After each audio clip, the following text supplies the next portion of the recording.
Hello, everyone. Hello. How's everyone doing tonight?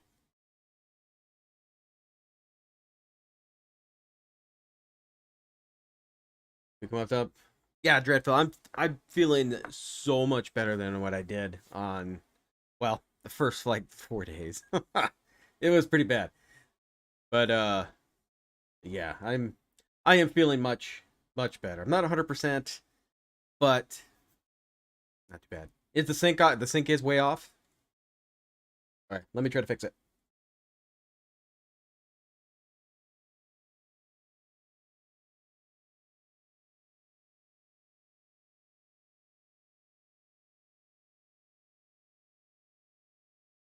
All right, see if this work.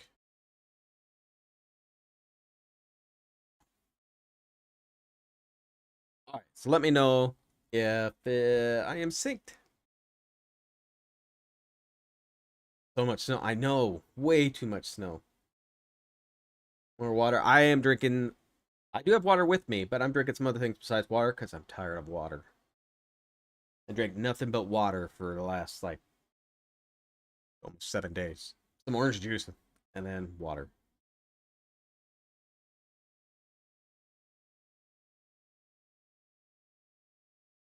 Like the street use of baby. Oh, okay.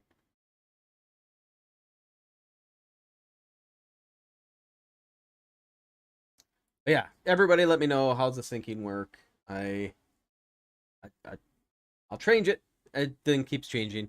Um, it is synced now. Perfect. And I looked it up. My PC is now being built, so hopefully it sends it to me. Sends it to me. I'm gonna have a big setup to do once I get it. So I'll probably have to wait till like a after Thursday stream to set it up, since I'll have several days to mess around. But let's hop into the game. Paste.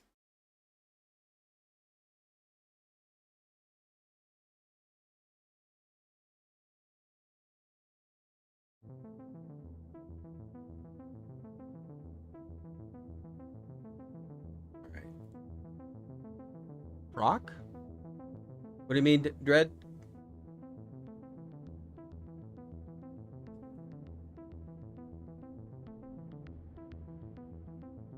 What's this? Since it's working.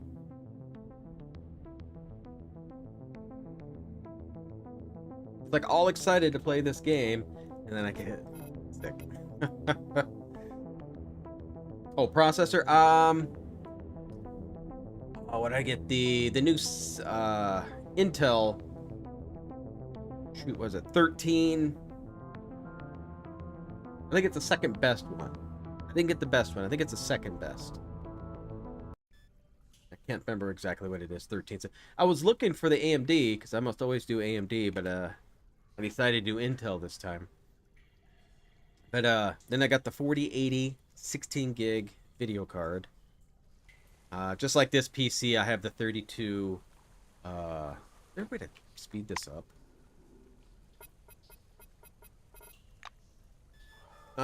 32 gig of RAM. But yeah, I got the Intel. Let's see. The rotation speed. There we go. Try 30. See how that goes. Oh, that's much better. All right. We're going to go through this pipe. Can I go through this? Of course not. Now, I do have a flamethrower, and I think the flamethrower, they said, does well on these cockroaches. Maybe we'll try to kill a cockroach, but I think we'll save it before we try it. It's XP, so I want the XP.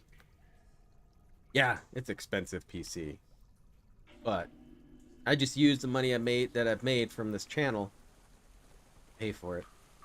It just took me a long time to save up that much. Alright, so we got the flamethrower. We're going to figure out how this thing works.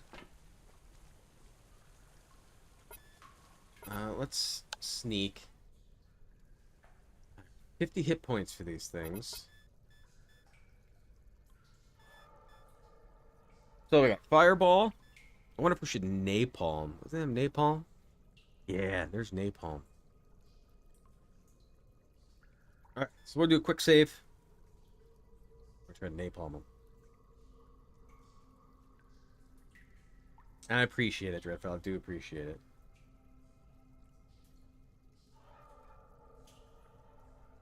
Alright, so they can kind of see me here. So let's... Can I... Can't napalm? No? Not yet. Oh, now.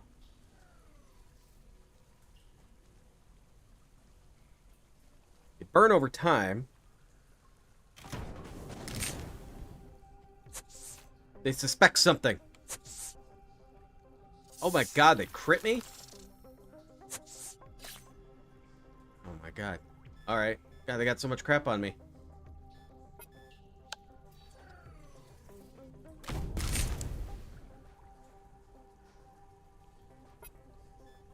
That's all I got? Oh, I gotta reload? I can't even reload.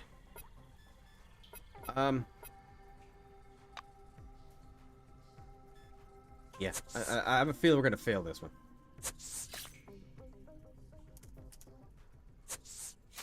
By watching my content, I like for ad revenue.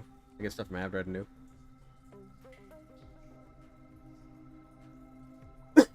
Still better like you.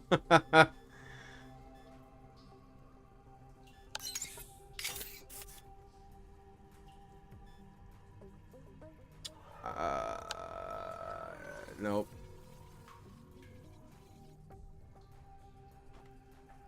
Man, I can't move very far.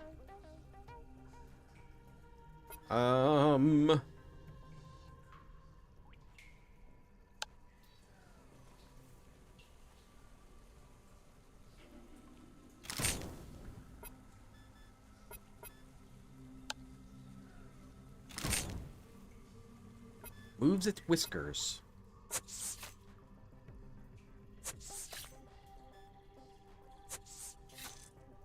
Ouch. All right.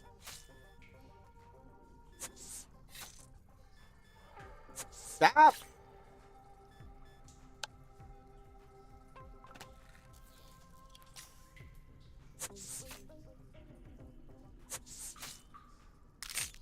If you ever join an adventure, it will be yours.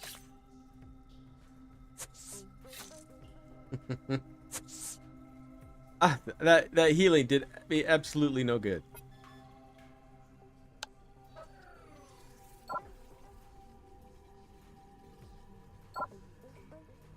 Not enough ammo. Oh, I gotta reload. That sucks.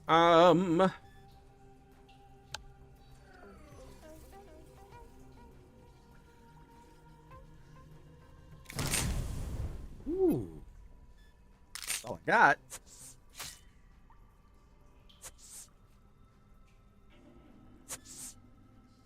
Oh my god. I died. Alright, we're gonna skip these guys. Or, you know, we'll try one more time. We'll try one more time. Load.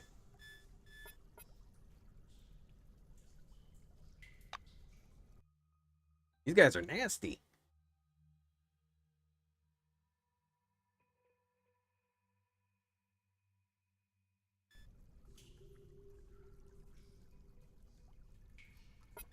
So, fireball might be a better start.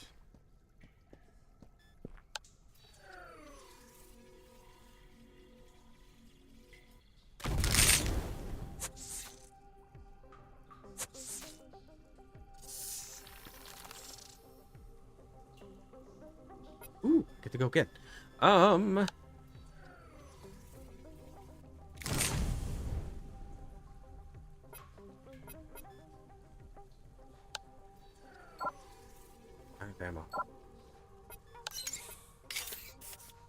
Alright. This is going much better. Am I on Twitch right now? Yes. Yes. On...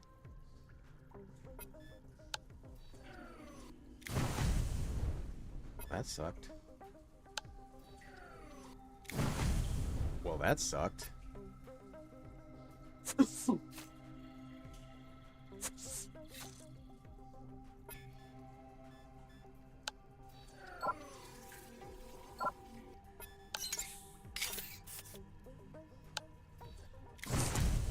There we go.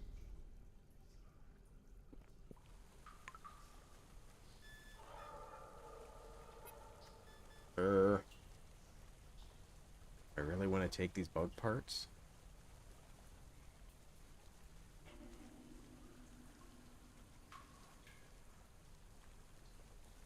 I don't know if I'm going to take bug parts. Alright, well, we got them. Before I go any further, I guess I'm going to try to heal.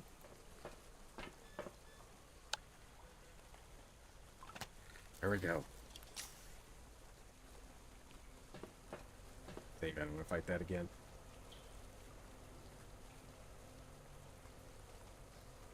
Yeah, I don't have too many people watching. The ventilation shaft is filled with the thick stench of a sewer. Though, as you crawl forward, the smell is gradually replaced with the sharp scent of quartz. It's dark in here, but you can see a round grill at the end of the shaft and yellow lamplight beyond. You crawl a bit farther and, battering the grill down, climb into a utility tunnel with a metal ladder leading upward. It looks like the external access of an elevator shaft.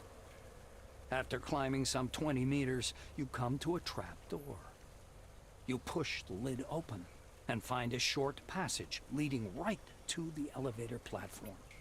You crawl into the dimly lit elevator platform and, when you raise your head, spot a woman standing in the corner.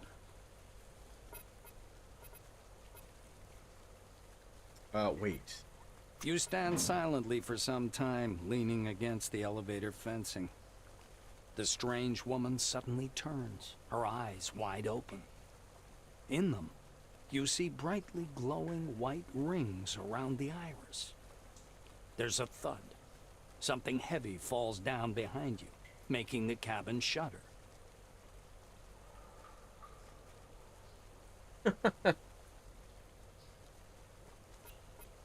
You reflexively jump aside, just in time. A body lands where you were standing a moment ago with an unpleasant crunch. And then another one, right next to it. Whoa. People begin to fall onto the elevator platform from the darkness of the shaft above. The elevator platform is shaking. A speaker on the wall comes alive. Caution, overload. Please vacate the platform. Caution, overload. Please The strained overhead cable snaps with a blaring twang. You fail to leap from the platform in time. It plummets, whatever remains of its emergency braking mechanism screeching unbearably. Survival. Yeah, try to recall our survival drills. You lay down on the elevator floor to soften the blow as much as possible. The elevator car comes to a sudden halt as it crashes into something soft with a loud splash. Faint emergency lights illuminate a heap of torn limbs and crushed torsos smeared on the floor. The smell of blood is thick in the air. You stagger to your feet. The elevator door opens onto a dark corridor. You have arrived at your destination. Welcome to Nashville. Exit the elevator. Not sure what game you want me to play there, Dreadfell.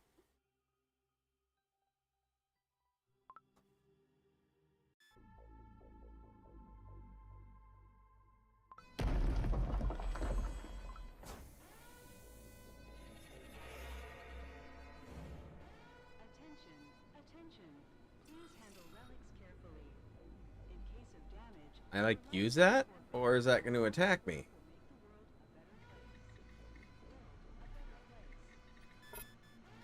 We're going to switch weapons. gonna sneak. What is on me here? Mild psychic irradiation. Unidentified radiation somehow sharpens the senses and causes slight weakness.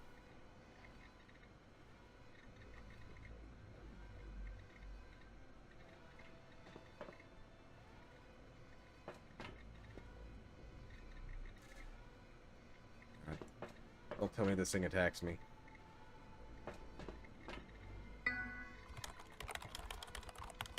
Tension levels 2 and 3 are now in isolation mode. Use the security terminal to unlock doors and elevators. Enter the command from the following menu. Bulletin board announcements for the staff. Status check. Check the entrance for door status. Log out. Status check. Open. Door has been unlocked. Perfect. Made corn chowder from scratch day? I've never had that. You're playing along with mine? More soup than chowder. Good all over. I do a taco soup next weekend. Nice. My wife just made the creamy ham and potato soup today.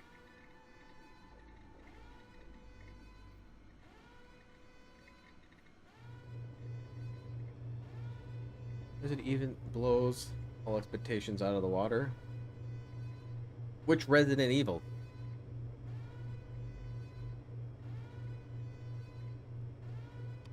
Party Buzz. God. Scared the hell out of me.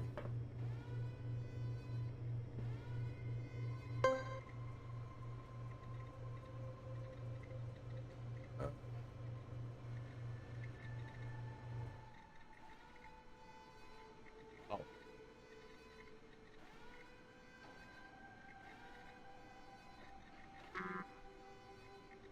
Alright, alright. Go back over here, though.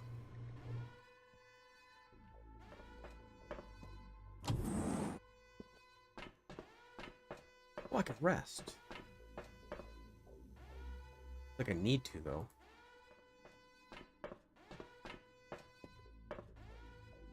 It is officially soup season, yes.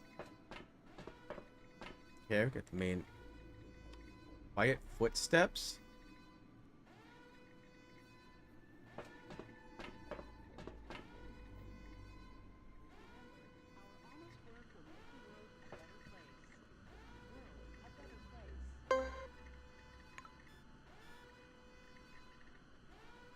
Can I raid your live stream? I mean, yeah, if you're streaming, yeah.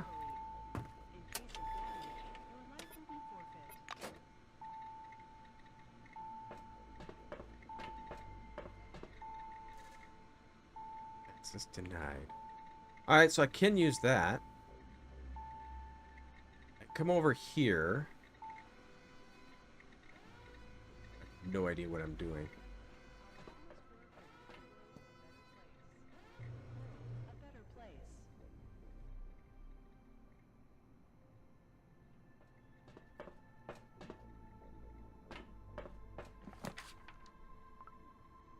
Consider my note official report. I, Major Seymour Hobbs, head of security for C-12 Nashville, take full responsibility for all decisions leading to the loss of life. I activated the final protocols and locked the doors to the security room. I'll remain here to stop anyone attempting to break through or interrupt this protocol. Act as my duty demands, but I cannot live with it. I do not know what else to add. Tell my family I love them.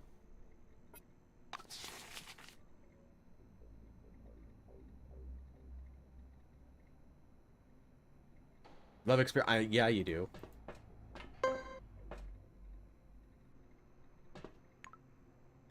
Ooh. I mean, I can't use it. We'll take that. We'll take the shoddy rounds.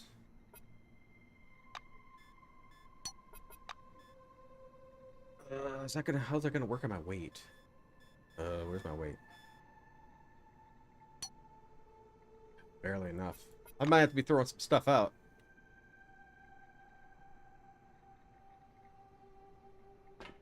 Blood everywhere. Alright, alright. Well, we're gonna try this. I have a feeling that thing's going to attack if he has defensive stuff up.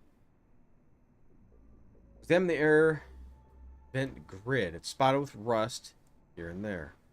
Strange substance, something between mist and smoke flows through the bars. Oh, then I don't want to do that.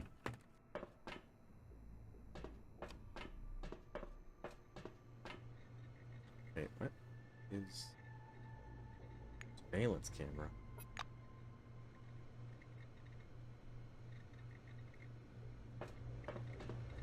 Okay, there's this one. Looks like I might be able to go in.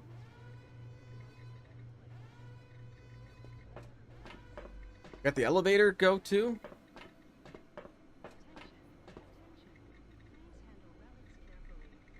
Drops of yellowish liquid occasionally drip from the steam-covered. All right.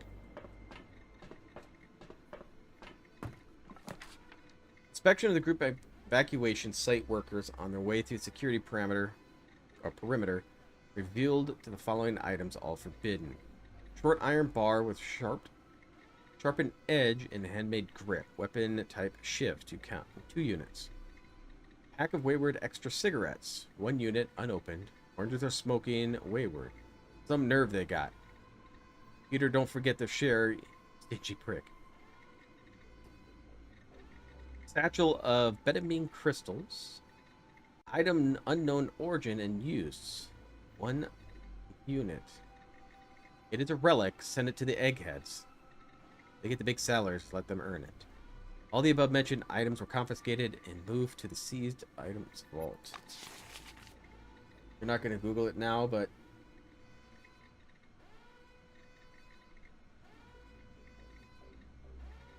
expect rags like you're set to normal attacks.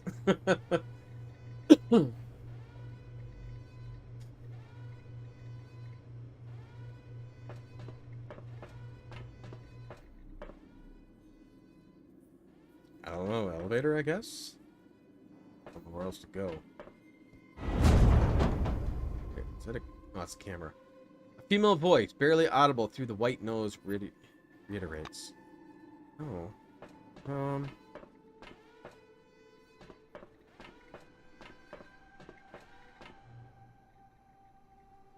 Attention, attention.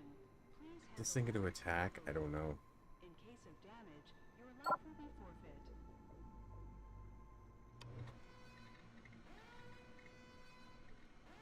Alright, so I guess we'll go through here.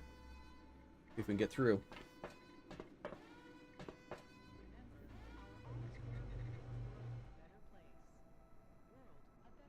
That's fine. I've raided before, and it was just me.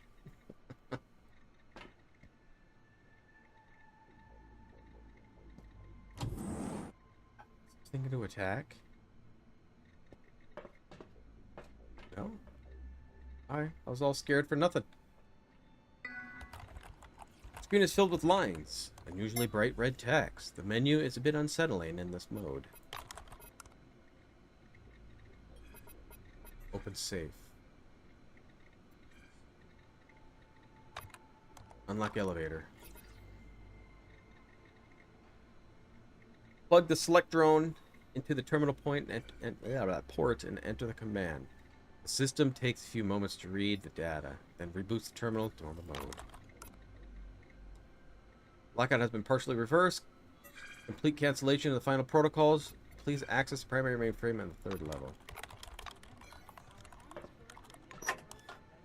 What do we got? Relic.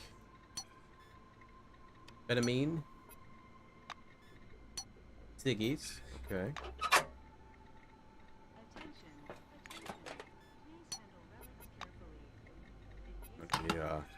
Pull here real soon. Is this the dome game still? Yes. Yes.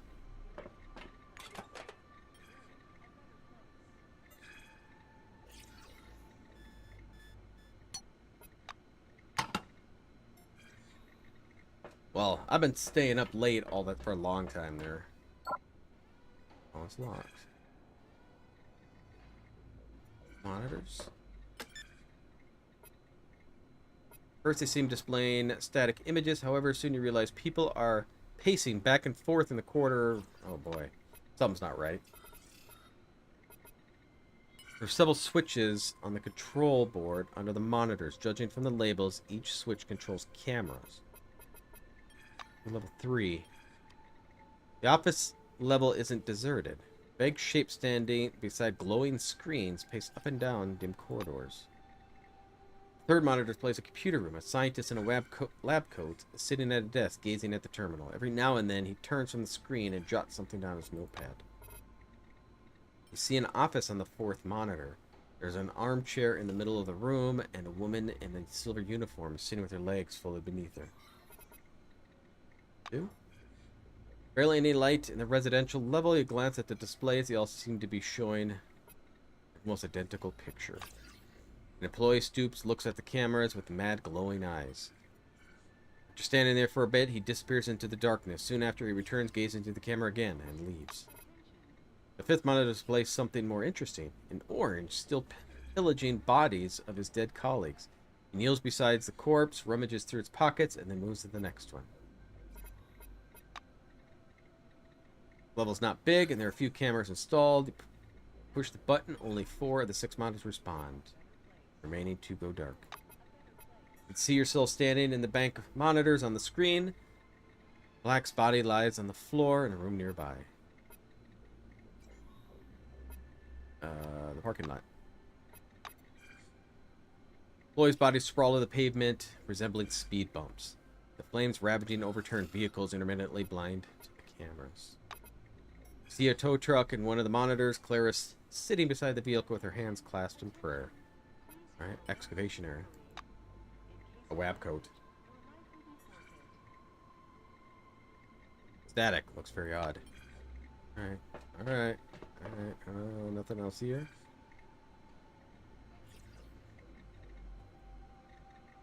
I click you. Are you going to kill me?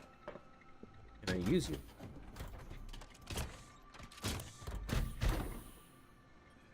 Oh, you gotta be kidding me.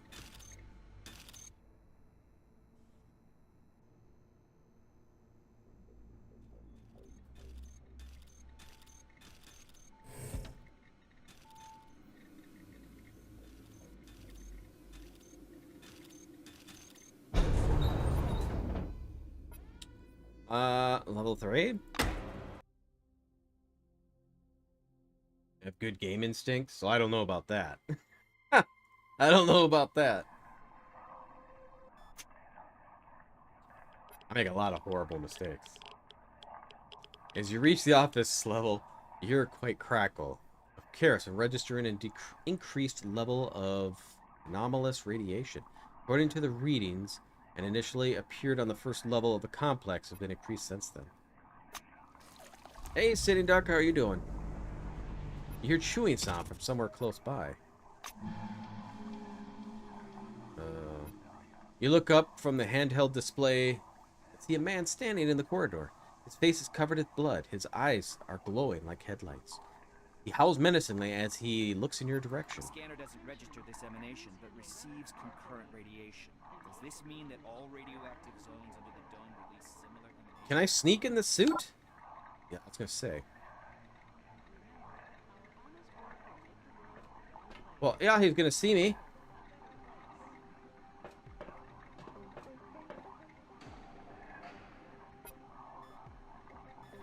Okay, what do we got here? High temperature shot. Stun mode. Ionization. Should we stun him? Let's stun him. Someone from the outside did it. Some outsider.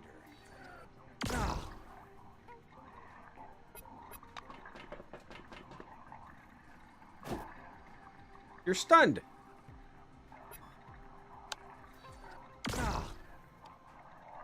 There's outsider radiation everywhere. Someone passed through here, scattering the light. There's no records about the emanation. I have one theory. The That's emanation how I abruptly navigate? surpassed the level that is fatal for consciousness. None of the local scientists had time to take notes. Ooh, I crit him. Grease and bolts. Well, I could use more bolts, I think. By running in anomalies.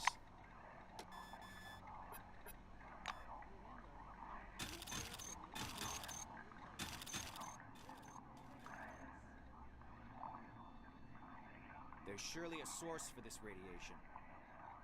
So these people are going to attack me.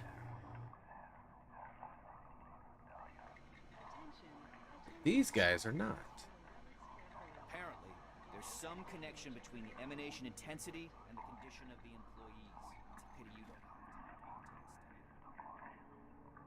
have This suit is awesome, though.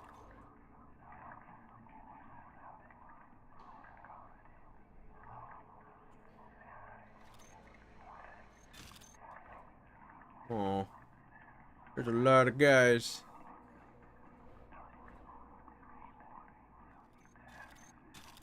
Can I get in here?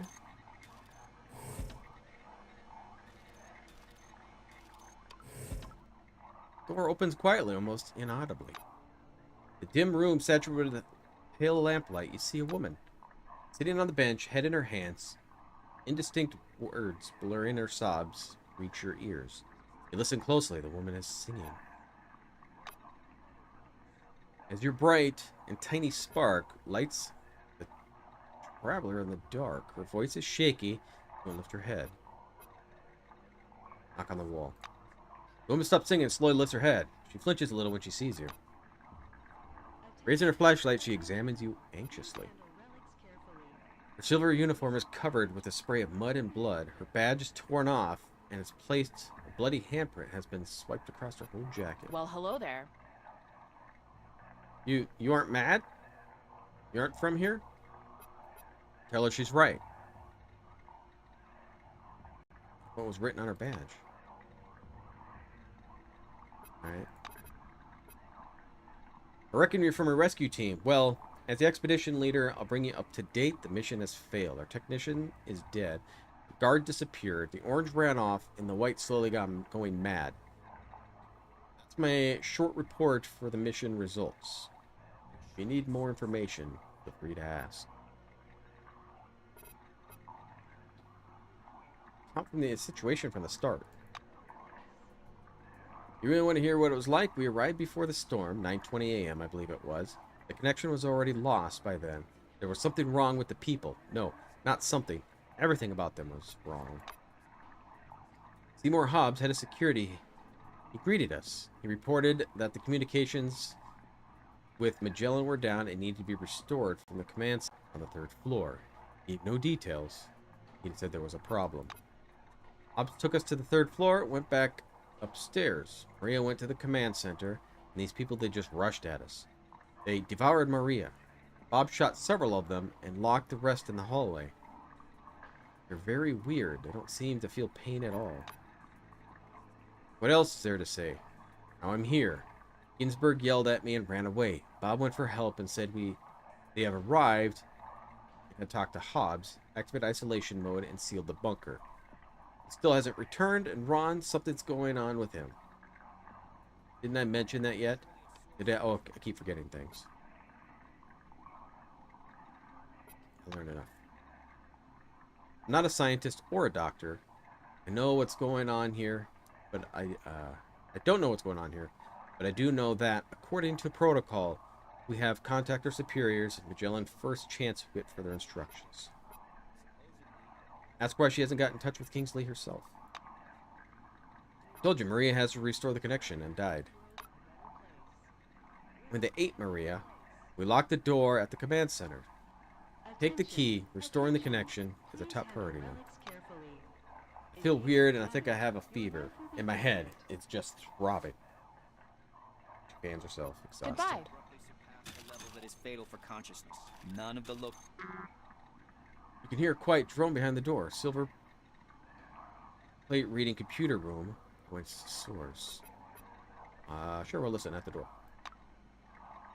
Pick up on a calm voice, barely audible above humming in mainframes. You can hear the keyboard clicking. The voice is pensive. The dependence is linear. That much is clear. The differing reactions of different organisms can be attributed to psychological factors. Obviously not weight, or apparently not age or gender. We use this formula to calculate. No, math won't work here. Knock on the door. Hello again. Is that you, Louise? Open the door already.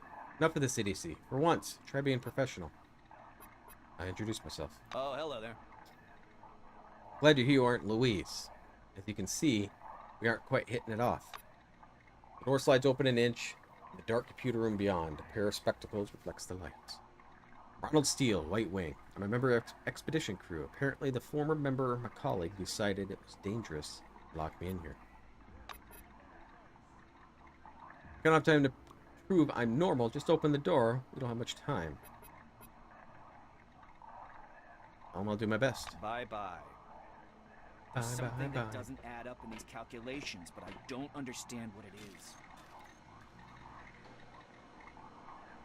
Do I talk to her again about opening the door?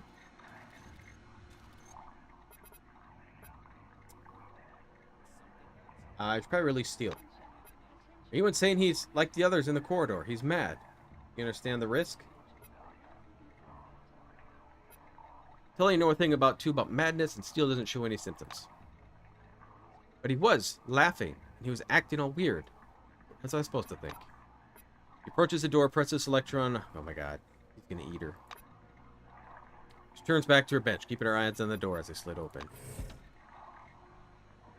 The person who emerges from the rear looks nothing like a scientist. His broad shoulders, military-bearing ensemble of the elite forces officer. Only the silver badge that says Ronald Steele, physicist, and the lab uniform suggests he wears White Wing. So, where were we? Nice to see living people for a change. Even you, Louise. You think you looked normal? You're laughing and chanting. Savarsky is right. Savarsky is right. Because Savarsky was right. Everything he said was right.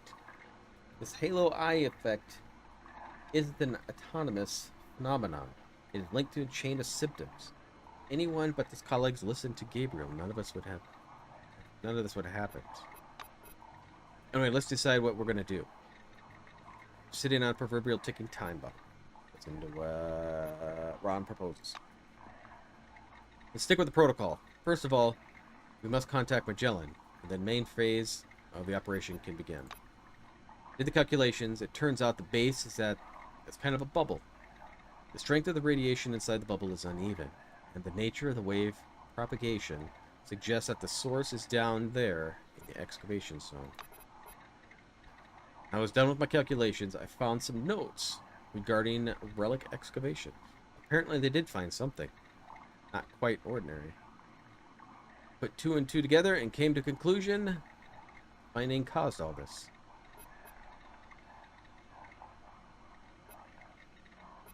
Are you going to contact Magellan? All the complexities are built alike. The security measures are similar. Take the left corridor, find the main computer, disable the final protocol, and re-establish the connection. There must be a conference hall nearby, large screens on it. It usually is meant for communications between bases. Contact Magellan there.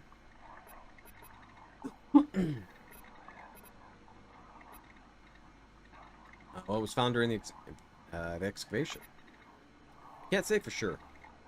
They assembled a special research crew to study that relic, or rather, they were planning to do that. Everything happened too fast. Ask if it's too dangerous to approach radiation. Staying here is just as dangerous as touching the thing in your hand.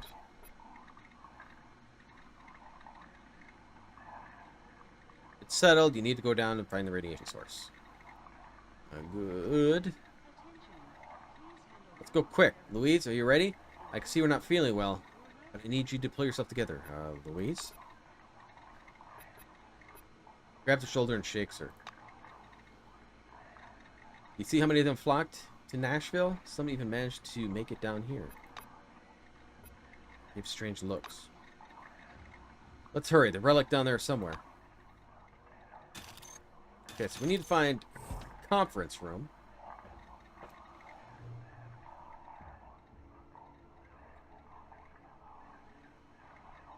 Here? Big screens. This guy follow me? Oh my god, I probably should have done this first. I'm gonna end up killing him, aren't I? Alright, to the excavation zone. There. Ventilation hatch. I'm not sure I can go in. Suit. Couple dudes.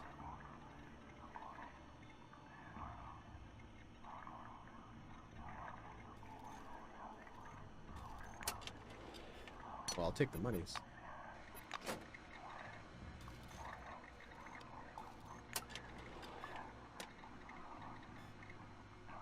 Take some glue.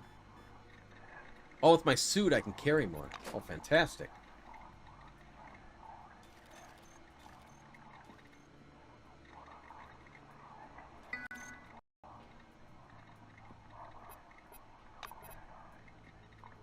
Shipment. Screen goes dark for a moment. Terminal emanates a high-pitched beep. Okay. September 1st, 1976. Received cases of small relics, 20 pieces. Wayward. Cigarettes and cartons, 1 box. September 3rd. Sent small, medium-sized relics, 15 pieces. Dead high-capacity batteries, 50 pieces. September 7th. Received firearms ammo, various kinds, 5 boxes. 8 sent archaeotechnical device elements, Mobius type, small container, 1 piece. September 13th, received Blackwing cargo classified medium-sized container, independent power supply. Login.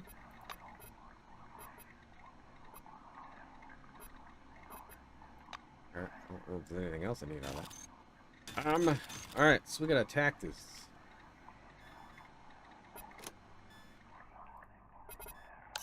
I'm gonna reload. We're going to try to... Fireball!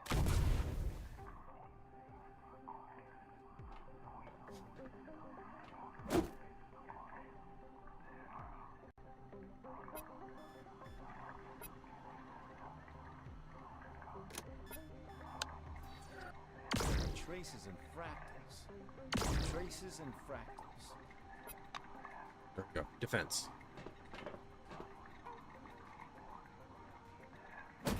Ow. Ow.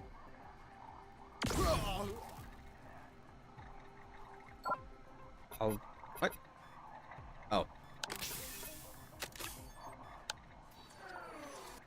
Ah! On alert! Wait, where are you going?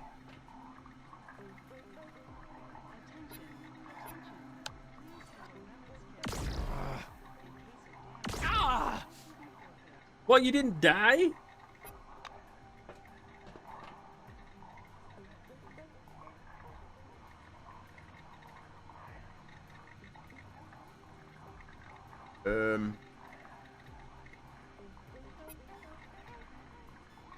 Probably move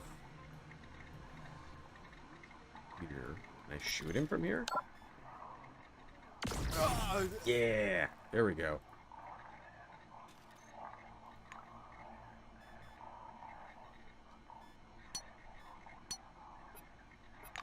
Having the suit is badass.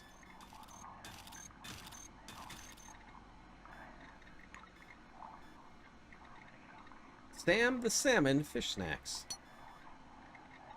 Got some hot coffee on him too.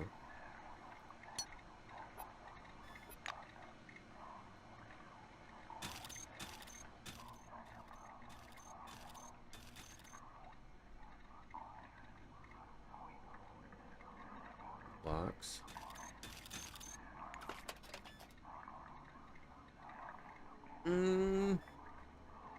Pick the spare parts, but I don't think I'm going to use any of these. Attention, attention. Please handle relics carefully. In case of damage, So there's nothing here.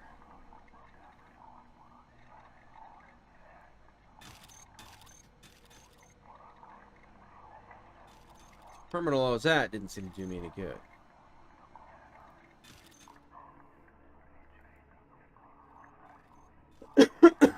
Alright. Let's, attention, attention.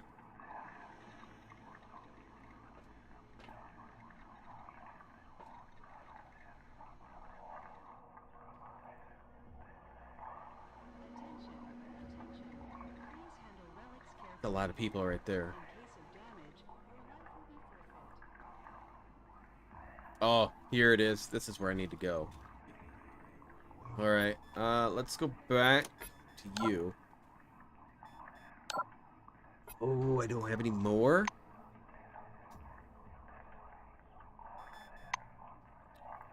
Boy.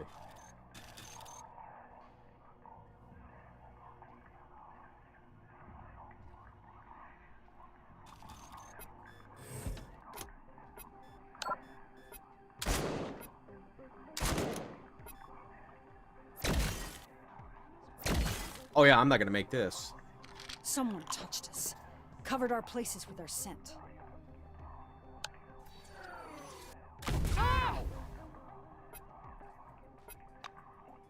It's too many people. I'm going down.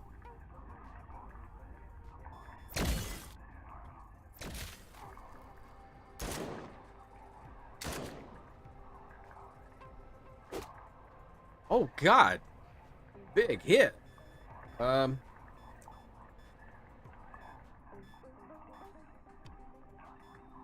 don't have enough AP to even heal myself.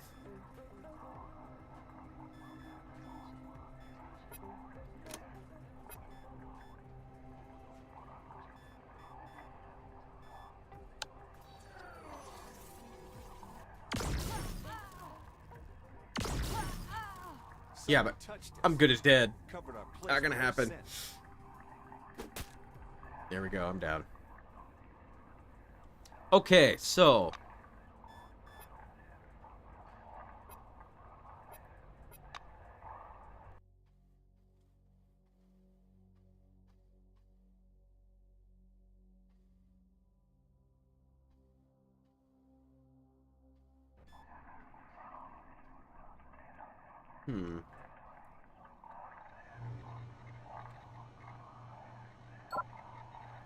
Do that in a servo shell.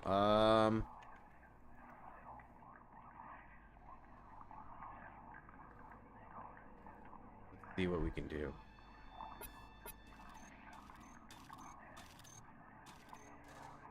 Locked.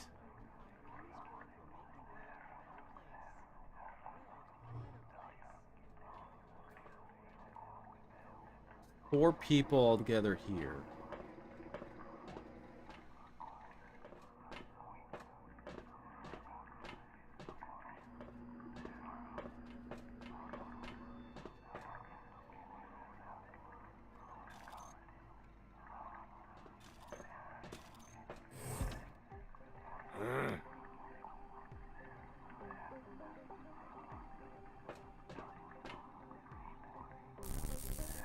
A protective shield. Someone from the outside did it. Someone from the outside did it. Some outside.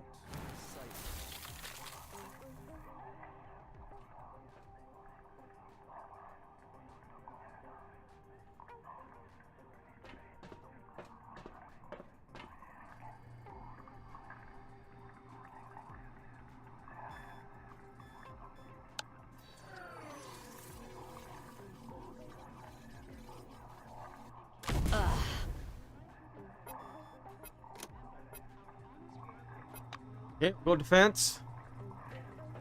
Might be able to take out one of these guys.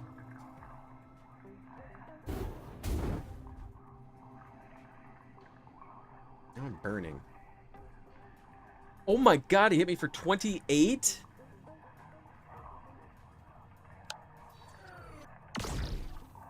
Oh, that sucked ass.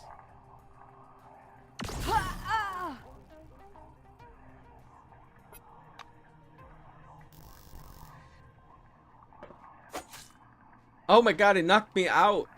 I'm going down.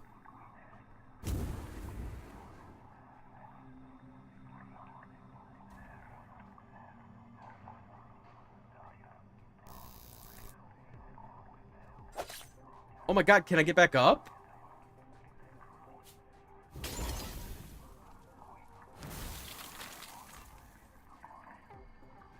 There we go. Now that I'm pretty much dead.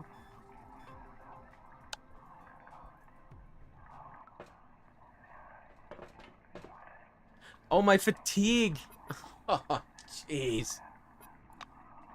That was BS. Okay. I ran out of fatigue and died.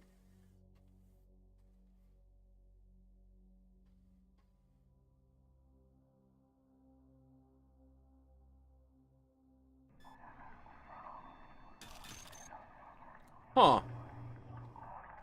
Might have to ditch the servo unit. 4 people is just too much.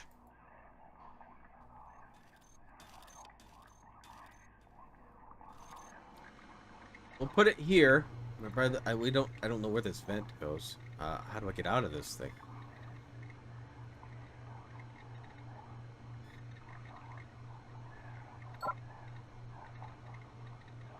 How do I get out?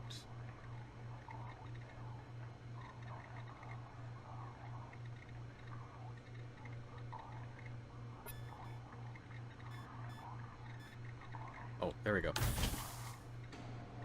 Slight encumbrance. Now we're gonna have to see what we need to throw out then. Since I am a hoarder.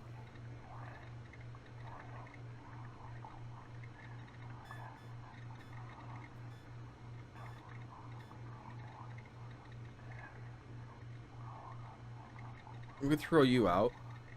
Drop. I don't need a crowbar that I know of.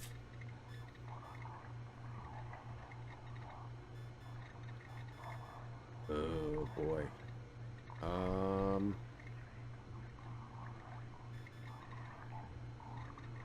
Definitely don't need 2 of those. Shovel I want because I'll need it for digging. Where's my weight? Oh. Wait, why am I carrying 38? I thought it was 44.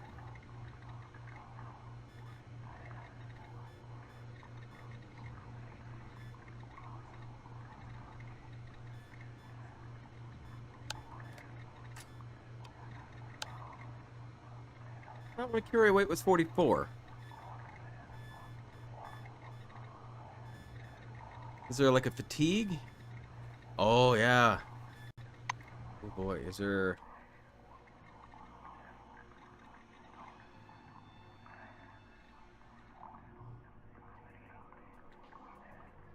we got a Generon, right? Attention, attention. Please handle relics carefully. In case of damage, your life will be forfeit.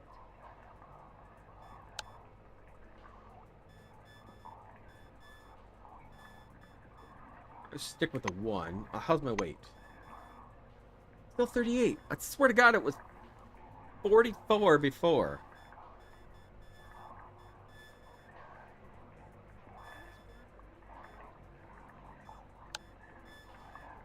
There we go. Guess the more fatigue they get, less I can carry. Nope, get out of there. Nope. No way I can get out of that. That was lame as hell.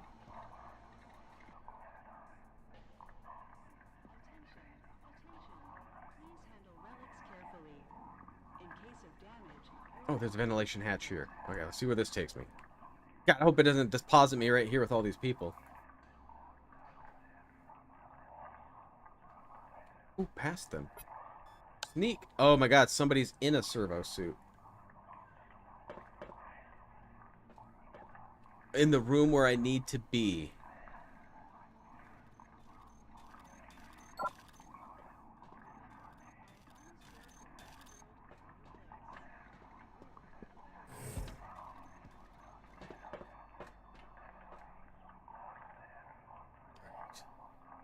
Nobody's in here.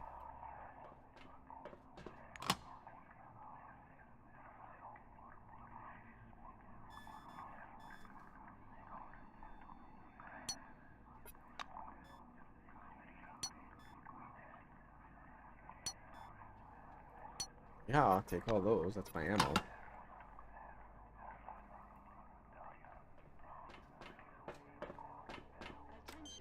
attention. Please handle relics carefully. In case of damage, your life will be forfeit. Establish connection with Concord.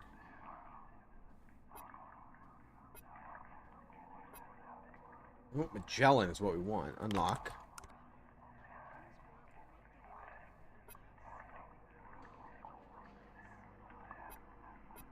Yeah, let's do a quick save here. We'll try Concord. I know it's Magellan we need to talk to, but maybe these guys will work too.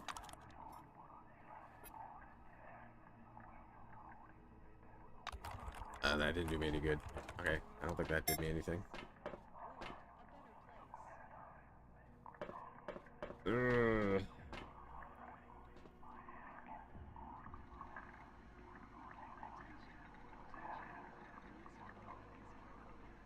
So we got a dude on the ground. But there was a guy in the white that was staring at the monitors.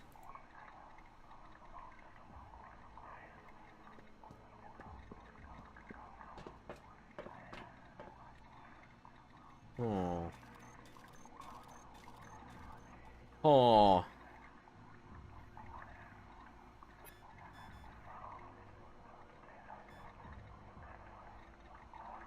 Slight encumbrance. Not really hungry or anything. I'm still encumbered though.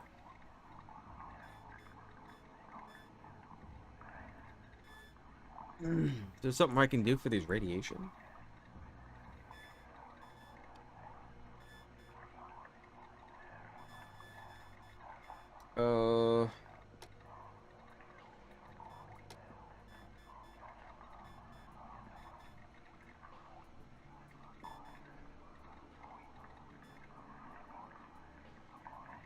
Not really radiation, I don't think I'm getting though. Well, a little bit, I guess, but not much.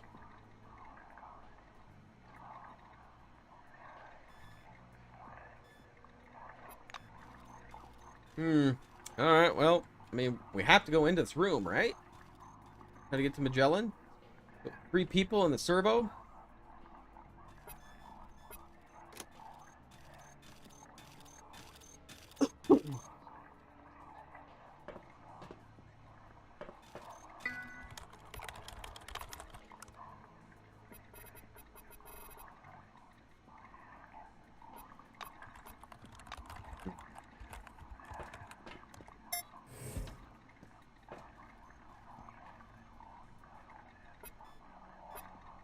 So, if I switch to you...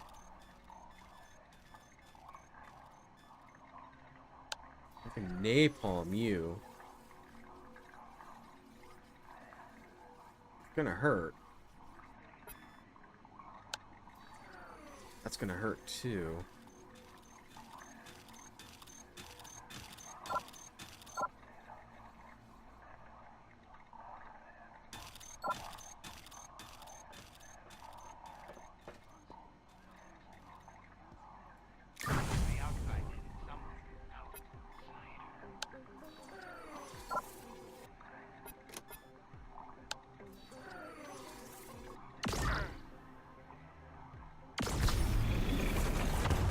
Oh, that was awesome. Okay.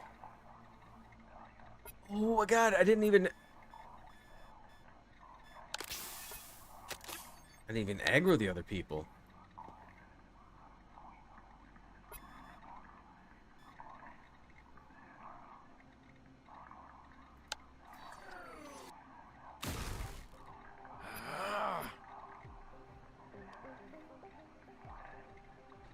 Someone from outside. Whoa! Some outsider.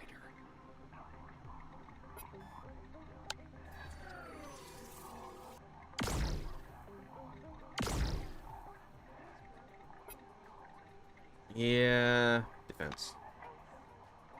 Oh.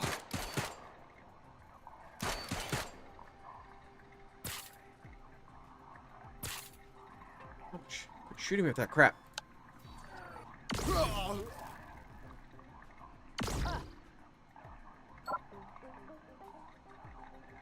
Can I not move?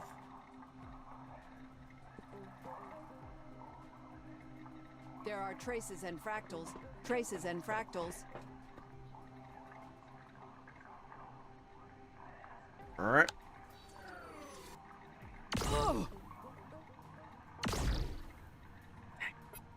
Hoping that would kill him. Ow!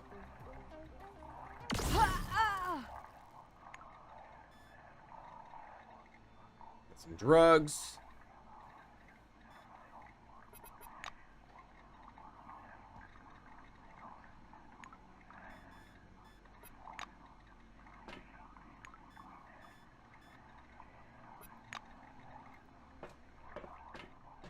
Yes, there's a mainframe.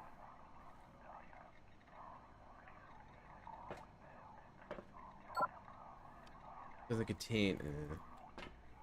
It said to come in here. Tell me I came all the way in here for nothing. I definitely need to heal.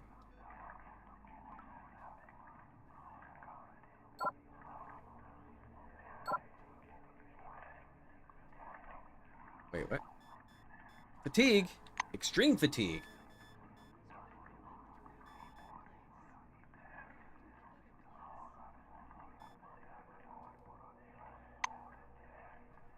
God, get up! I fainted. Rest while fainted. You have rested somewhat while being unconscious. Look at me.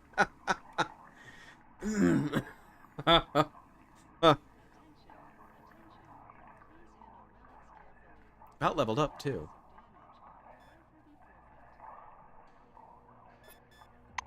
Well, I can't use anything.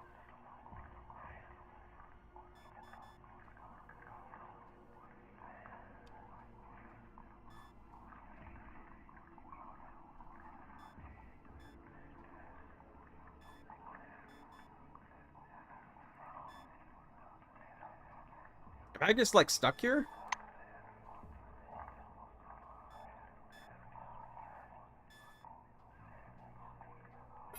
Like, no way to heal myself? Nothing?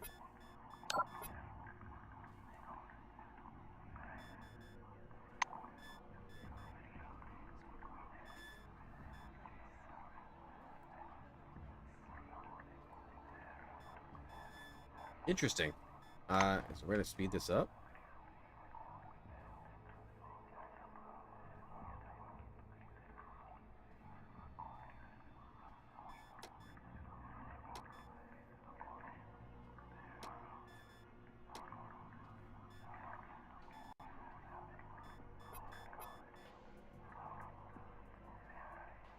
I guess I'd just sit here and wait for me to get fatigue back.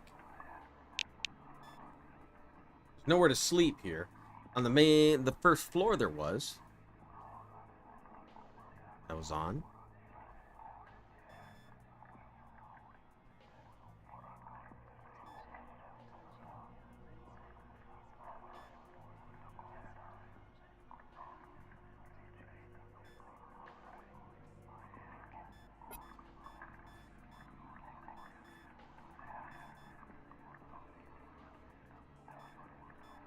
Can't do a single thing.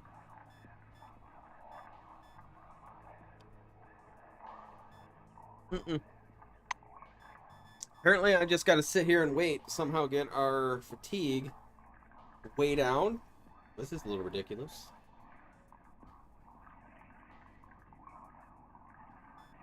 Can't use anything. Drop some stuff, maybe?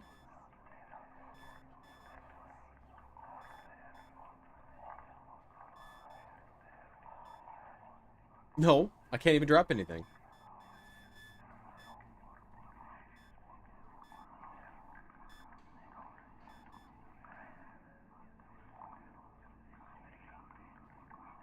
Oh, this gives me encumbrance.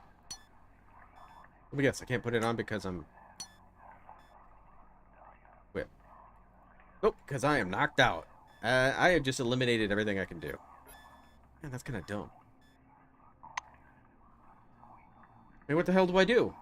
I have no idea what I can do. I can't drink anything. I can't take anything.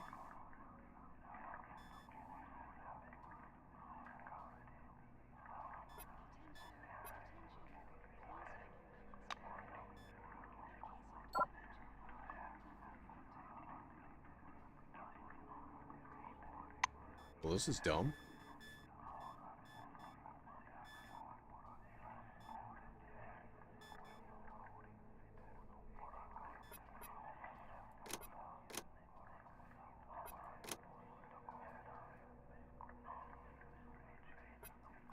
This is dumb.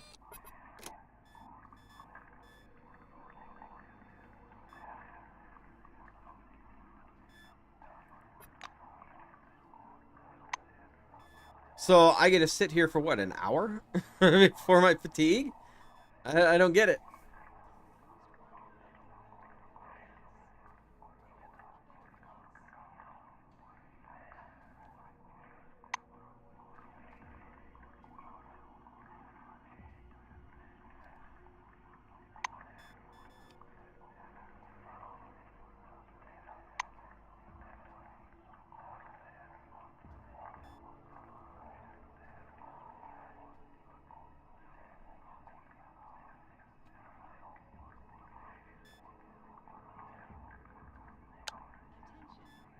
Oh, can I just do this?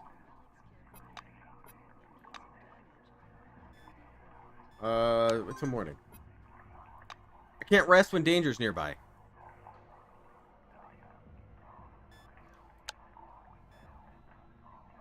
Yet I'm resting right now.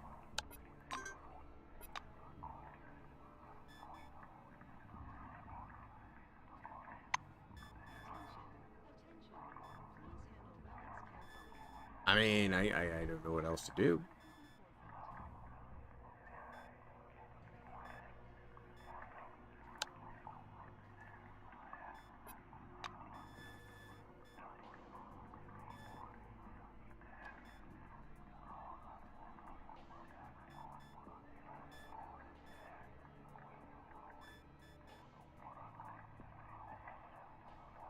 Huh.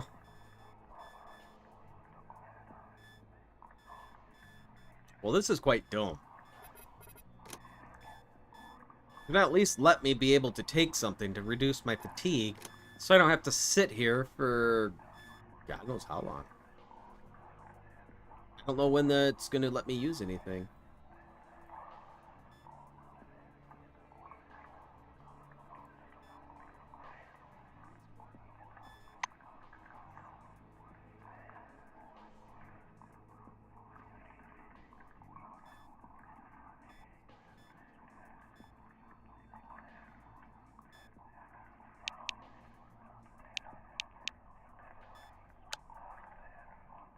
I can't rest.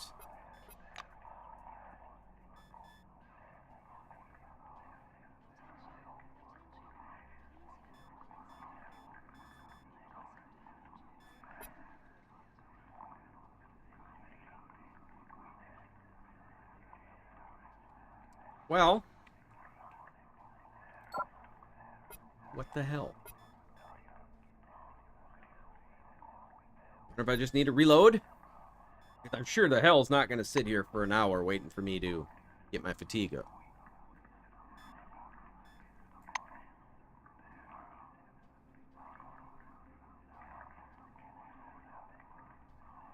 This is ridiculous.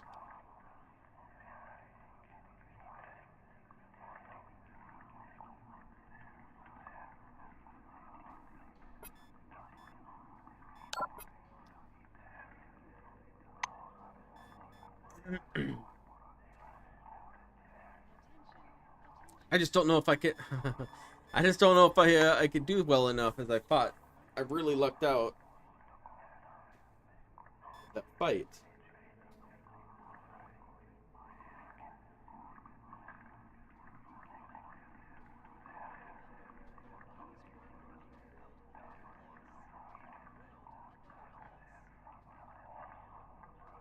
I'm gonna have to though. I don't know what else to do. If I have to wait for this to go down, yeah, the hell with it. I'm not gonna wait this long. Load.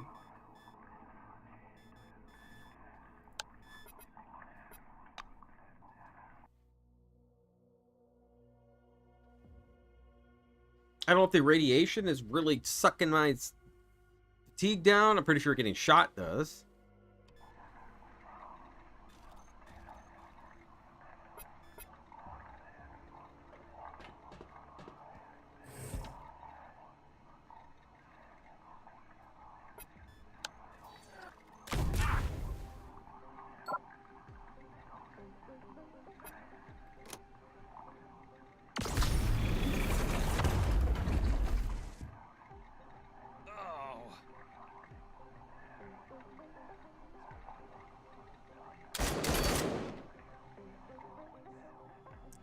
crap. So see, this didn't work as near as good as what it was last time.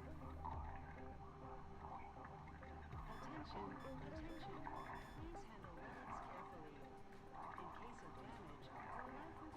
In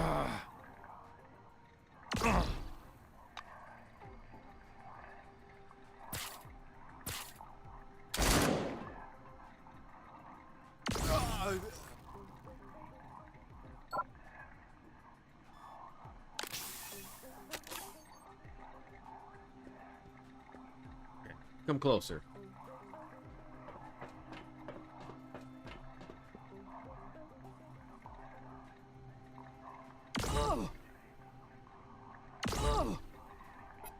Fence. Okay, no big shot. Not sure how you're gonna miss me while I'm just like ducking in front of you, but okay. Let's have some Regeneron. Okay.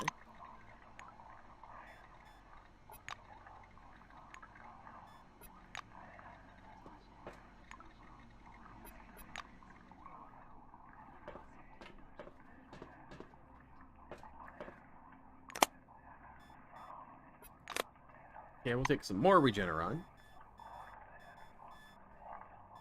Wherever it's at.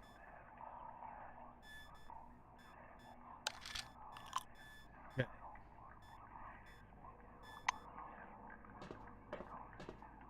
The white noise on the screen is replaced with pulsating blackness and a remote echoing beep. Power Trooper. Connection They established. do. In a few seconds, Kingsley's face appears on the screen. The Silver adjusts his glasses. Come in. C-12 Nashville. Kingsley speak. Oh, that's you. Good to see you. Kingsley clicks his retractable pen and shifts closer to May the have to go camera. back down to rest. Report. Inform that the dead bodies in the entryway and the people gone mad. The chief officer listens to the casualty report without interrupting. He's visibly shaken.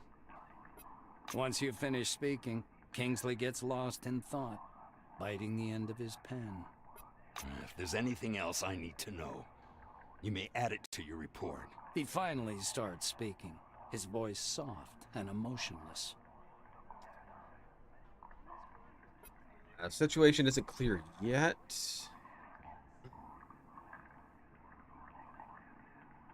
You describe recent events.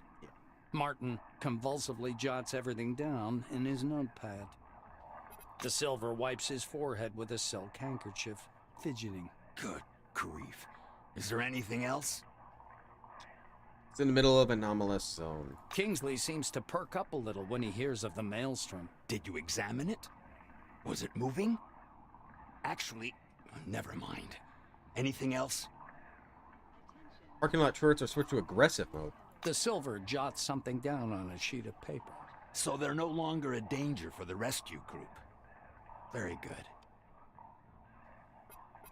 Don't have anything else. Director Kingsley flips a page in his notepad, nervously tapping his pen on the desk. Duly noted. Well then, the news is unsettling. But what about the crew? Have you found them? If it's not an issue, could you update me on each member of your group? Louise is alive. The director makes a note in the documents. Thank heavens. The crew remains partially functional and capable of performing the tasks at hand.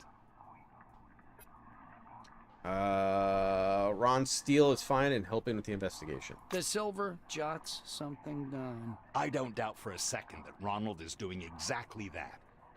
Man's a true professional. You don't know where the orange whereabouts? The Silver makes a mark in the notepad. From the motion of his pen, it must be a question mark. Is there anything else you'd like to report? Who knows where the blacks are? The Silver scribbles something down. What a shame. And don't know about the blues. Kingsley makes a note in the documents. I see. Please try to find out more if you have a chance. Everything else? Once your report is over, Director Kingsley becomes lost in thought. First of all, I need to apologize. On behalf of the corporation and myself, forgive me. I shouldn't have sent a new employee on this task. His voice sounds oddly dull. Martin wipes his glasses with a red handkerchief. Your report seems to suggest we're facing something incredibly dangerous. I always tend to follow my instructions to the letter. In this case, the instructions say you should stay where you are and wait for rescue. But sadly, I know what we're dealing with. Kingsley puts his glasses on and looks at the screen. I'm sorry I couldn't give all the details. Nashville is a high-security facility. But I guess that's not important anymore. A certain relic resulted in what you are witnessing right now. In the last couple of days, we've been receiving reports of staff suffering a rapidly deteriorating mental state. And now everything's culminated in this. The silver sighs raggedly. Take action. Go down to the excavation area and find this relic. Bury it, disarm it, destroy it. Do whatever you think appropriate. I'll send a rescue team right after we're done here. But regardless, act. Do not hesitate, and good luck to you. All right. The broadcast is interrupted. The screen is filled with black and white ripples. Okay, so thinking we should go back down and sneak, maybe rest. Where's that relic? I want to put that relic on. There we go. So that gives me 5 more weight to carry, so that's gonna be nice. Where is that hatch? There it is.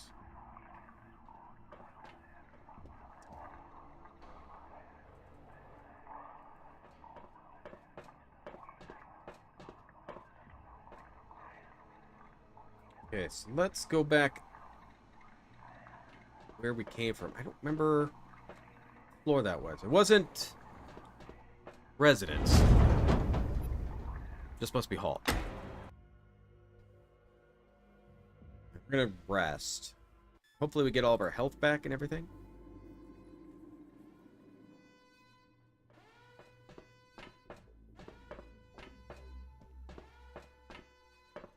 Shut the door. There we go. I don't want people to be looking at me.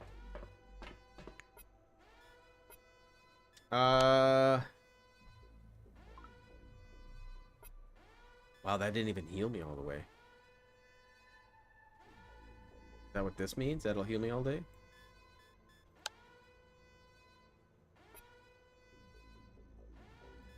Fine. There we go.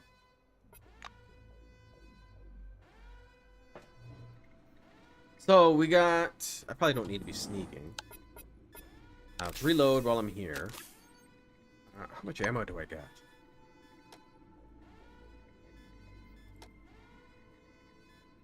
What do you want?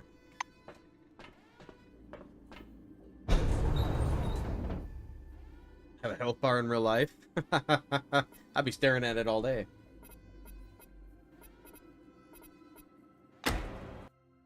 Okay, so now we gotta go down the excavation. I have no idea what's gonna be down there for him. Wait for me. I don't know if I should take the servo. Not. Let's hop into it.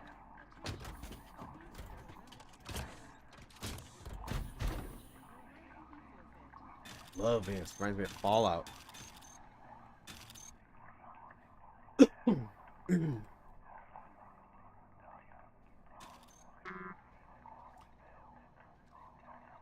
The open elevator platform is covered with dirty footprints, no doubt about it. The elevator leads to the excavation site. There's a note taped to the adjacent wall. Return to the master key to the reception desk. No scribbling, pencil, memo. Jan took the key. Oh, that's great. Let me guess. I gotta kill one of these people for...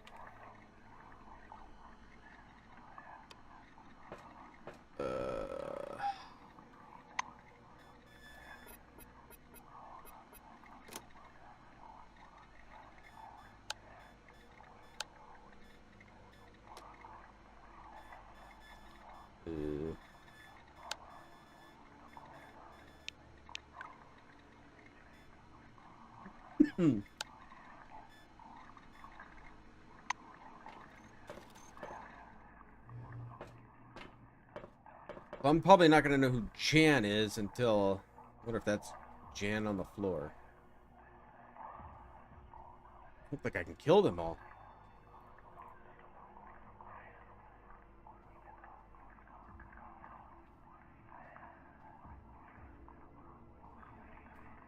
If I can get in here either.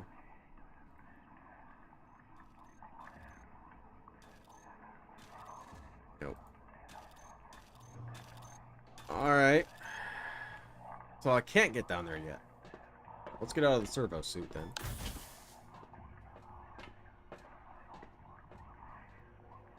I don't know if Jan's down in the residential or up here. I didn't see any bodies over here that would have it.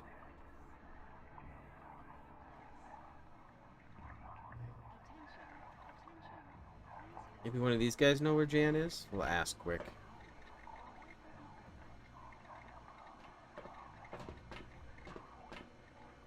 Hello again. Find the master key. Ah, yeah, that's what he Later. wants me to do too. Well, crap. Hoping not having to fight these guys.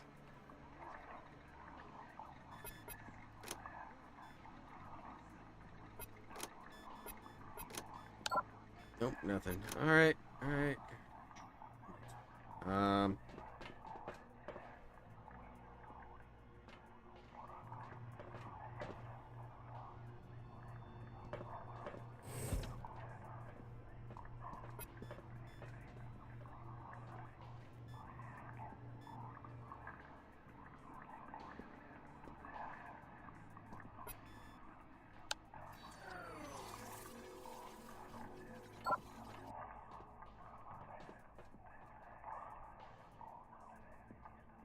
How am I gonna do this?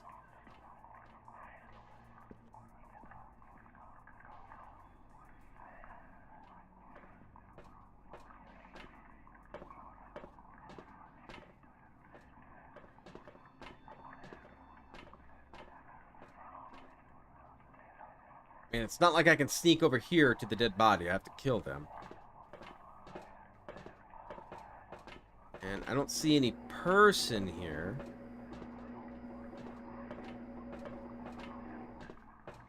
Crap. I was getting a little close. Actually, that's probably the perfect time to shoot them. I won't know who these people are until I kill them. Can I see these bodies over here?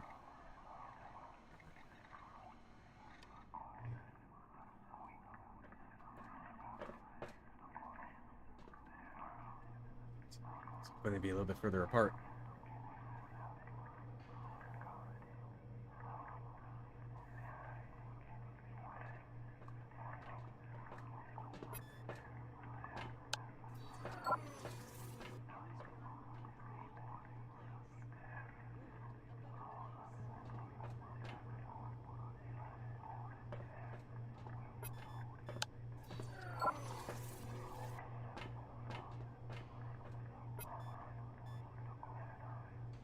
Oh, you're supposed to keep coming.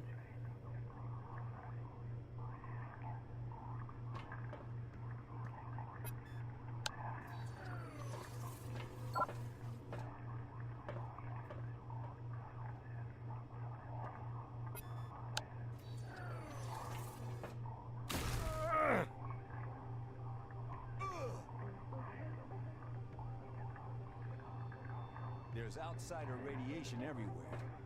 Someone passed through here, scattering their light around.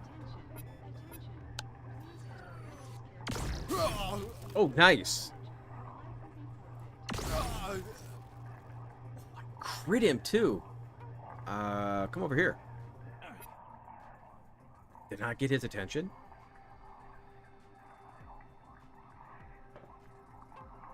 Oh no, I got his attention.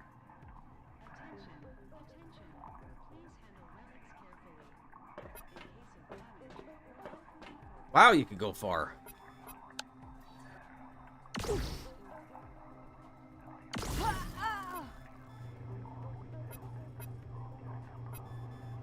Reload. All right. There are traces in fractals. Traces in fractals.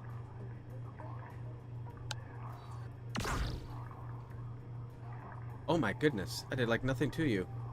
What do you have on you?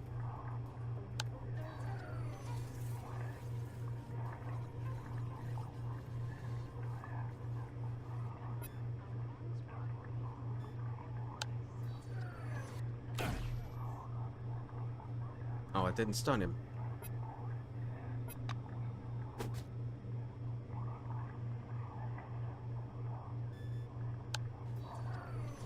Who is this guy, and why am I doing such tiny amount of damage to him?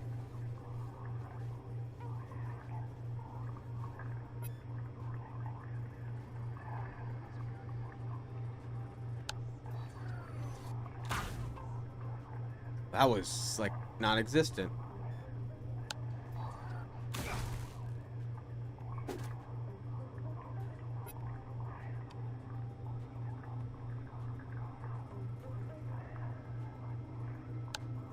Someone touched us. Covered our places with their scent. Why am I hitting him for so little?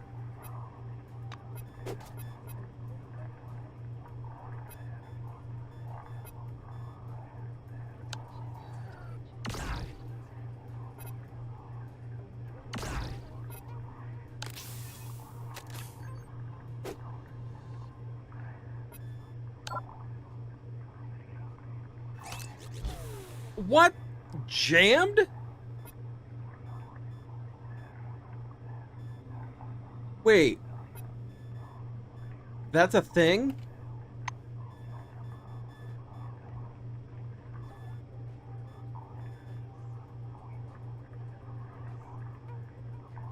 Um...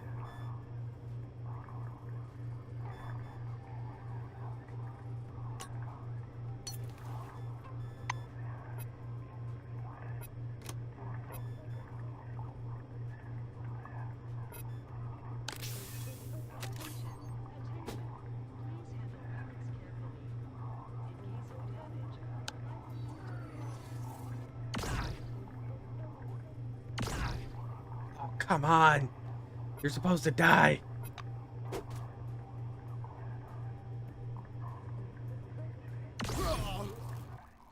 Dad, you better be jammed. No.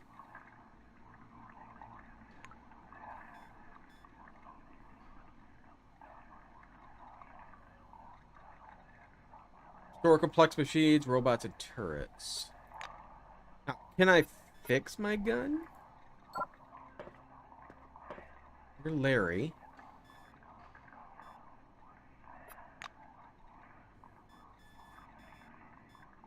Okay, this gives me 100 fatigue. Where's my fatigue at?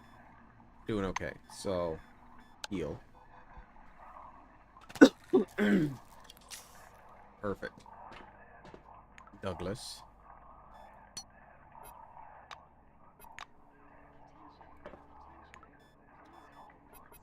Okay, so none of you are jammed.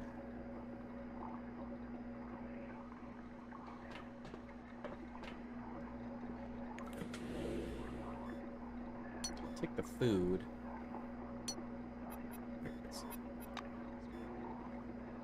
Yeah, I'll just take it all. I thought it was empty.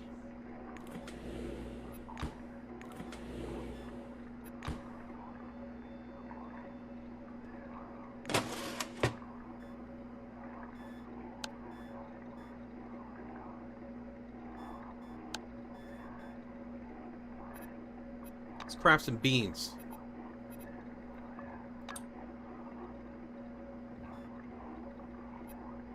Alright.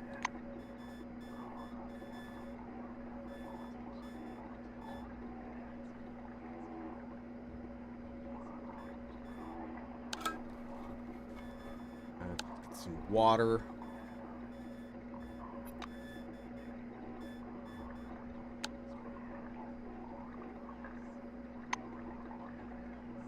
Man, I need more water.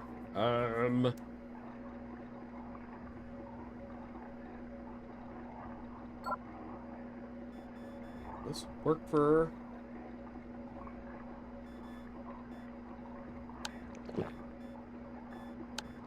be extremely jittery, but we're gonna be. Okay, so we're good.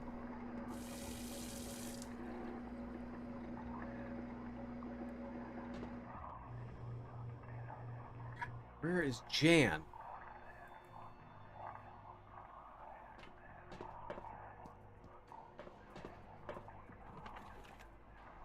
Eating heated beans is going to leave a trail. It is going to leave a trail. Hopefully they can't smell. You think you're streaming me?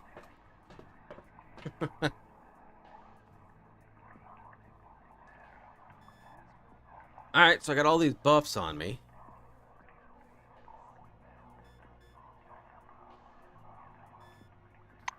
I don't think I could fix this unless I get a gun shop. Can I? Upgrade weapon. Yeah, I don't think I can. Hoping I can fix it. I don't know.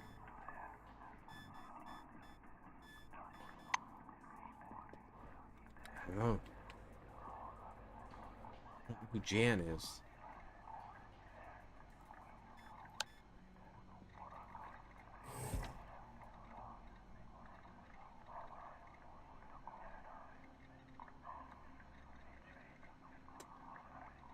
Hmm.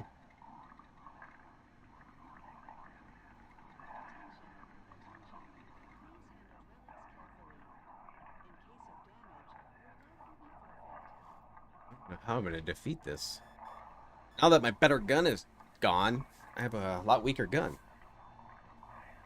A raid? No, a raid is when you, like when you're logging off of your stream and you kind of just transfer your viewers to mine.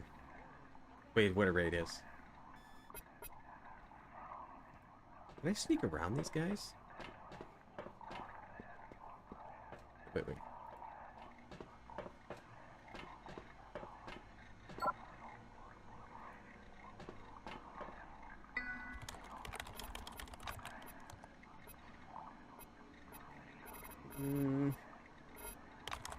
We'll look through these. Maybe one of these will tell me where Jan was. Due to increasing report of sickness.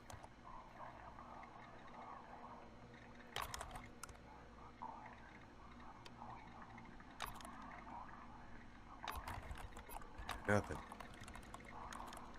I don't know how to open this door.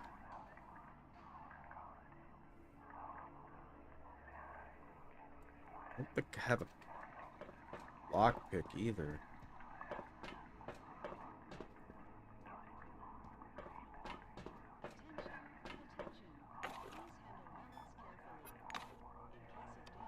I'll see if I can pick it. I don't think I can.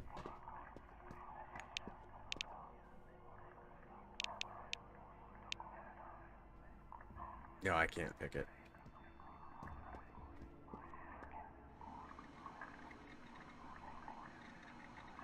Prep.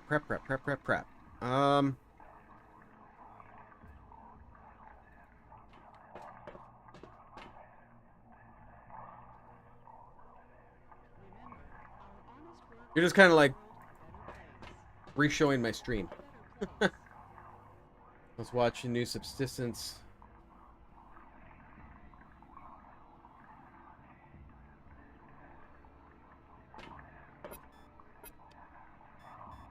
I don't know if I can kill these guys now.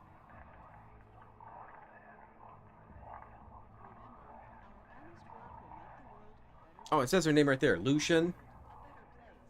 Anna.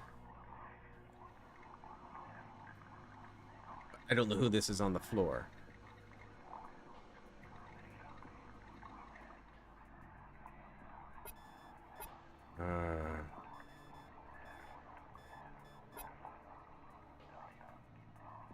I go here.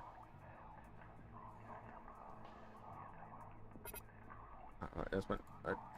There.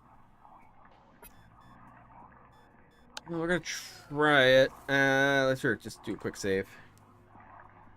I'd like to know who's that on the floor.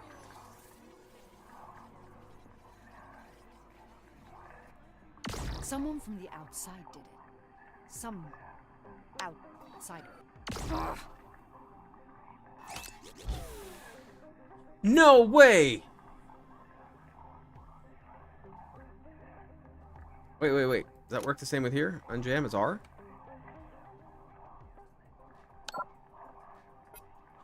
Oh. Well then let's reload.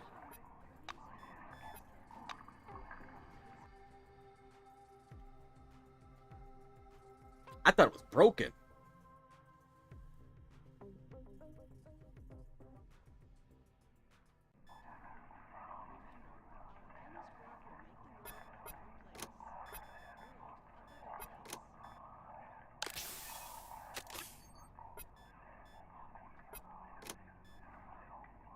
Wait, are they no longer... Oh yeah, this works.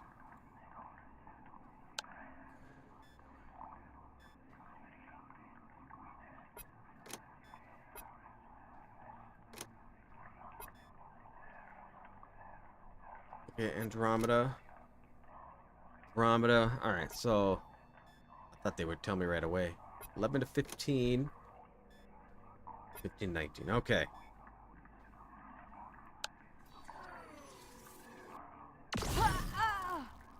That's There's just outsider insane. radiation everywhere. Someone passed through here, scattering their Yeah. light around.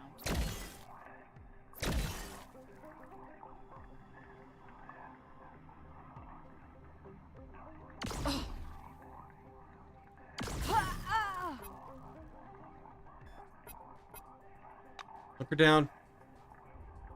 Some more defense.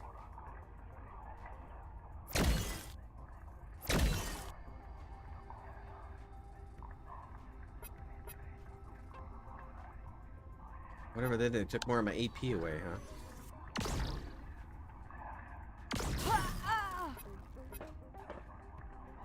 You can't move much.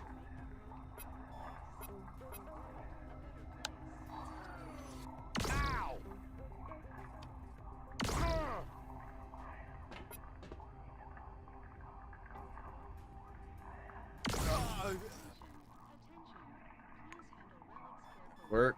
That'll work. Take your beer, your smokes. I'll leave that.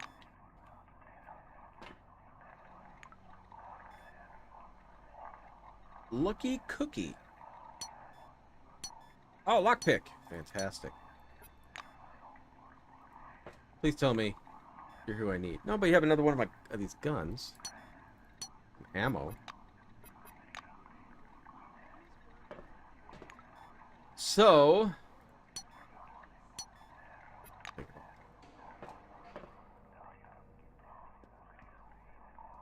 Charles.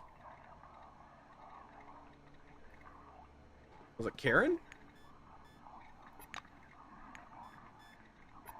Who was it that was supposed to have that key?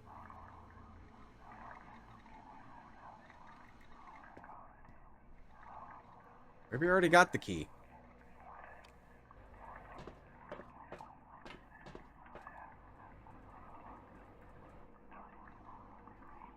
Let's see.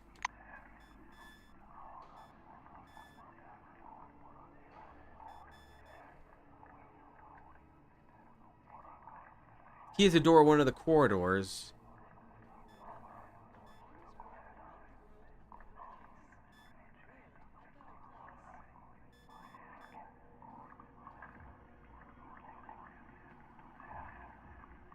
Well, this might be one.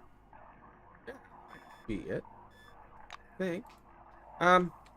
We do need a heal. Fatigue is not too bad, so let's throw a heal on.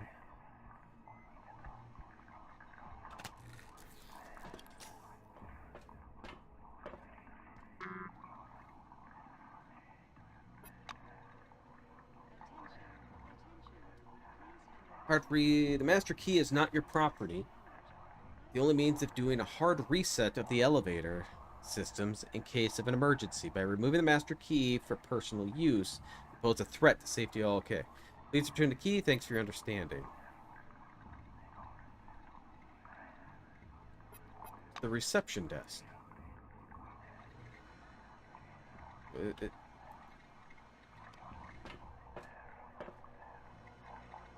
So, first floor.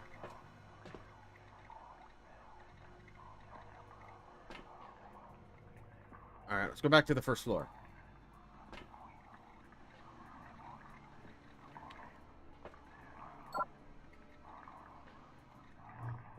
None of this looks like it would be a reception.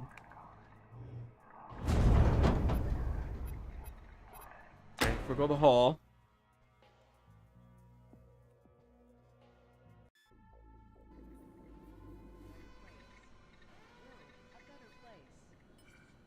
Here? This be the reception hall?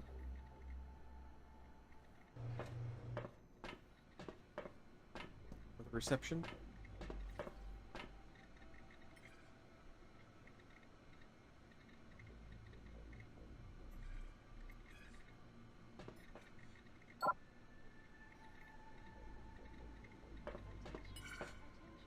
Doesn't look like it would be the reception area either.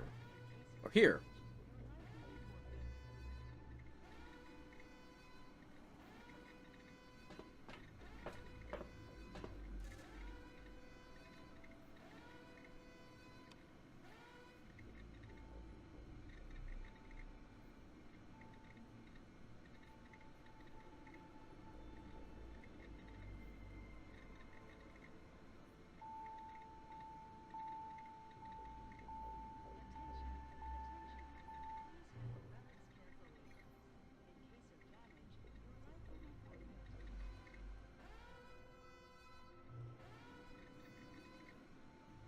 I don't see it here.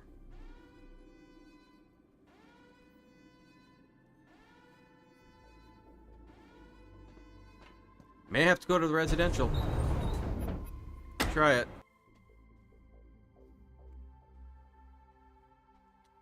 Discovered. I'm still live streaming you. Can I join your stream?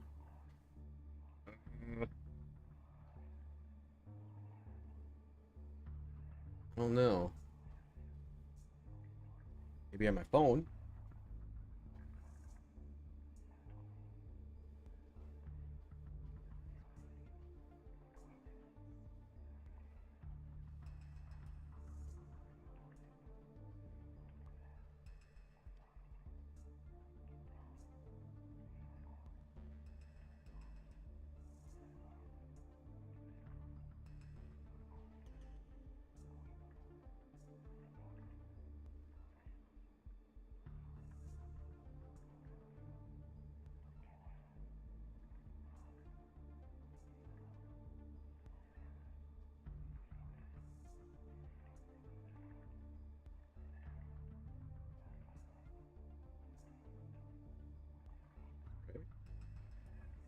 There we go.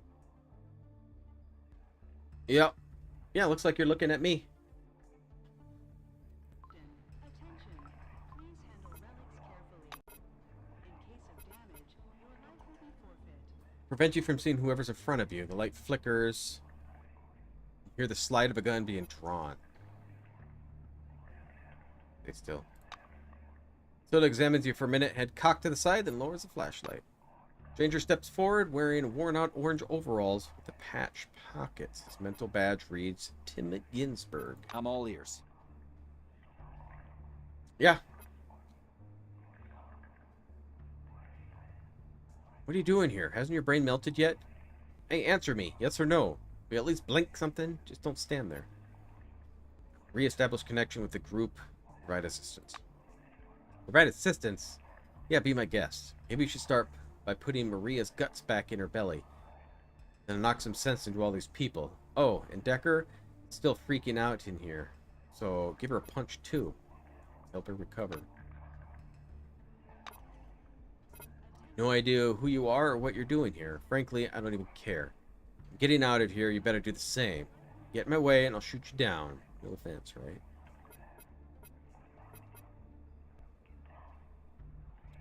Tell him to calm down. You don't care what he's doing, and you're not interested in stopping him. Sorry, pal, but I don't believe you. Keep your hands where I can see him, and don't make a sudden moves. You'll live through I this. hope we won't see you again. What? Oh, he leaves. Okay.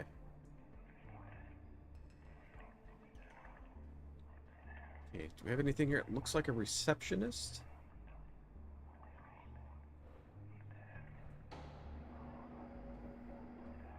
The kitchen area.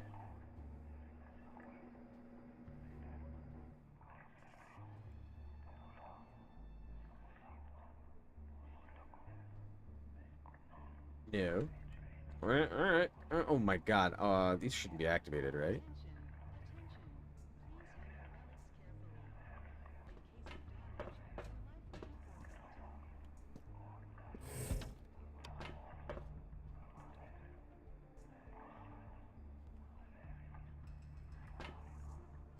I can stand on top of him and talk to him. Floor tiles are stained. The orange is on all fours. His abdomen ripped open, smearing blood all over the floor with his own intestines.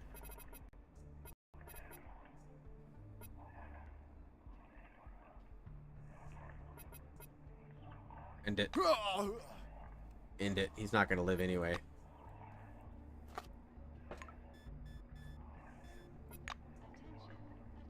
Okay, so we can rest, it looks like. Nothing but static.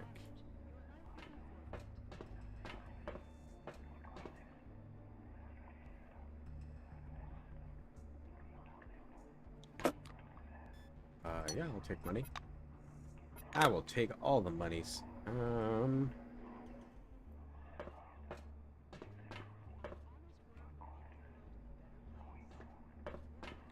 don't think I need to rest.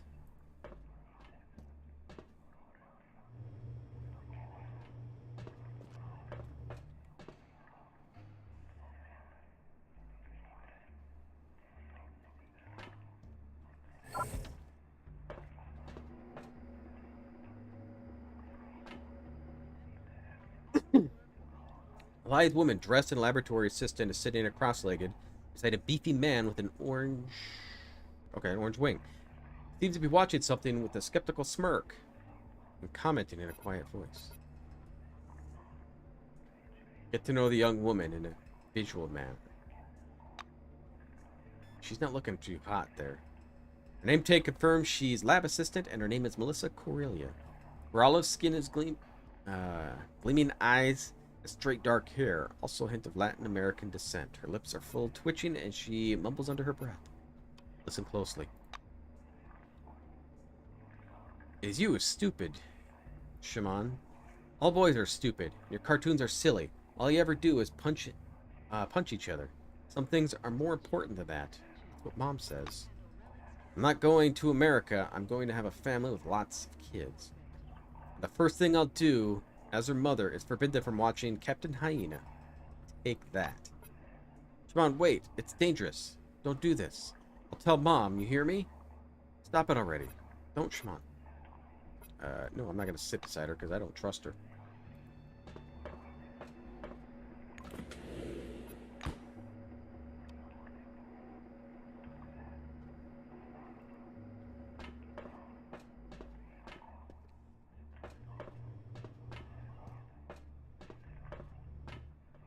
There's not going to be a reception area here, so I'm a little trying to figure out where to get this key.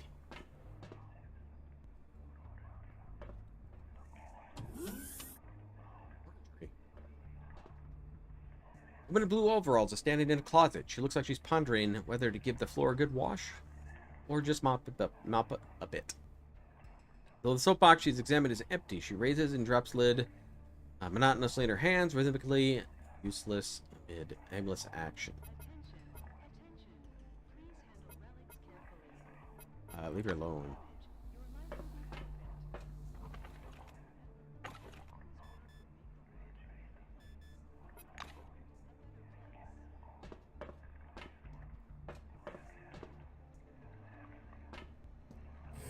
A lot of blood going on in this.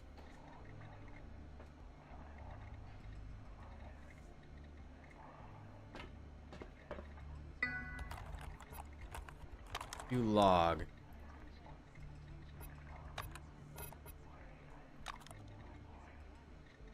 Nothing.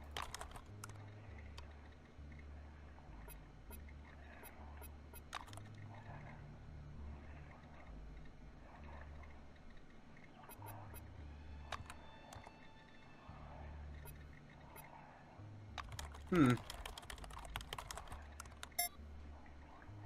nothing in there, is there? I don't need the medcom.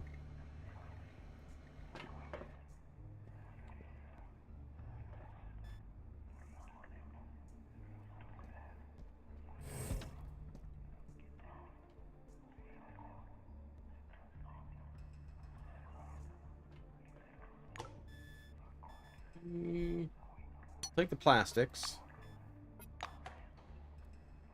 Okay, so we got a dude in here. Elizabeth. Not dude, I guess.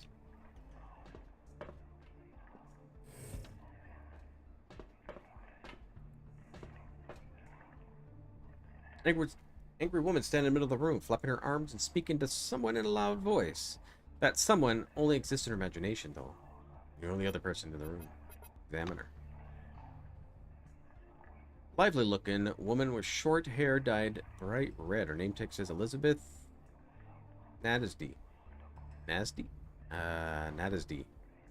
Something. Don't care. Where's my pizza? I placed an order a half hour ago. It's been delivered from China or something? Once again, no anchovies. It's damn student part-timers. Oh, there's Jan. That's who I need.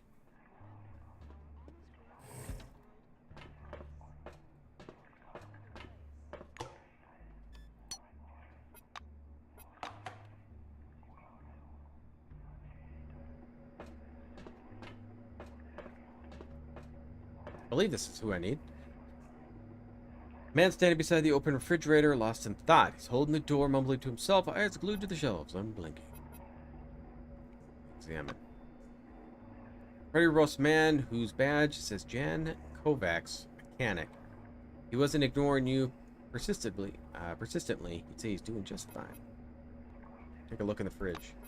Shelves are empty. There's nothing there. Some expired canned stuff. Whether the man sees exists only in his imagination, except there's a key card on the bottom shelf. Take it. Fantastic. There we go. That's what we're looking for.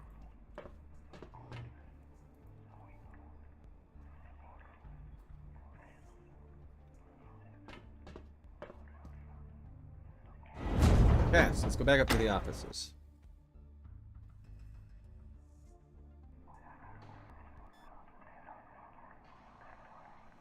Once in a while, leveling up. Pretty darn close.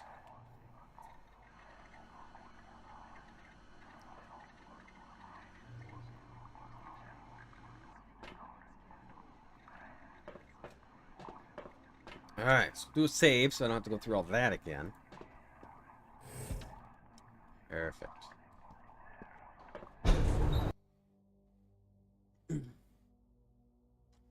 Hoping at some point I find a better gun.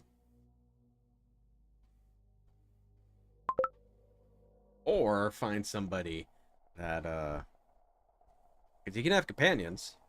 I have no idea when I get them. Let's reload. Sneak. Because...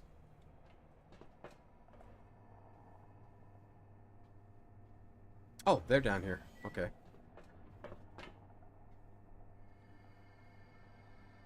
And then we got other people that might be bad.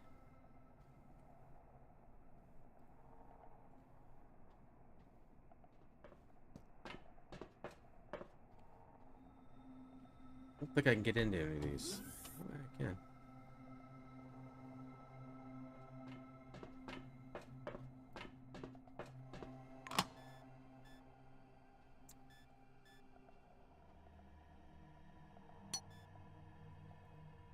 I'm not going to take this because I don't do anything with psi damage. I don't know why I don't just use take all. I went dirt though.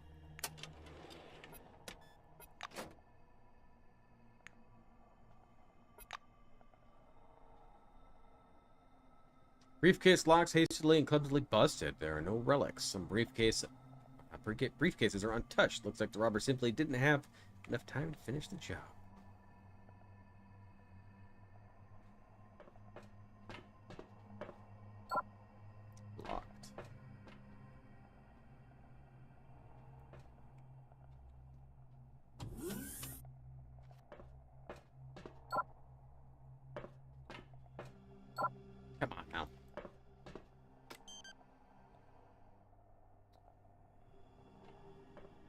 Hmm.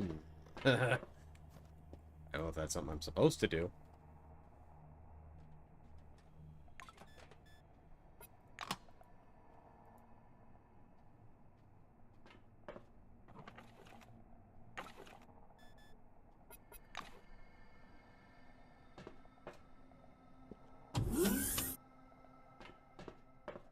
Yeah, it's got medical notes, med kit. Take all. Day 5. Several workers immediately began complaining of headaches. Carbon monoxide? If prescribed painkillers, gotta keep an eye on them. Day 7. More of the same complaints. Some patients are drooling and report auditory hallucinations. Microstrokes? Lack of sleep? Further observation needed. Day 10. A couple of patients show obsessive behavior, focusing on repetitive actions, as if obsessive compulsive disorder. Encephalitis? Examinations revealed abnormal changes in the iris. Day 15. Patients becoming more aggressive. One even attacked my nurse. Now all patients have become isolated and antipsychotics, clozapine, prescribed the most violent ones. Management finally decided to shorten the work shift.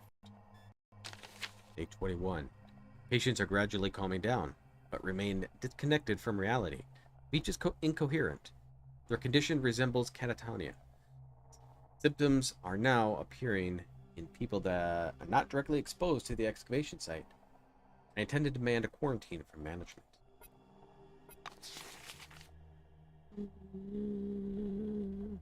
Empty, it says. I'm not even bothered looking at it.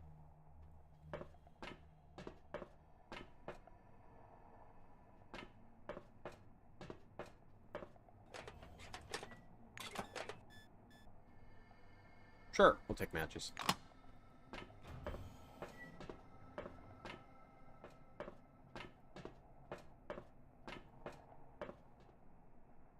An unglowing relic. I'm pretty sure that's what we gotta work on.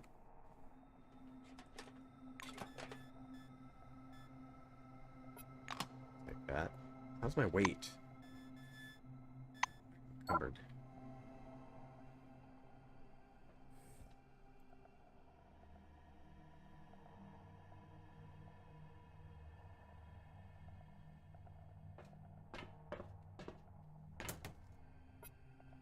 Nothing. Nothing.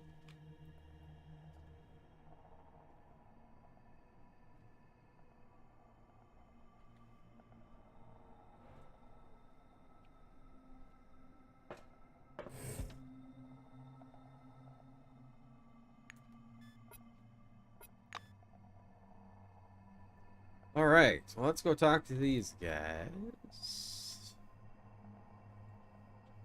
Assuming I need to talk to one of them.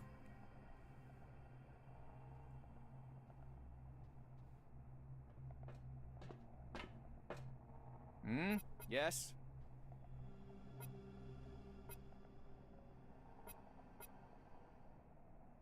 Good luck. Alright, or not.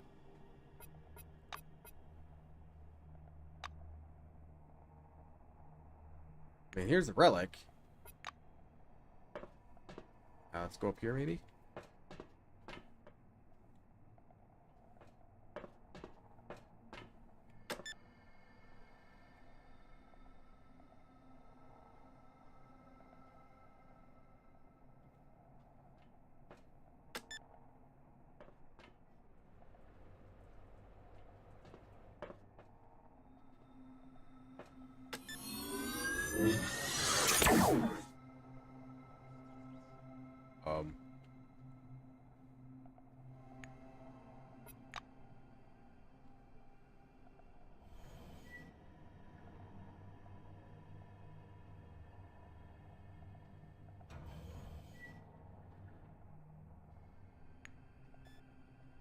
Not sure what I just did.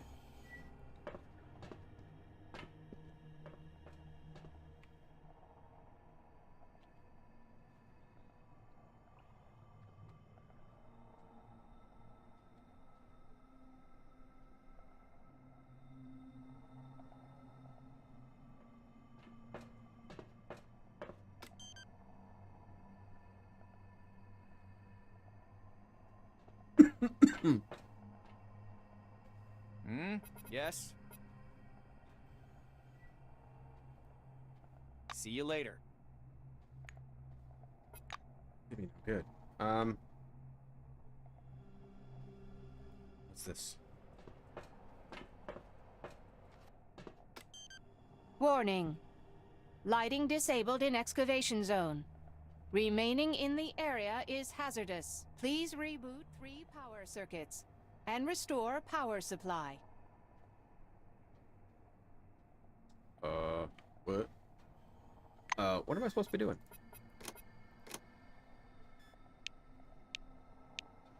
You have to find 3 terminals for energy circuit and reboot them. Alright, so I'm assuming it's these then? So there's a third one somewhere. That one I turned on.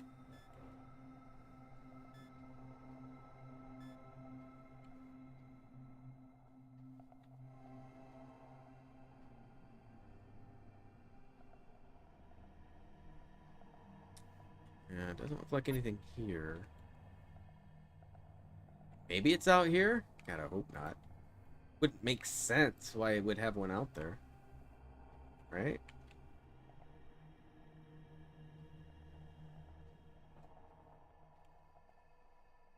Oh, it's right here.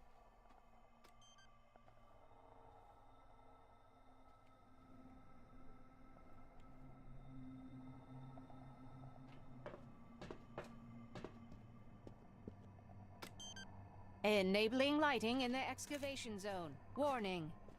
Damage to power system detected. Start the emergency generator.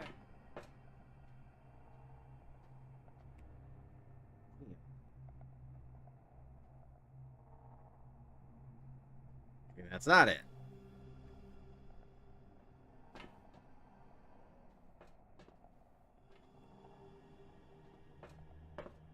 Not these.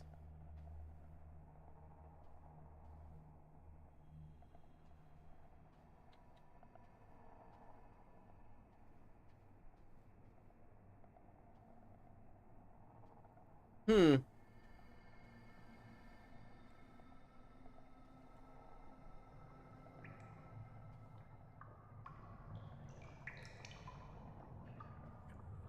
It looked pretty creepy out there.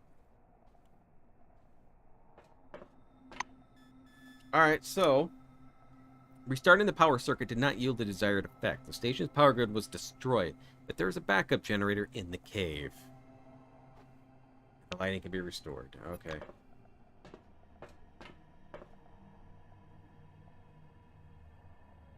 Alright, let's sneak.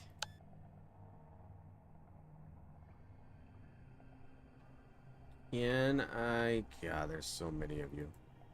Sneak around you.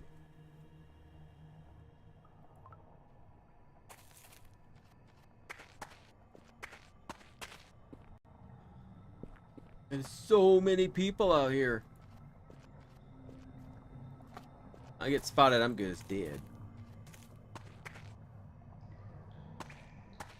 I mean, maybe they won't attack me at all, who knows, but... Oh. So whatever's out there is killing me?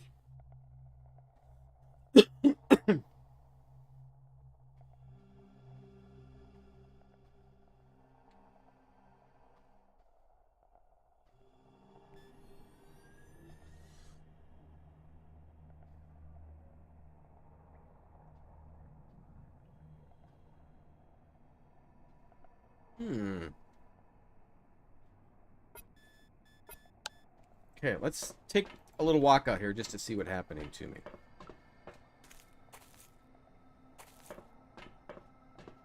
Whatever that is, that hurts. I did level up.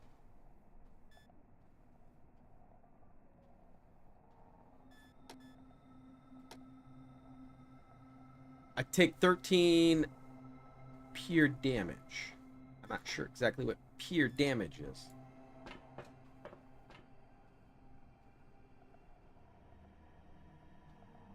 So there's monsters and stuff. It's like something's changed these people.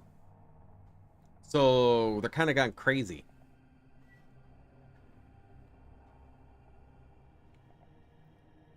I don't know how am I gonna get it through here?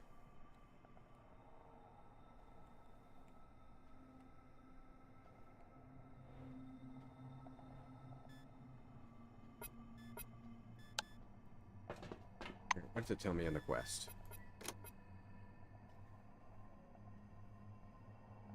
Your first attempt to explore the excavation almost got you killed. Each time you entered the darkness, you begin dying slowly. You'll need to find a way to turn on the lights in the excavation area, otherwise you will die.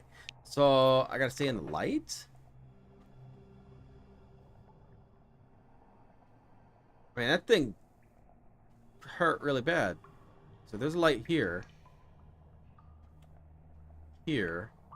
That turns off. There. I gotta make it here.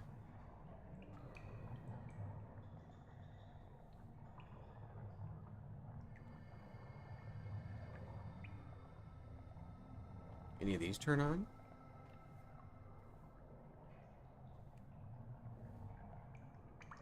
Well, that's the generator, I bet.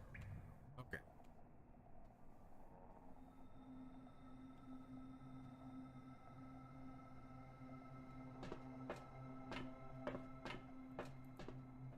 Like the rat game? Rat game.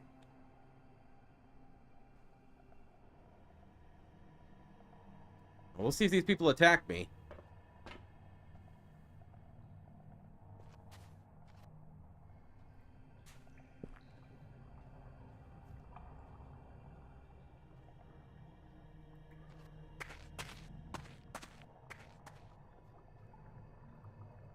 Yeah, so they don't attack me.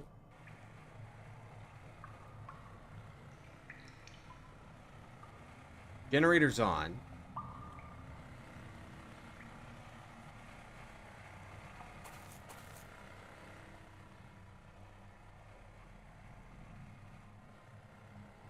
Is that light gonna go off?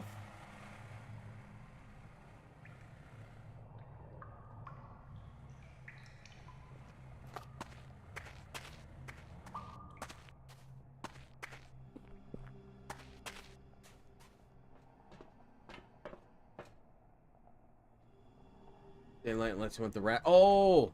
Plague Tail. Yeah. A little like that.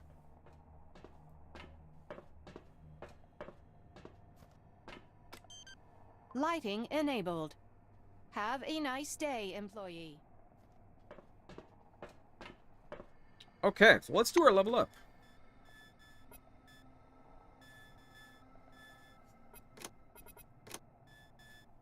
Okay, so I got 24 skill points to put in.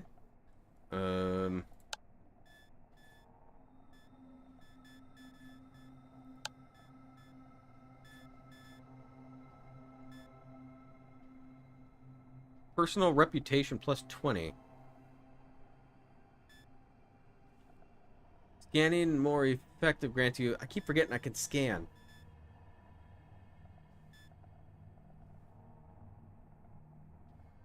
Target within the radius of 2 meters is guaranteed to get negative 25 to all types of resistance for 1 round.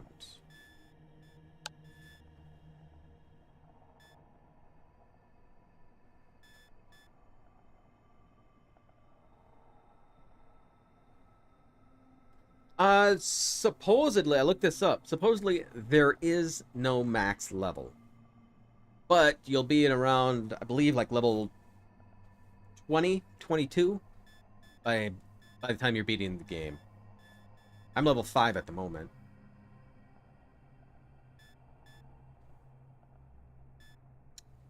Like melee stuff on some of this tech I don't want.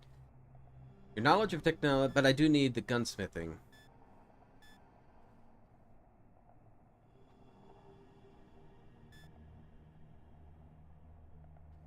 Manufacture, improve, and others very much. Okay, so yeah. So we're gonna put you to 50. In medicine, we're at 60 at the moment.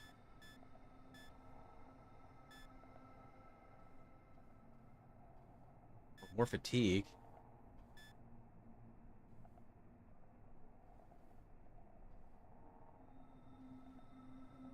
It's kind of nice too.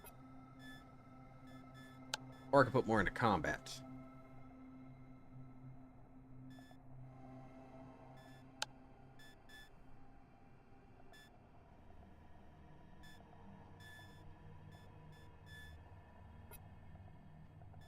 I do want points into contraptions also. Ability to throw weapons from cobblestones to grenades.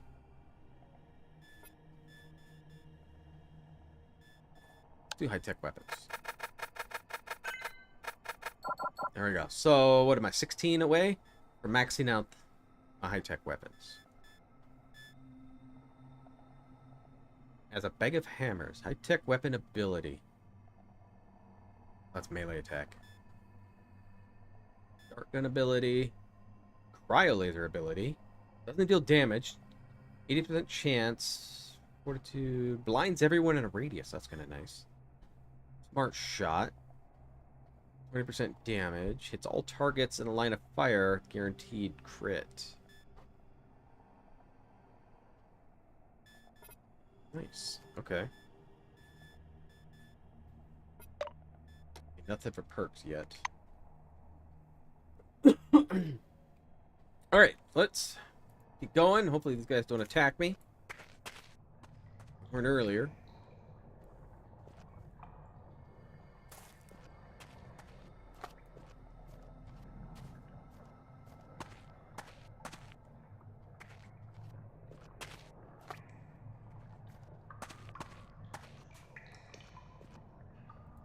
That's the relic.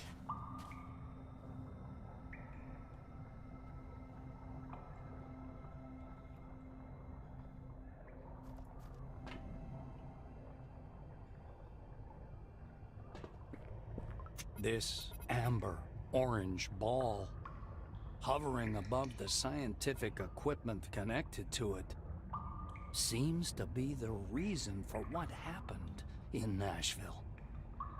You can feel the waves of anomalous radiation emanating from it with your whole body. A pleasant tingling rolls through your skin, and each wave fills your head for a mere moment with strange, rapidly fading images. Without taking your eyes off the sphere, you move closer. Scan it. You aim your scanner at the artifact's glowing surface, but the device will not function. Only a sine curve is quivering spasmodically on the monochrome screen. You suddenly begin to feel numb. Oh no. The prickling in your hands and the anomalous radiation pressing against your head grow weaker, but a frightening sensation rises in their stead. An unknown force detaches you from your body and takes you up into the cool, ringing silence. The maelstrom hanging above Nashville embraces you. All of your consciousness unfolds like a giant canvas. Uh-oh. Did I make a bad hurling decision? you into a dark auditorium. You see the maelstrom swirling over Nashville. Pulling you from the crumbling walls of the base, it lifts your mind above the world. It covers the lands of the dome like a gigantic spot, in the swirling shadow of which the lights of human consciousness flicker. Some of them fade away, barely in contact with the maelstrom. Others grow dimmer and blink painfully. Some glow with a strange, cold light. Gaining strength, the maelstrom, rushing westward, comes crashing down onto the southern lands of the dome, leaving behind hundreds of fluttering and slowly fading lights. After sweeping out Concord and Spire Station, the maelstrom finally calms down. It hangs in the very center of the dome, like a majestic, lazily swirling vortex, and your mind rushes about within it like a shining spark.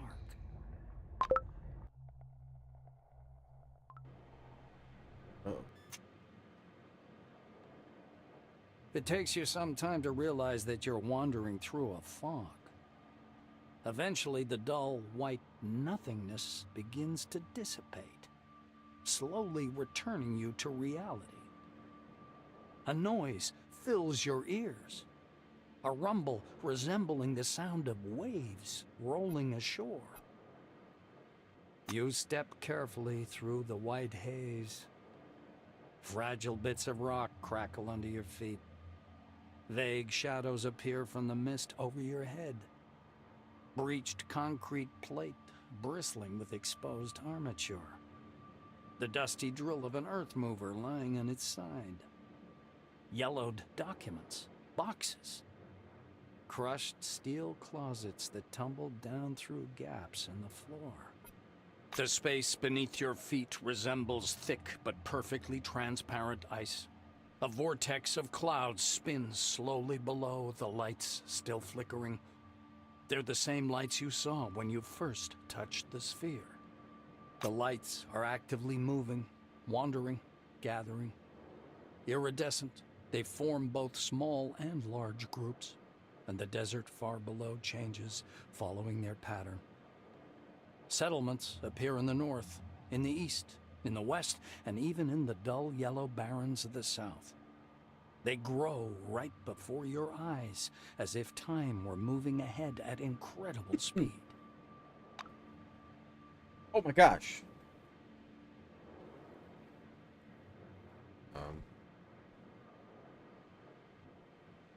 Talk? Hi there. Steele's face, Wyatt's confident focus as ever, seems to be lit by a screen and an invisible computer. He looks at me and smiles, tears on his lips. You! Wow, this is amusing. I was most certain you were dead. He walks up and touches you with his palm, but you feel nothing. Anna looks disappointed. His uncertain gesture towards suggests he feels nothing, just like you. What was I hoping for anyway? You know how unreal it is to survive and keep my sanity? All the psychic stress Maelstrom was generating? A lot of these people lost their minds. That's what we saw here. And what happened after Ankara on the west side of the dome. You know, I'm locked inside my head right now. From my perspective, it looks like the computer room where Louise locked me in. How ironic.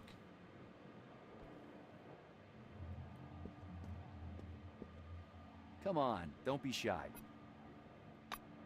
He looks at an empty hand, puzzled expression. Do I know you? Yes, I do. I should quit this crap. Those glasses fry up the brains right quick. Where are you now? How should I know where you are? In hell? Together? That bitch Decker and a meticulous bastard, what's his name? Steelman? Oh yeah, Steel. Throws his hand in the air, and the fountains of mist follow them. Told you there was an exit. I made it. I found a car. I don't know... Okay, try that again. And don't you dare rip on me. I did nothing wrong.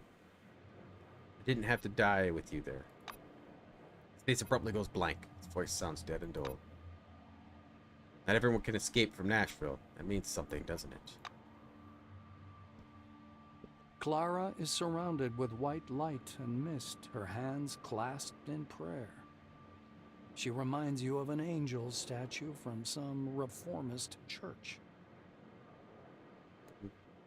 Seeing you, her expression changes. She crosses herself, mumbling under her breath.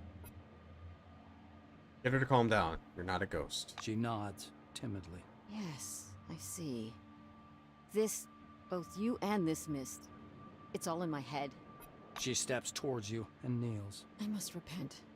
Clara's voice trembles. When Maelstrom broke, I didn't try to save anyone. I just got in the truck and drove away. I'm a terrible sinner. I know. I hope you're in heaven. She raises a face distorted with suffering. Hell, you're in hell. I don't know where I'm at. Clara sighs heavily. I see. Why are you appearing to me? Is this some sort of a sign? Do you know about signs? This is when... Her voice suddenly becomes deep and thick. She drawls as if her words were being played from a corrupted tape. Clara's face alters subtly, as if it had turned to stone. Abbott is very kind to me, but his faith is nothing I could get used to. She says in a dull voice. There's no doubt. The funny, scruffy old man standing before you is Aaron Melville, the old man from the gas station. He also recognizes you. A smile wrinkles his already wrinkled face. Ah, it's you. Long time no see, sweetheart. Melville examines you closely. Safe and sound, I see. How'd you pull that off? No one survived where you were heading. The only worst place is the center of the dome, where the spire... well, you know. The old man points vaguely upwards with his crooked finger. You're aware, aren't you? The spire is fallen. Now the road's closed. As if folks would want to come here anyway. And here we stay, like crabs in a barrel. He thumps his timber leg on the ground, driving the mist away. Don't think that I'm complaining. My business is on a roll. They come and they go. Melville's face seems to petrify. He speaks slowly, but flounders anyway. The gas station can be crowded nowadays. Everybody needs my gas station. Oh, folks went crazy, I tell you. Fighting over nothing. The old man woefully shakes his head.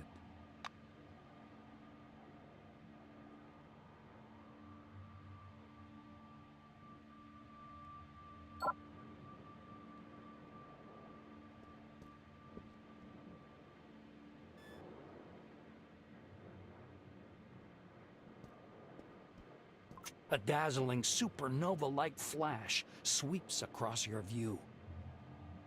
The lights, frozen in the desert, start to move, and a cloudy funnel begins to slowly trail after them. The funnel spreads out under your feet. Flickering waves of lights drift northward, driven by the winds of a maelstrom. Not just a maelstrom. Maelstrom. Its shadow covers the west and south of the dome, as if it was extinguishing the lights scattered across the desert.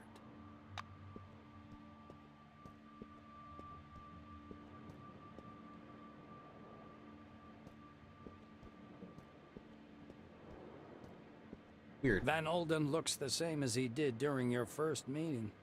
The same shiny glasses with thin rims, an arrogant expression, and a stopwatch clutched in his hands. He's examining a shred of mist hanging in the air.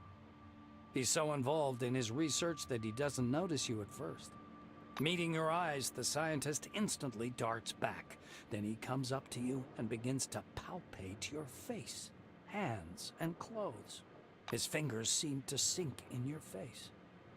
Sebastian Van Olden screws up his lips scornfully. Yes, of course. A thought form, like the pink mist, I suppose, or any other similar anomaly, as was to be expected. Film Concord's electrical anomalies aren't the threat. New employees should be prepared for... yeah, we'll do that one. For a split second, the scornful grimace leaves the scientist's face. I actually agree with you. The megala anomaly of Nashville turned out to be much more dangerous, and the consequences of its appearance disastrous. On the other hand, everything that happened gives us the most plentiful research material. If Russo didn't hamper me, we would have learned Maelstrom's nature a long time ago. He runs his hand over the mist, curling around. The scientist loses all interest in you, steps aside, and continues to study the mist. Martin. A gray-haired man, arms stiff at his sides, stands squinting short-sightedly into the mist. Kingsley is much shorter in person, and older. He notices you. I never thought we'd meet again. I must thank you Thanks to your report, I was able to start the evacuation in time. Martin comes closer. You notice small changes in his uniform. Some of the insignia have been replaced by larger patches resembling military chevrons. Kingsley nods as if anticipating your question. Yes, the uniform is new, but the man is the same. Head of Magellan Base. I intended to resign after the incident, but Nakamura decided otherwise. I couldn't argue with her. He surveys the thick mist around you. One thing's certain. You're standing here. That means you're alive. Yes, I know what this is, partly. He looks you in the eye and says, Tell me. Scientists on the emulator project have been telling us a lot about it. Not everything, of course. Even they don't know what it is. Okay. You smell quartz and sand tempered in the sun. No idea. But what's as you going on. try to penetrate the dispersing mist, you can't see any desert. The world around you is full of pictures. They're floating around like visions in some crystal ball. A hall covered with carpets. A golden Cronus logo on the wall among wine-red banners. A power plant. A city filled with lights. Mercenaries, soldiers, armored vehicles moving through the cool wasteland in the night. The spire of a temple spire, its searchlight shining into the night sky. White corridors of research complexes. The visions fade one after another until only the last remains. The black silhouette of a strange building towering up from the lighter sand. This picture freezes before your eyes, as if giving sense to everything that came before. You have to keep talking to people over and over and over again? You hear heels clicking. A dark figure appears out of the mist before you. It's a woman. You've never met her, but you feel as though you've seen her face 1,000 times. You even know the sound of her voice, although you have no idea where you could have heard it. She looks at you with surprise. Then she frowns pensively and steps closer. She stands so close you can see multicolored reflections in her bionic eye. After poking you to confirm your ethereal nature, she waves her hand left to right. Obviously, she's hoping to disperse you like mist. Naturally, she fails. The woman chuckles discontentedly and leaves. The clicking of her heels fades quickly away. A wizened old man, long and lean as a scarecrow, leans over to examine you with the curiosity of a vulture. His long, yellow-white robes fall down in waves and rustle quietly. His stony black eyes resemble those of a blind man, but their gaze is fixed on you. Such remarkable technology, He says in a low, well-modulated voice. This voice seems to belong to some other person. He smiles, a warm and kindly expression, wildly at odds with the menace in his eyes. Name your price, and I'll buy your design. But be reasonable. Take time with your answer. Think it through. With the smile still fixed on his face, he steps back into the mist, never taking his eyes off you.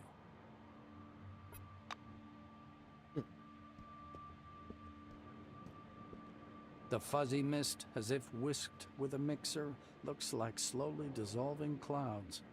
A short, chubby little man in a camouflage cap and army shirt steps fussily out of the white. He clasps his hands behind his back and stops a few steps away, scanning you with his gaze. Vivid interest flashes in his eyes. He clears his throat. I'm out of jokes about death. Or about Mr. Christ. I'm out of jokes about hallucinations. Although hallucinations under the dome aren't any joke, but an everyday reality. The man circles you. His glance bounces from your face to your uniform to your shoes and back. But you are something else. So, let's see. A pre-war haircut, all-time uniform, clean and pressed. Shoes aren't worn out, just got them. He recites with enthusiasm. He frees his plump palm and carefully touches you with one finger. You are ethereal, but light-tight. You respond to my movements. You are not using an image that's familiar to me. You don't look like anyone I know. And your badge says... He raises himself on tiptoes and fixes his eyes upon your badge. The name. Of course. Of course. The name. He flings his arms about and leaves without even saying goodbye. The mist seems to slam shut behind his back, like a pair of wing doors closing. All right. The fluctuant white slowly settles. A man and a woman stand before you. The woman rolls her eyes discontentedly. Are you serious? Tuesday, I tell you. Wednesday, I tell you. Thursday. How come I always repeat the same thing? I can't sleep without my pills. You're the man. You're responsible for me. The nightstand. The top drawer. There they are. Oh, my pills. Just say pills before we go to sleep. Is that so difficult, Johan? She pushes him lightly on the shoulder. The man nods automatically, lost in thought. The woman clasps her hands in front of her chest. She's boiling with frustration. I can't depend on you, can I? I haven't been able to relax in years because I have to control the situation for both of us. Johan! Hello! My pills! Pills! Knock her out. Her shouts break through the man's pondering. He comes to his senses and stares at you in surprise. Then he turns to face his companion. Olivia, don't shout. Make a habit of putting your pills on your pillow. Anyway, this isn't about the pills. Olivia falters and points her finger at you. And what is this? Or who is this? Mind telling me, without the never-ending riddles, Johan? Just tell me. Johan gives you an appraising look. Is it Maelstrom? Hobbit's trying out a new device? I don't know, darling. Now, be so kind to take these goddamn pills since you remembered. And if you must yell to it quietly, I have a migraine. The woman flings her arms up fiercely and walks away into the mist. Johan lets her go ahead, then follows.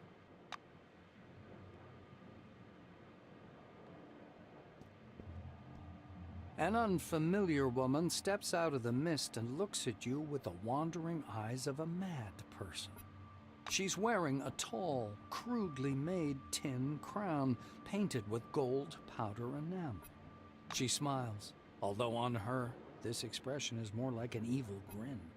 She begins to prowl around you in a circle, wary eyes locked on your face.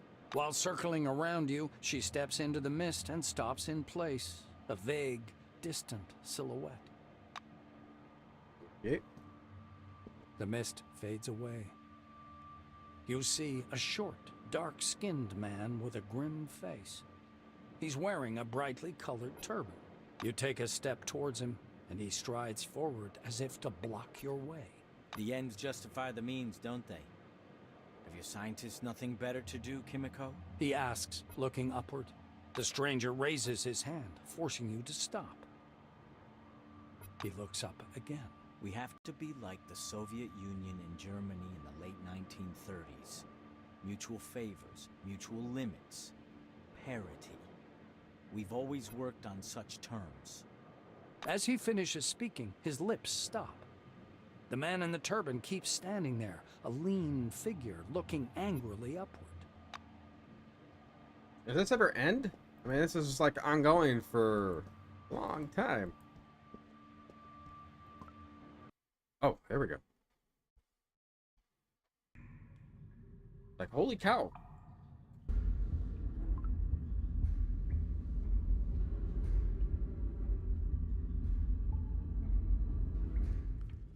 Nothing here.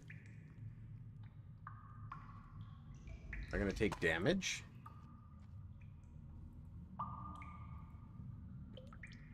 All the people are gone too.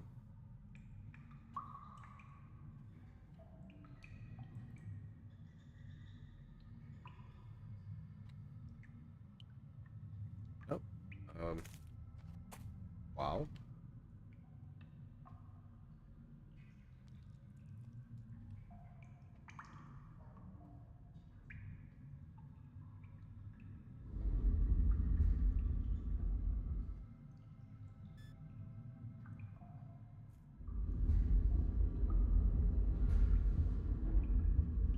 There's nothing here.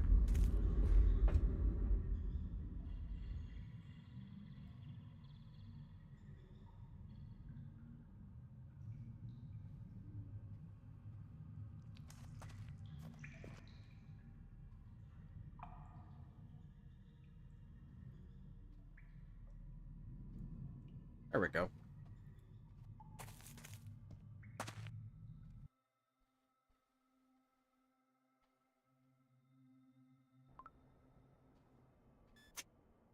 By the time you exit the cave, the desert is in deep darkness. Blue firefly lights are floating in the thick darkness. The dry, chilly air smells of cooling sand. When you look closer, you notice a tall, white structure nearby. The screen on your Kairos blinks. The system reports an error while trying to update the built-in atlas. When the maps reload, the icons are gone. Only a single marker indicating your location remains. Well, you're still near Nashville, at least judging by the coordinates.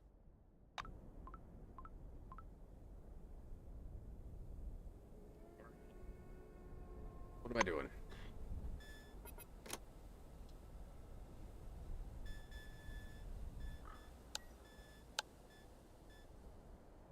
Trek through the depths of your mind. You need to get out of here. Then you can decide what to do next.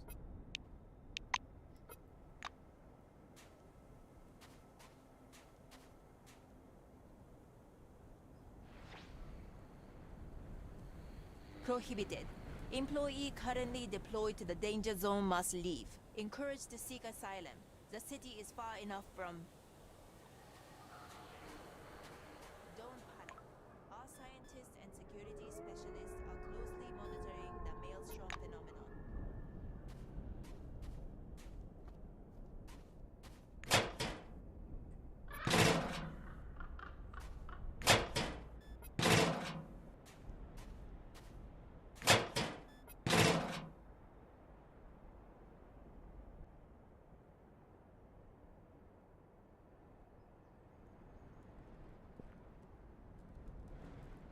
I want to go. That's where I was in. Can I get in this car? Lean closer to the radio embedded in the car's console. The emergency message is now coming through louder. Not any clearer. However, try to adjust the frequency. Turn the knob. Attention, this is not a drill. In the area affected by the maelstrom, Megalo anomaly scenario 6C is currently taking place. Remaining of the yellow sector is prohibited. Employees currently deployed to the danger zone must leave the area immediately, now following the standard evacuation protocol. All new committee citizens are encouraged to seek asylum. The city is far enough from the yellow sector to be considered safe under the current conditions. Distant wailing of emergency sirens can be heard through the speakers. The announcer keeps talking. Don't panic. Our scientists and security specialists are closely monitoring the maelstrom phenomenon. Any registered movement from Sci-Fronts will be closely monitored. Urge you not to spread false rumors about victims among the population. Maintain confidence in all of our committee authorities. The problem will be solved as soon as it is feasible. Attention, this is not a drill. Alright, well, I probably don't need to be up here.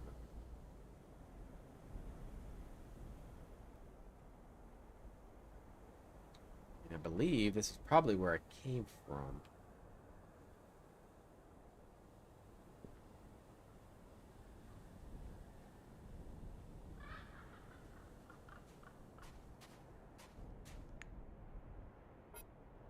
Do I want to leave the location, or do I want to kill more? Car's crashed. Long black skid marks that trail off spilled oil. Leading to path of demise.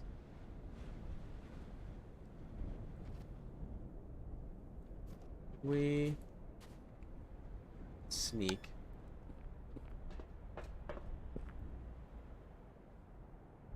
If there's anything here.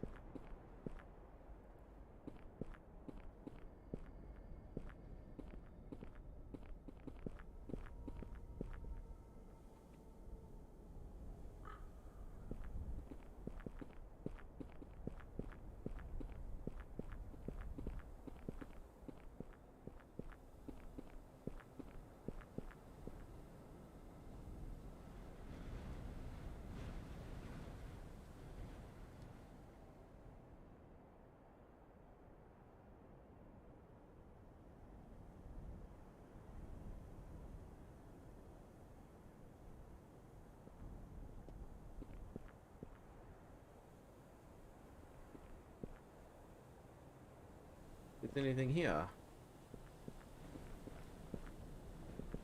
I don't know if they could see me. The red dots are up here.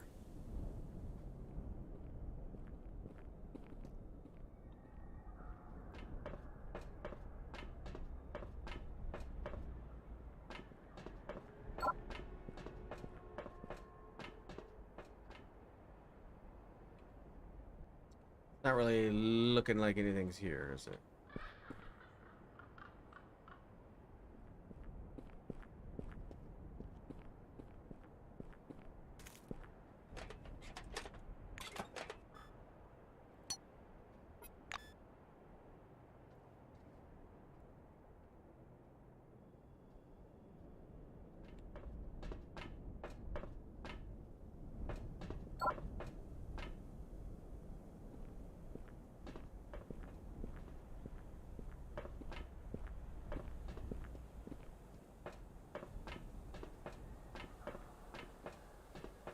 Go, go, go, go, go, go, go.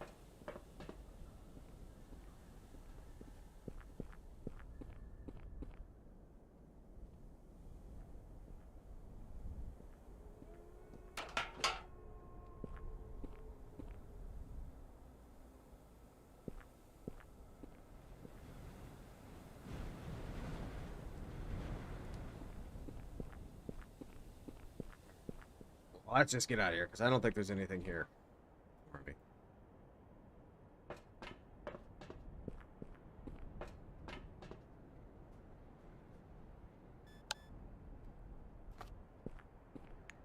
Yep, let's leave.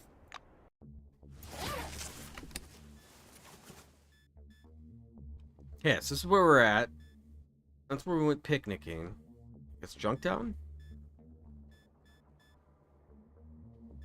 I don't think we really want to go to the Maelstrom.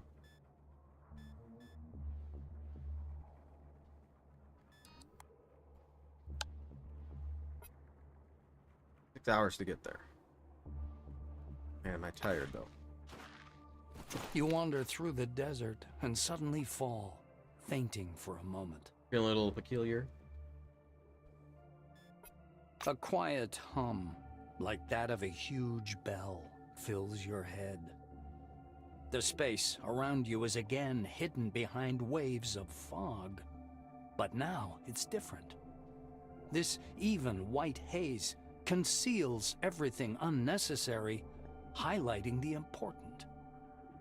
In the northeast, a flickering column of blue light can be seen beating straight up through the clouds, like the beam of a huge lighthouse directed into the sky.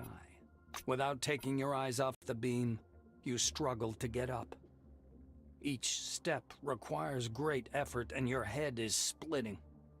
These are not the effects of sunstroke. And what you're seeing is no mirage. This is something else. Something is happening inside your head. Are you quoting Four Non-Blondes?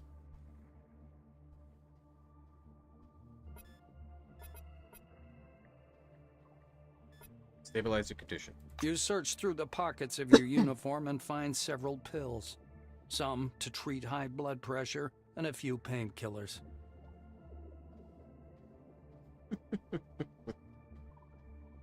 You put the pills in your mouth, and after a while, you feel better. The headache and hum soon pass. All that remains is a slowly dissipating fog and the blue glow fading away in the distance.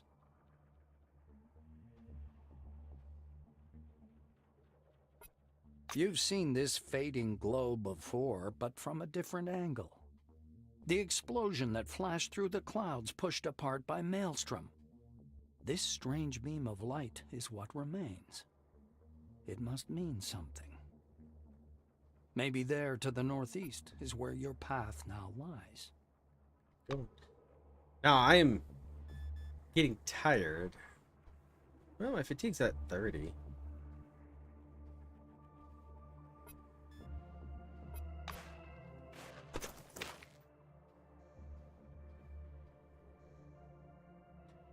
Parts it's half buried in the sand on the side of the road. Judging from the profile, it's a Commodore Lux. A rare find for the dome. Take a closer look. The car looks incredibly old, like it's been sitting here for thousands of years. We aren't even exactly sure the color. The entire body is covered in flakes of rust. We stop and peer through the darkened windows. Examine. Look inside.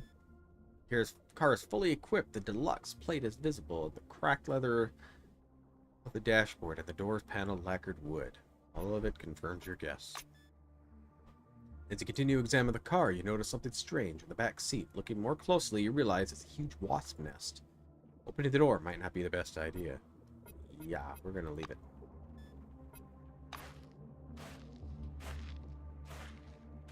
Oh, the red tells me where I'm going to be at the end of the trip. Aha. Okay. Enter Junktown.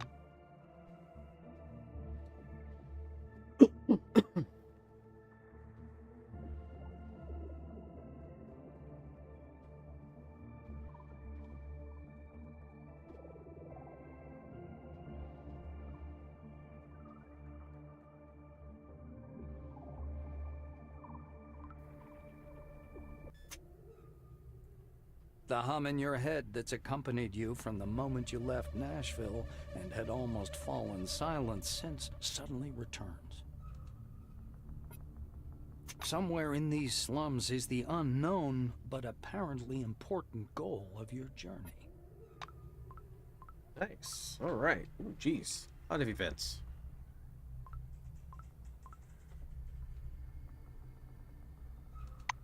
We're gonna have to try selling some stuff because I got a lot of crap on me.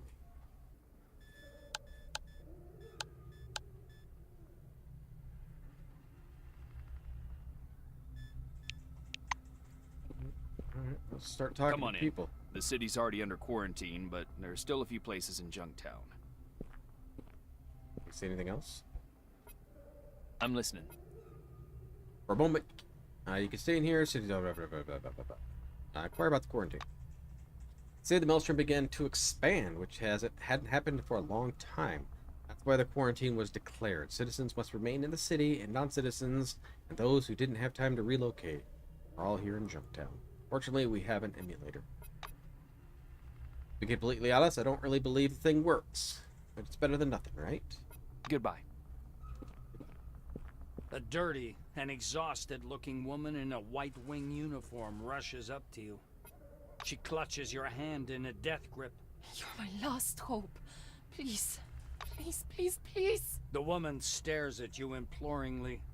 Katarzyna Beletskaya, relic registration specialist, is printed on her faded badge. Let's see what she's got to say. The white interprets your silence as a willingness to listen. She hugs you so fiercely that for a second you forget how to breathe. Thank you. I just know you're a good person. If you won't help me, nobody will, and I'll just die. Die here, amongst these. What? Katarzyna pulls herself together. I've been banished from the city. From Magellan. They took my Selectron and stripped me of my citizenship. No one wants to help me. Everyone's afraid they'll end up like me. All because of that damn Nakamura and her loss. Belitskaya looks upon you with new hope. But you'll help me for sure, won't you? I need to get to Magellan, and you can lead me there. You have a Selectron, I see it. It's hanging right there by your belt.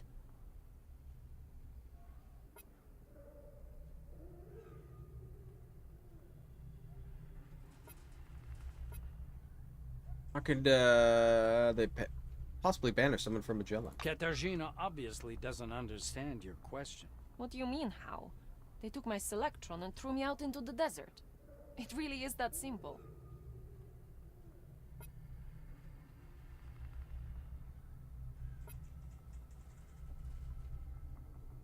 Tell her she's lying. Her gestures and expression make it obvious.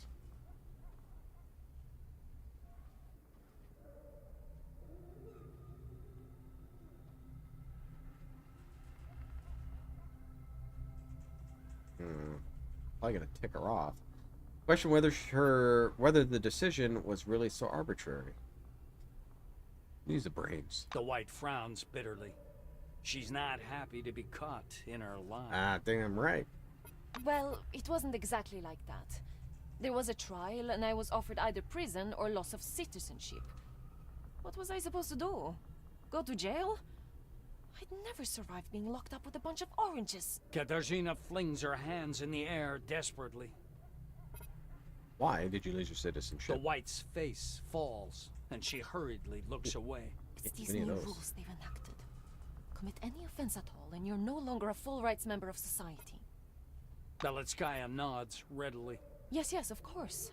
Ask. I know who Nakamura is. The White is surprised by this. Katarzyna smiles nervously. She seems to think you're kidding. Are you serious? Are you a time traveler by any chance? Or maybe you've been in stasis the last few years. Kimiko Nakamura usurped power from the committee right after the incident. Now we all live by her rules. Observe that, in legal terms, Nakamura must have had a serious justification to claim power. Belitskaya looks away. Well, she didn't literally seize power. When Maelstrom appeared, communication with the outside vanished and the spire collapsed.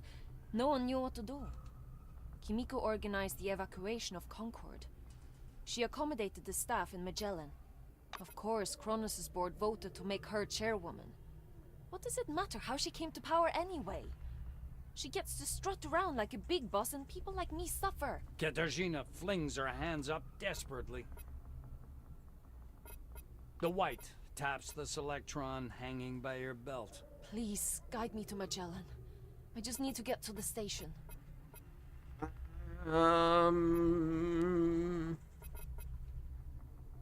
I'll help her for free. The White lunges forward to wrap her arms around you again.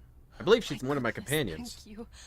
I'll tell everyone in Magellan what a beautiful person you are. She looks back at the city behind the wall. So do we have a deal? Come on. I can't wait to return to Magellan. Sweet. Yeah, there we go. Companion.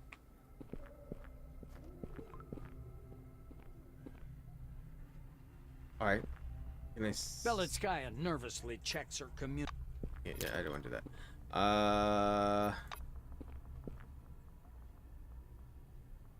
Gonna look at what you have. So the inventory looks like remains to be the same, but their weight is added on. My X-Heart Cryo Laser. What are you? Your high-tech weapons. I probably don't really need you. I mean, I'll take you because you're a companion. She's science, medicine, high-tech weapons. And I believe in this game, they're going to just automatically level them up. So they already have their set path. So it's not like I can micromanage them. But if I can have her right now for help, that'd be perfect. Call the squad leader, then we'll talk.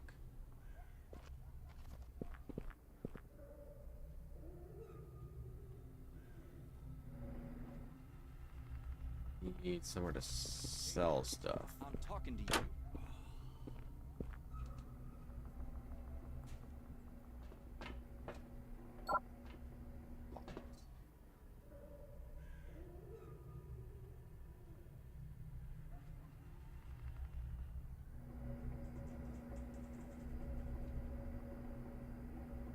Yeah, that'd be stealing. That's not going to go well. I'll talk to Bethany. I gotta talk to the squad leader first, I guess. Okay. Wherever they may be.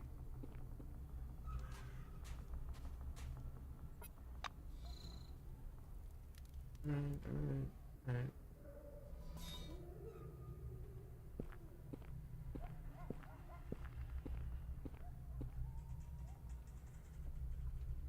I don't know who the squad leader is.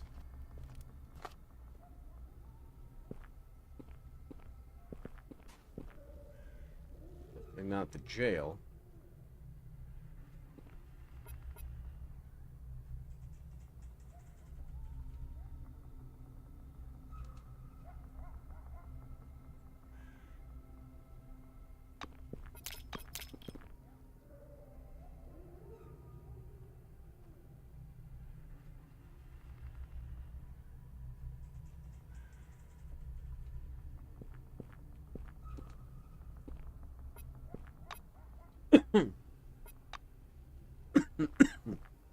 Nothing there.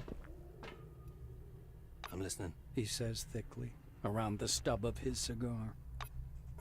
Waiting for an answer, he stretches huge hands until every knuckle cracks. What are you doing here? The silver gives you a cursory glance. I represent the Phalanx. Is that all? Desert Gang. Huh?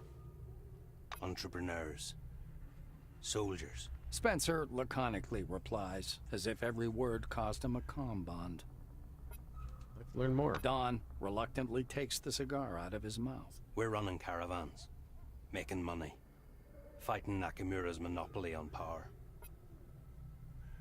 How to get to the Phalanx camp? The base is in the south. Maelstrom's there now. You won't get through it. Spencer frowns.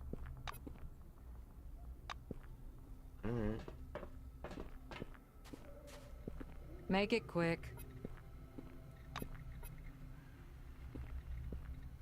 Looming over you, she adjusts her badge, reading Mei Fang Wang, and approaches a skinny lad in the backpack. Stupid shopping is over there. Wang gently clasps you on the back and sends you on your way. Slap her ass in response. Oh no, I lost the rep. Listen here, stud. I like people who are brave and clever. You seem to be brave, but also numb-headed. I don't like you. I hope we won't see you again. Oh, that was bad. Alright. I'm all ears. Take a look at the wares. Okay, see if we can sell some of this stuff here.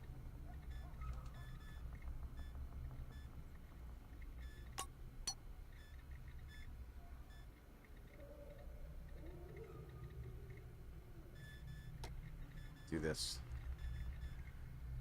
We could sell that because I don't need more.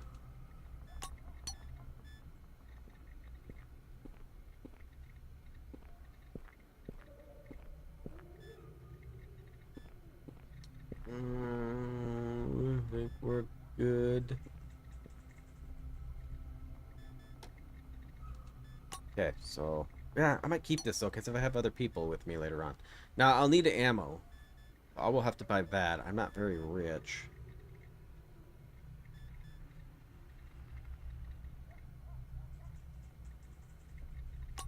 Get rid of that.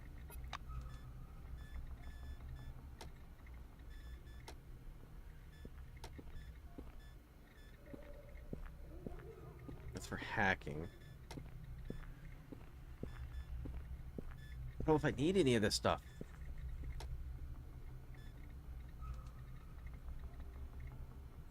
Plus 15 in contraptions.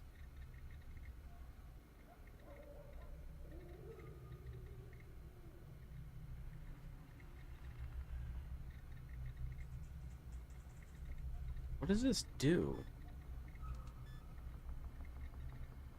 It's temporarily, but this doesn't say it's temporarily.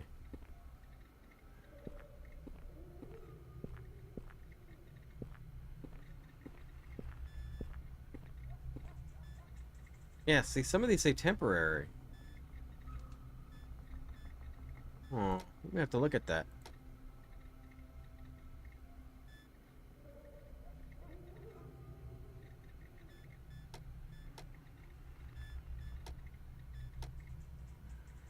I don't want to get rid of any of my drugs.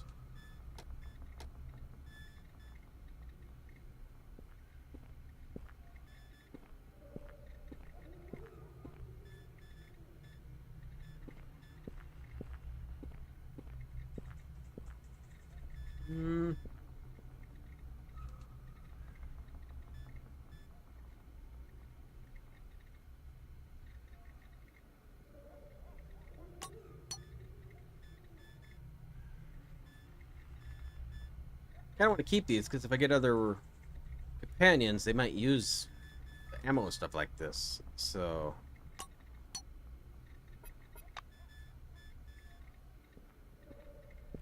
don't really want to get rid of it all.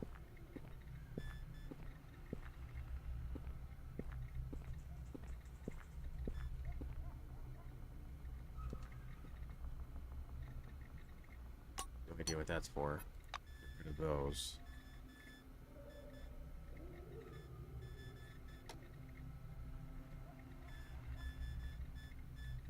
Home again.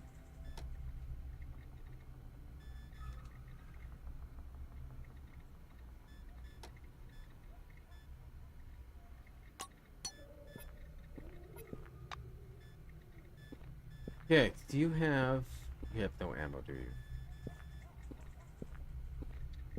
Jetpack?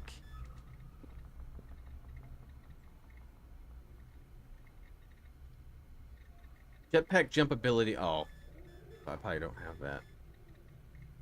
Personal teleporter.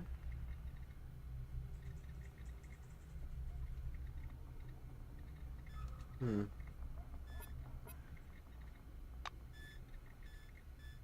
I have a little money, but we gotta find somebody who might sell ammo, and I need to find... Oh. What do you want? See you later. Nothing. Okay. Need to find this person in here. Maybe they're in here. What brought you here to this desert? Was it money? Adventure? Goodwill? One? Hiya.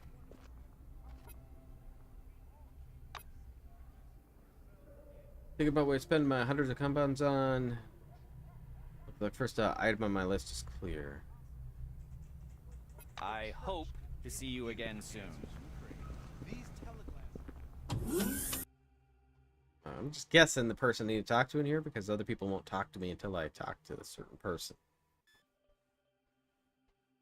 Went from 76 this afternoon to 43 and 25 knot winds. More Texas. We got a whole bunch of snow. I'm not sure how much we got. We're in an area where it could have been up to 5 inches, I think.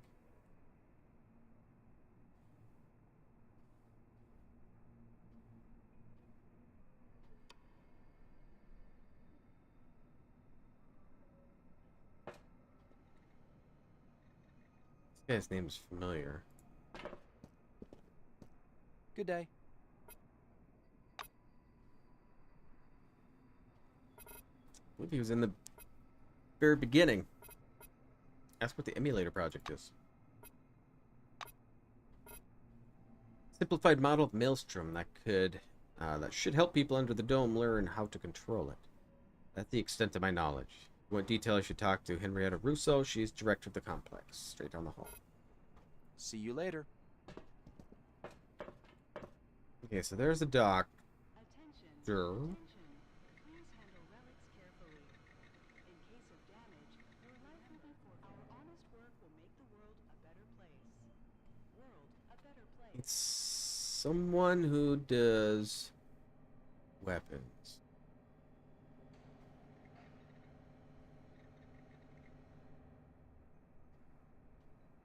Bring everybody in a little room.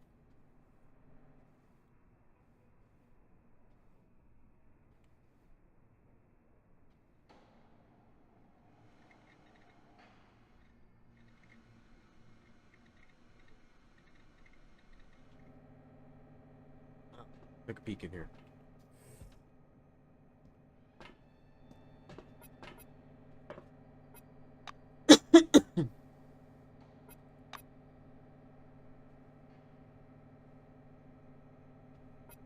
Oh.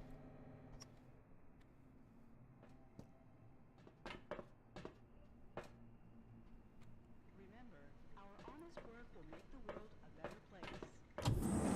A better place. How afford it? Yeah, that would be bad.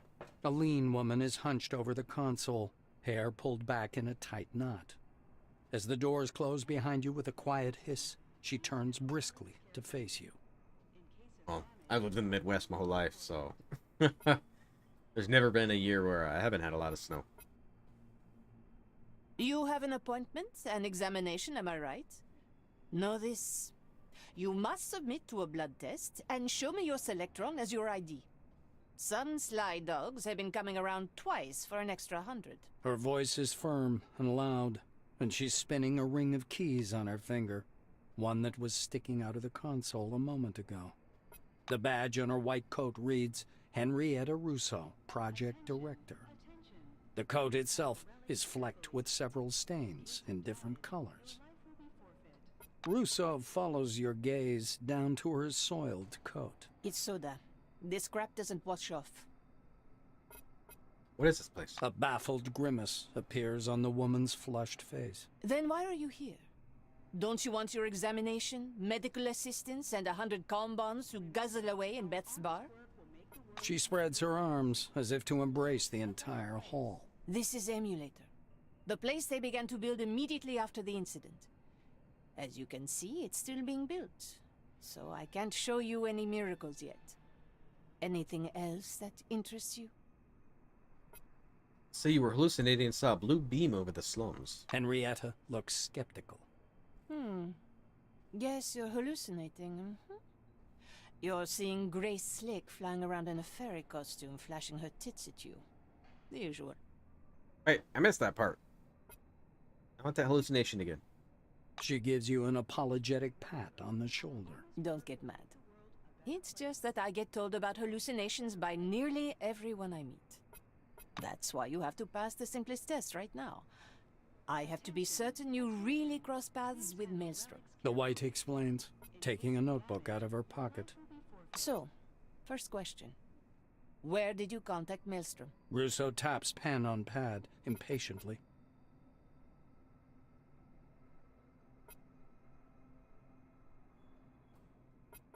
About the cave in Nashville, why not? The White gives you a skeptical look, but makes no comment. Of course she's not gonna believe me. Russo writes something down and turns the page. Second question. Describe your interaction with Maelstrom. So scared you're haunted by nightmares, white fog, and saw and spoke with other people while in the mist. The pen stops in Henrietta's fingers. Okay. You were navigating the fog and talking to them. She shuts the notebook. Let's get down to your examination. Stand here. I'm going to prepare special parameters for the scan. This will take some time. Russo puts the scanner back on the computer console and studies you, deep in thought. I could use a smoke after that. And I don't smoke, by the way. She says. Henrietta walks a full circle around you and stops in front of you again. What can I say? That was the best 100 we've ever spent. Your vitals are downright incredible. The sensors are off the scale. Even the fops don't show these metrics. And unlike them, your brains haven't turned into mush, supposedly. I'm going to say this now. I need you to become part of this project. What do you say to that? The White is looking at you expectantly. Sure. It's a quest. I'll take it. Russo raises an eyebrow. Yeah? Let's cut to the chase. Henrietta gestures for you to come over. She stops near the control panel to examine a massive construction hanging from the ceiling of the main hall. She fixes you with her gaze. Long story short, in 1976, the incident started in Nashville. Maelstrom broke free of the excavation zone, destroyed the spire, and killed a lot of people. And those who weren't killed outright had their brains fried into non-existence. If that was an experiment, I'd call it a total fail. Russo raises her head to study the green lights high up under the complex's ceiling with acute fascination. Everybody was in a panic all that year, waiting every day for the end of the world. But Nakamura was able to overcome the disturbances and evacuated the bigger part of the survivors here. She offered autonomy to anyone who wanted it, those from Phalanx and Carmine Heights, and decided that something must be done about Maelstrom in the center of the dome.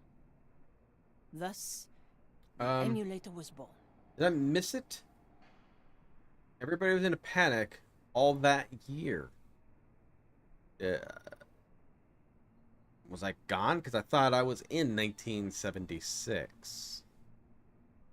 Henrietta clasps her hands behind her back and walks around the room. Things went quite well over the next 2 years. Maelstrom showed no activity, and all the trials were right on schedule. But several months ago, our sensors detected that Maelstrom had begun to grow, to become stronger. From my own calculations, I realized we needed the help of all those different people. Someone needs to search for relics for the emulator, and help with the coding. Otherwise, the Nashville megalo anomaly will overtake us. It will be too late. The White clenches her teeth and shakes her head. It's the first time you've ever seen her this serious. That's why they're here. Spencer, Abbott and his nutty buddy Santiago, and of course Karma. Our relationship with her has been sour since day one. Kimiko sacrificed a lot for them to be here, and I only lost control over the project. You know I would shove my ambitions and call it a day, if that was of any use to the emulator, but... She points downwards. From the edge of the balcony, you can see a mishmash of burnt wires and the melted remains of some relic. Now it's all gone to hell. The price has already been paid, but there were no results. The trials were unsuccessful. That's why I need help. And that's why I believe you're twice as valuable an employee. Oogie. Russo sinks into the chair. Told you! Welcome aboard. I forgot to add that this Titanic is barely staying afloat, and there's another iceberg dead ahead. But we can still sail through, if we really do give it our best. Henrietta is sitting behind the console, visibly tired. She's taken her shoes off, and you can see bright green socks peeping out from the edge of the console.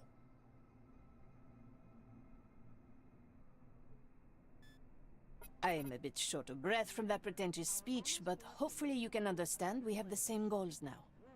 And it's time for us to discuss the details. Shall we? She waits for you to agree. That's better socks. Russo glances under the console. What about them? They're green, they're cool, they create a mood. Right now, I'm in the mood to talk about business. So let's talk. I'm listening. Great. Let's begin. Henrietta opens her notebook. She runs her eye rapidly over the lines. Past trials were unsuccessful. That's why it's so important to do everything right, and get the system ready for the new trials and a test run as soon as possible. Let's see what we have on that list. Biting her lip, Russo checks her notepad. Let's start with the driver. It's not installed. Karma Ishtwani is responsible for it. Her door is next to mine, by the way. Find out what's going on. Next, our transcriptor got fried during the recent trials. The new one is supposed to arrive via Phalanx caravan, but nothing's come yet. Go poke Don Spencer. He must know something about it. Spencer usually hangs out with his caravan buddies in the market square. She makes a note in her notebook. Yes, you should also talk to those nutty church people. Santiago, he usually preaches near the city Yeah, I entrance. saw him. Promised me a special version of the teleglasses to connect to the emulator. And what do you suppose he's given me so far? Nothing. I still haven't seen those damn glasses. The White seems to be losing her temper a little bit at a time. She rubs her forehead tiredly and sets her notebook aside. Everything isn't going smoothly for us either. Since the tests, the system's power supply hasn't been restored. Talk to technician Clayton Montgomery on Magellan's reactor level. I almost forgot. The emulator needs anomaly essence to work. This essence can be found in various parts of the dome, but we don't have a lot of time. Do you know about the picnic neutral zone? Well, that place in the swamps is full of anomalies. Talk to the people out there. They'll have essence for sure. Henrietta grows absent, perhaps reviewing what she said in case she's forgotten anything important. Russo looks at you. So, this is what we're going to do. I'm staying here to prepare the trial program and make sure no one fiddles with the emulator. You handle everything else. Better start with Magellan. I have a feeling they've got some hidden agenda, okay?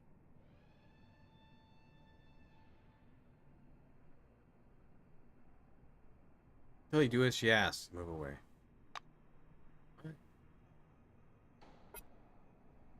So, anybody have... A plumpish woman in a white coat is sitting at a table surrounded by screens. Her fingers fly rapidly over the keyboard, the sharp click of the keys like distant gunfire. As you approach, the clicking of the keyboard stops, and the White raises her eyes to study you.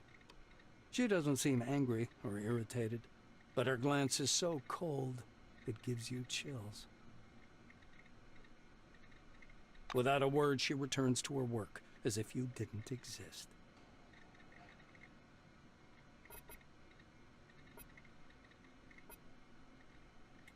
Be working together on the emulator project. The keyboard noises stop. Karma Ishtwani. Nice to meet you. She says indifferently. The White offers you her hand, but retracts it the moment your fingers touch. Hers are cold as her dead eyes. The keys begin their interminable clicking again.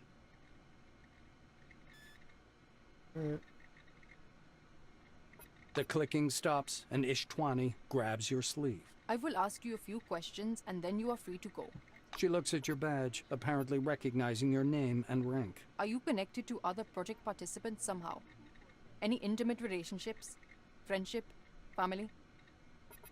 No connection. Karma nods slowly without shifting her piercing gaze. Is that the exact and entire truth? Ishtwani's grip slackens slightly, but her fingers are still wrapped around your wrist like a handcuff. What were your goals in joining the project? She asks.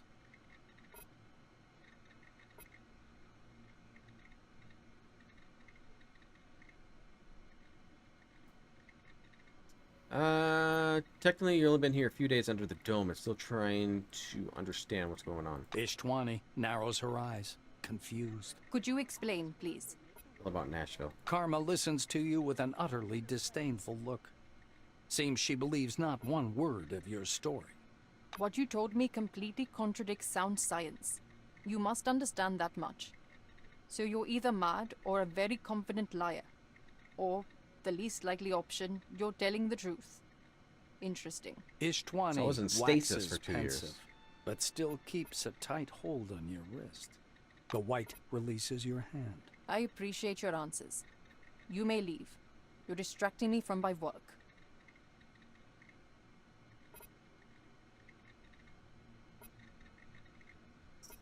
Say only drivers. Still silent, Karma returns to her computer and resumes tapping away on the keyboard. Move away.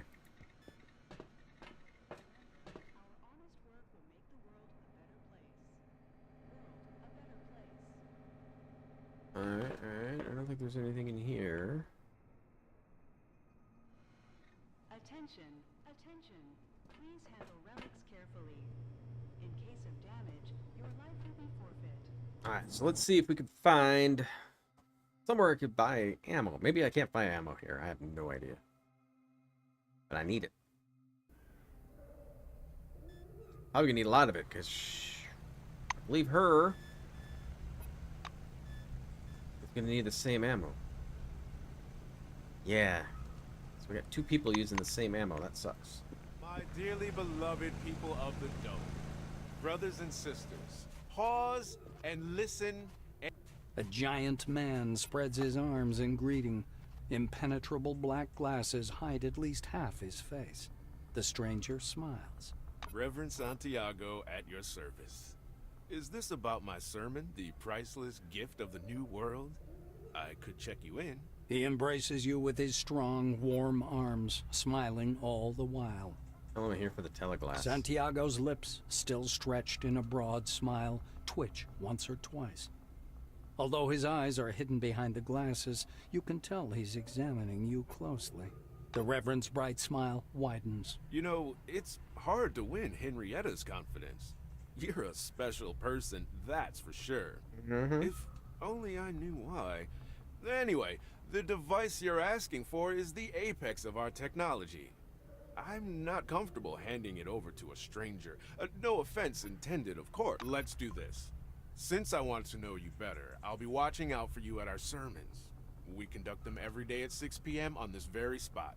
Is that all right with you? He extends his hand to seal the deal. Santiago's smile deepens. My intuition is whispering that we'll get along well. Oh yes, my friend. See, my dearly beloved people of the Dome, brothers and sisters. Alright, what have we got in here? Anything else?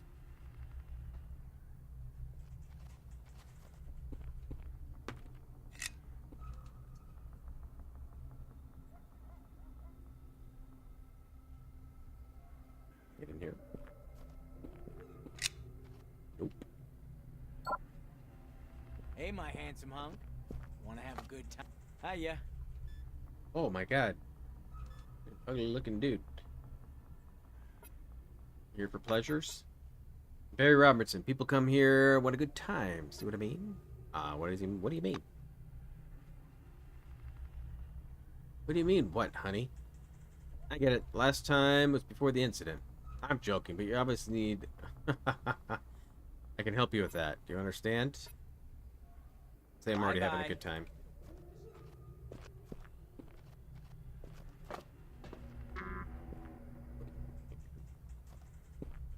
Talk to the boss man. Well, hello there. See you later. Okay.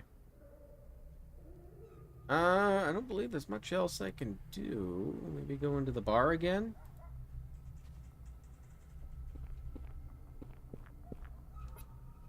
I don't like you.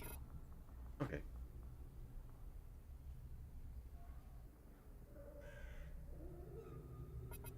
Okay, why don't you do something? Alright. Learn about the refugees. Anyone who lived closer to the maelstrom has gone completely bonkeroos. Eat weight your brain. Well, you know it's about Magellan. Been there once before the incident. Don't know I'll ever go there again. Kind out loud. Oh, great.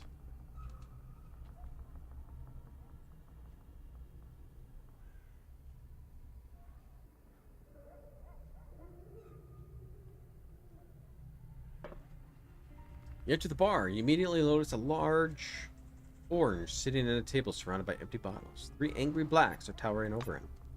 One of the blacks takes a truncheon off his belt and taps it slightly with it, attracting the sitting man's attention. Talking to you, butthead. Davey now eats Pat because you broke his jaw.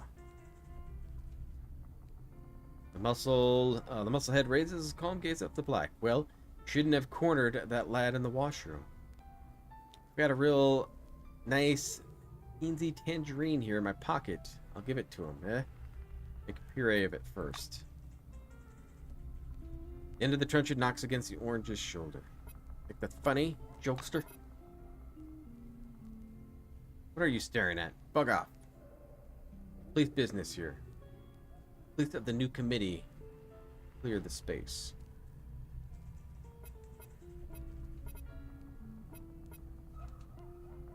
So you're not going anywhere, I better leave the orange man alone.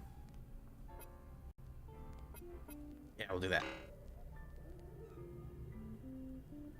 One of them snorts. Good advice. Keep out of this. Police taps the table with the truncheon again and then looks at the orange. I'll be waiting for you outside, musclehead. The orange finishes beer in silence and glances at you. Thanks for your support. They're waiting for me there. I'll go finish. Better go finish our talk. Feel awkward otherwise. Oh. Am I getting us in a Get out fight? of here. If you want to fight, go outside. This is a reputable establishment.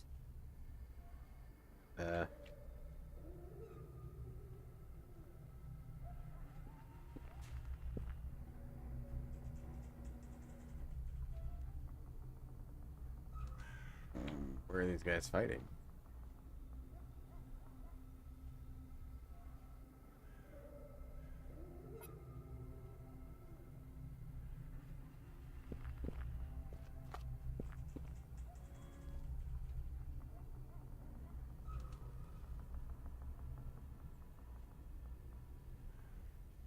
Oh, there we are.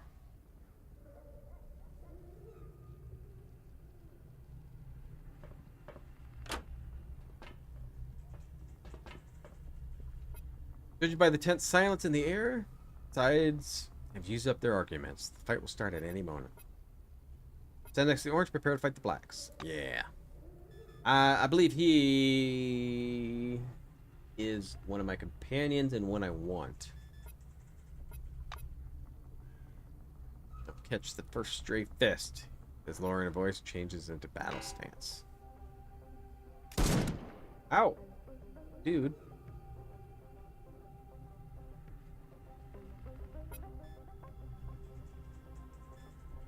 Piercing shot.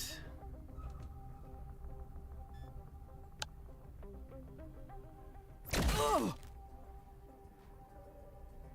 Ah!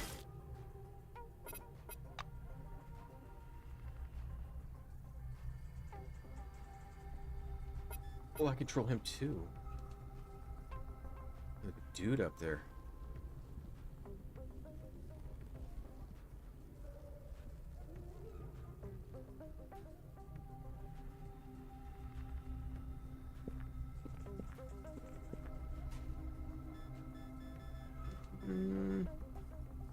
Jab. Jab.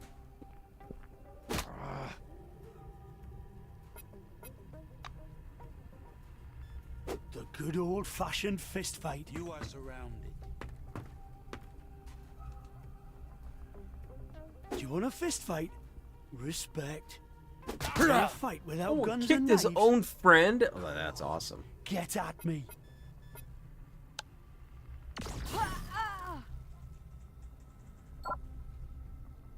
Oh, I gotta move.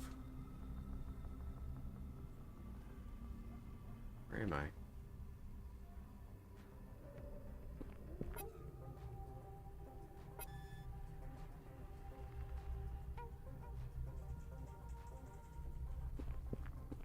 All right, shoot. Wow, that was a hit.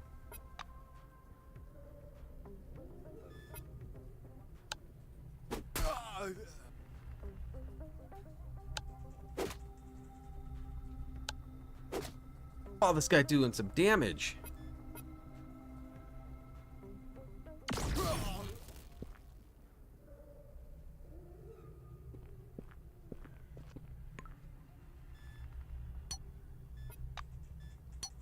Ah, just take it all. Ooh, a belt.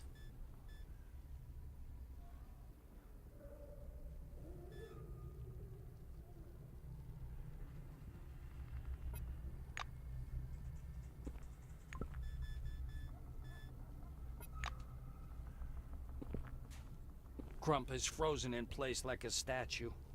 His broad chest heaves rhythmically. His eyes are closed, his face serene. He takes a deep breath, then exhales sharply. He opens his eyes and looks at his knuckles with a smile. Nice fight, huh?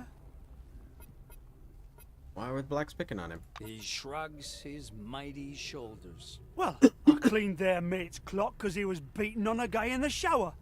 I can't just ignore an arsehole who pulls shit like that. My fists start itching to put a man on the path of enlightenment, you know?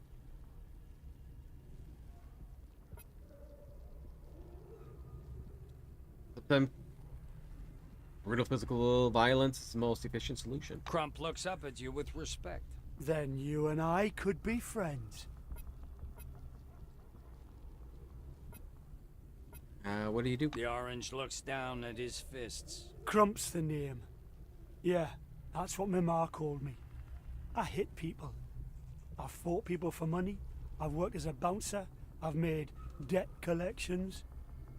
I'm very good at it. Maybe one of the best. Then I ended up under the dome because of the program. But nothing really changed. Recently at Liberty. Funny, a lot of new opportunities to hit people came up after the incident. But it's either get hired by gangs or be a turnkey. Disgusting. So I'm waiting to see if there's any chance of using violence... He wrinkles his forehead, trying to come up with the right word. meaningfully. Offer to travel together. Crump gives you a surprised look. Maybe karma really did bring us together, damn it. Shall we go then? Hit the road. Okay, come on. Awesome. Just tell that Katarzyna not to bother me. Lies a lot. Fusses around beside the point.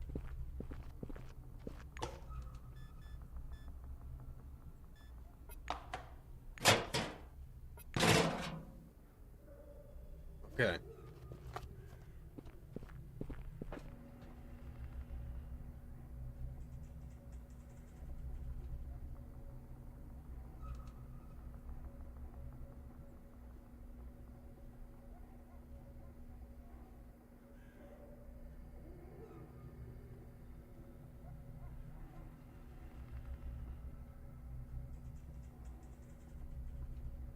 Few people I can talk to in here.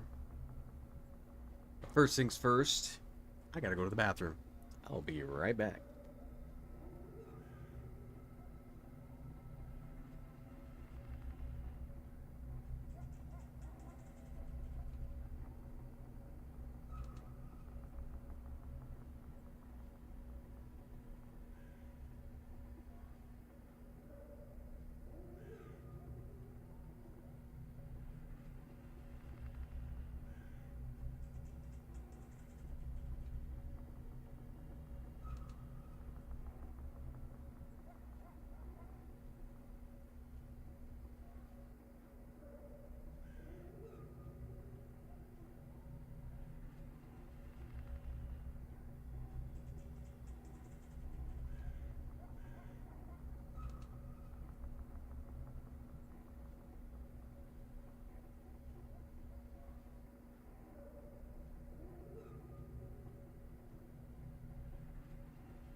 All right.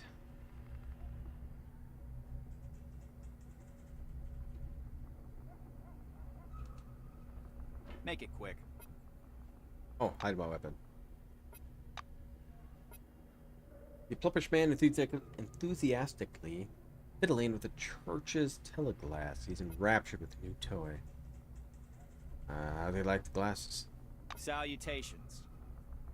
They're amazing. No wires, almost zero screen door effects, 100 hertz. Reason I joined the church. Hear more details? Churchmen have surpassed themselves. 10 out of 10. Never been like this before. Look at it. Roll the glasses into your hand and Have leave. a good one.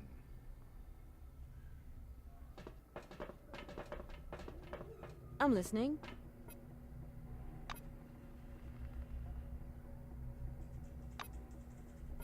Imagine what happened.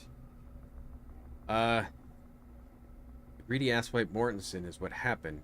Got all the junk down to herself, and now jacks up the rent price. Cashing in on people, filthy jerk. I built the power station at Carmine Heights. Don't I deserve a bit of respect? Where am I gonna get that money? It's going at Carmine Heights. I like it. The Maelstrom is gone. You see, you understand, yeah? You're asking if you want to know. The writers are no longer the way they used to be. They don't seem to give a shit about society. Why wouldn't they give their powers to those who care?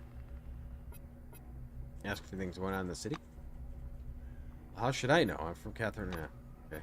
See you later. Therese, if you don't like my prices, you can bugger off. I'm serious, Therese. You can bugger off. And hello again.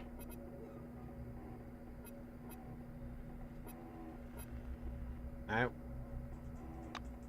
So we can rent a room here? Rent a few shacks here. There's a bad one, a decent one, and a really chic house. Available for rent, although I also consider an offer to purchase.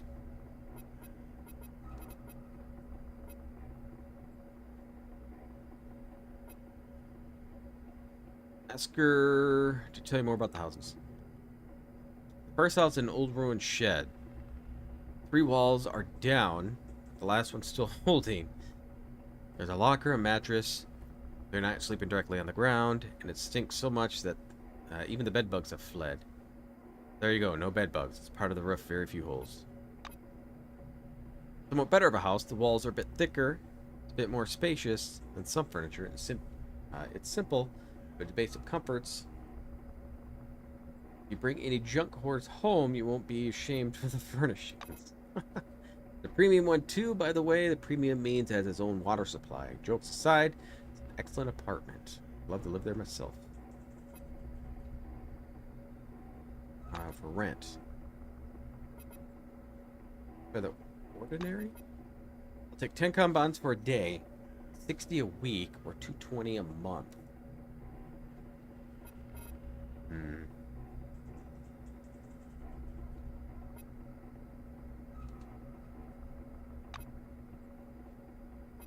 It was nice chatting.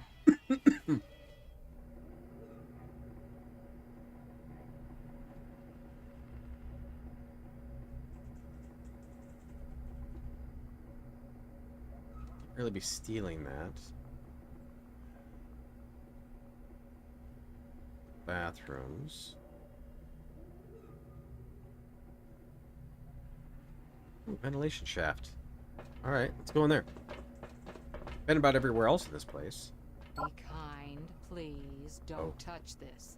It is mine.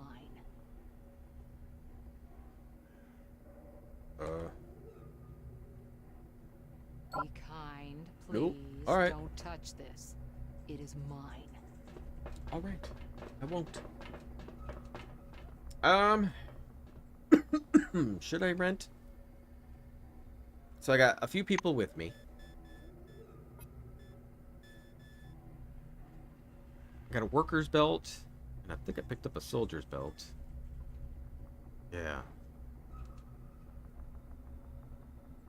Gives you +1 initiative.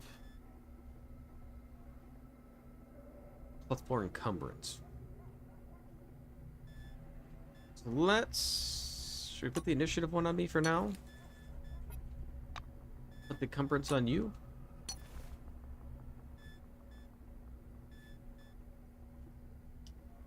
So, yes, hand-to-hand brass knuckles.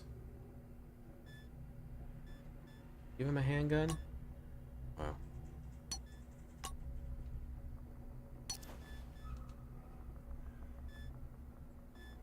Okay. So, I'm wondering if I have to go to Magellan, then. To be able to, side quests.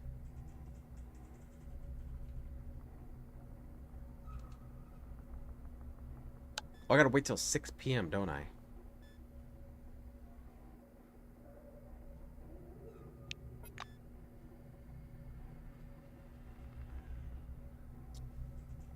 Let's rent, then. Do I want to spend that much? Hiya.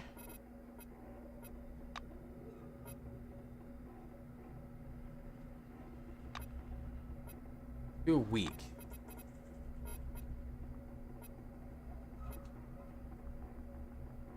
I hope to see you again soon. I'm assuming it's this place right here.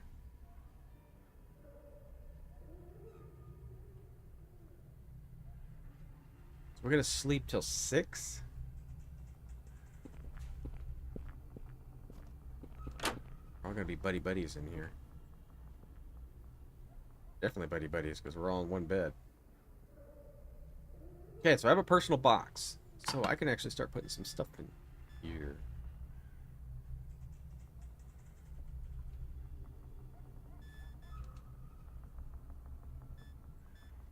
I don't really know what I want in here.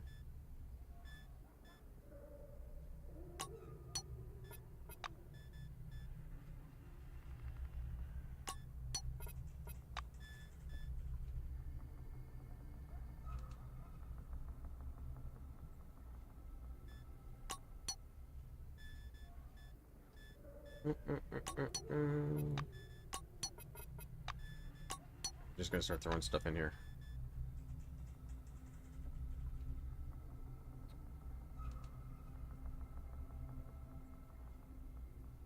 Small glass jar with safety lid. Safety measures are a good idea when it comes to mercury. It could be used in production of complex devices and ammo.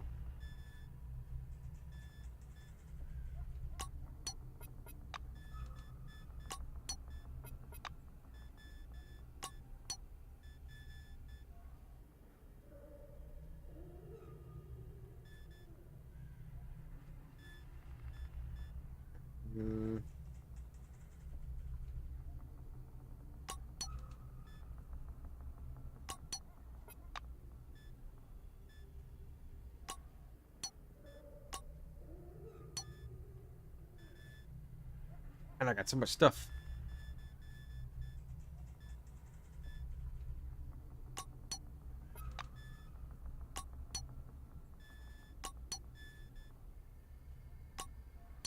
I was gonna look at that one comic book too. Or it seemed like it was permanent increase.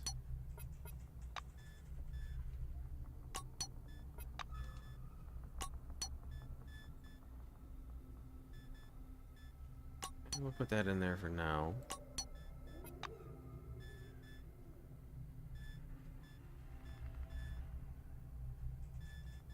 We can put rifle rounds. I have nobody to use rifles at the moment.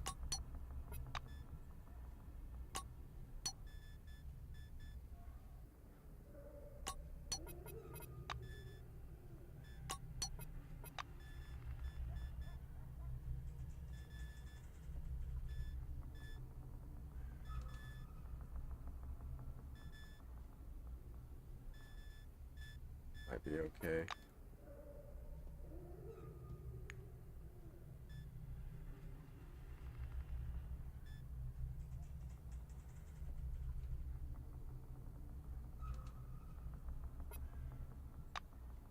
Okay, so we'll rest. According to some schools of psychoanalysis, of atmosphere of aggression and danger provides a hefty boost to the libido. No wonder then that as soon as you drift off to sleep, the subconscious presents you with a nice juicy story. Dream that you're alone with the chairwoman Nakamura in a private chamber. Vigorous music is playing, and you hear rushing water. 2 glasses of champagne appear before your eyes. What happens next can be called sexual intercourse or in classic sense, but technically it's still sex. You have to ask yourself, where did such a fantasy even come from? Then unfortunately you wake up. And when you wake up, you lie while longer enjoying your memories. Only such dreams came every night. This does raise some questions, of course, but this is a dome. Anything could appear in your dreams. While these two sat here and watched me have a wet dream. Fantastic. These things, everything, will be yours. If only you attend our sermon. The doors of the church are always open. We'll be waiting. The Reverend turns to you with a smile. It's you. The Reverend hands you a pair of teleglasses in an opaque white casing. Wonderful. We'll begin the moment you put these on. People start gathering around the makeshift stage. Judging by their clothes, some of them came from the city, but most are locals. A handful brought their own glasses, but the majority has none. Apparently, they'll be hearing the sermon for the first time.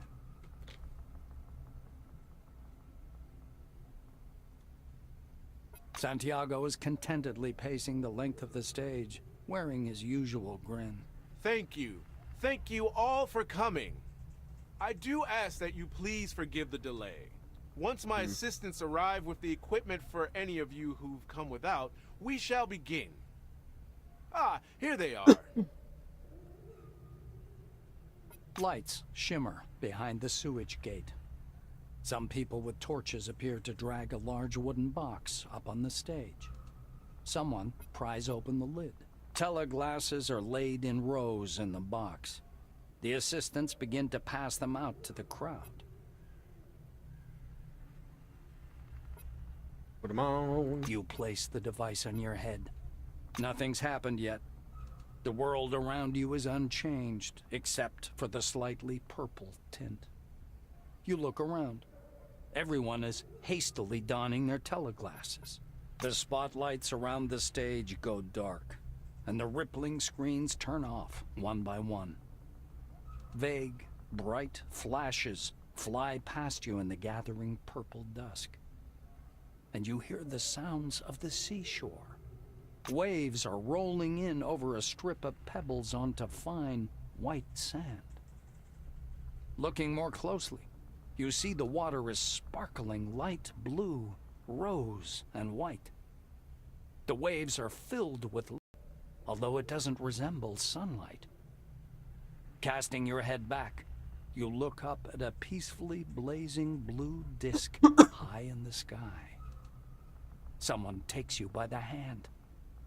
A pretty woman is smiling kindly at you, her face a shimmering white. I am Sister Maria. Come with me. You walk along the shore together. The sea washing up at your feet recalls memories, though it's hard to say whether they represent things that actually happened. Did you go looking for little crabs? Did you build a castle from a handful of wet sand that formed walls and towers by itself? The sunglasses you just picked up from the surf, did you ever really find them on a beach? Maria gives your fingers a playful squeeze. We could stay here forever. It doesn't matter where you were before. Here, you can build and live the life you want.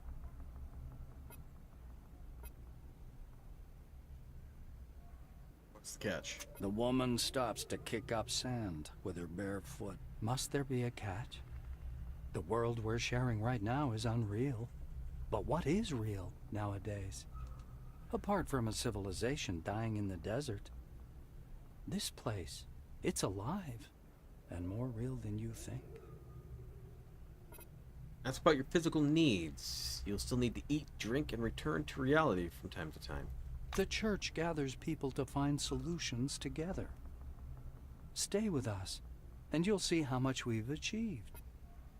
But you'll have to come to the second sermon for that. The woman is holding you by the shoulders. The sand on her hands sparkles with minuscule neon lights. Wonder when it's going to begin. Her smile seems to glow with a gentle light. It has already begun. A sermon need not be only about words. Showing is much more important than telling. Walk beside her in silence. The soft roll of the waves brings peace. You walk contentedly alongside Maria. The sky overhead reminds you of a blue-rose abyss. Massive glowing streams rise from the gleaming horizon like flames in slow motion. Your companion slows down a bit. We're almost there. You'll see something soon. She takes a step into the ocean, dragging you after her.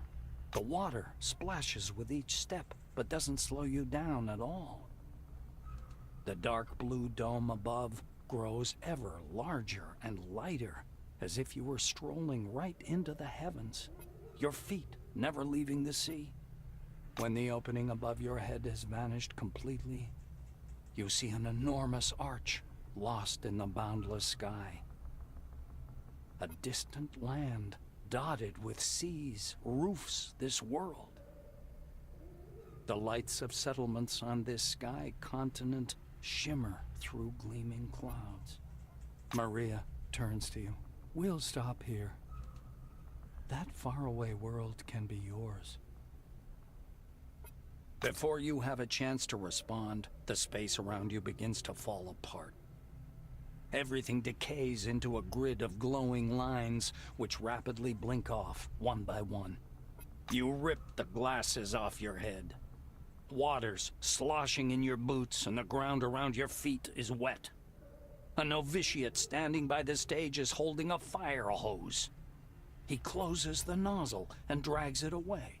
Then the lanterns all come on again, illuminating the stage where Santiago's standing, arms thrown up. Thank you for coming, everyone. Maria and I will be waiting for you at our next sermon. My dearly beloved people of the Dome, brothers and sisters, pause and listen and think. What brought you here to this desert? Was it money? Okay, so do you want something from this?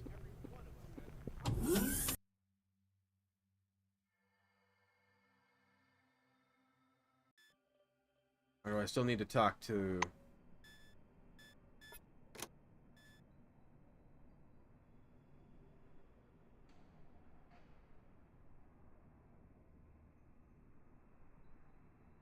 For stable operation for the emulator, need a substance called anomalous essence, located on the picnic neutral zone for details.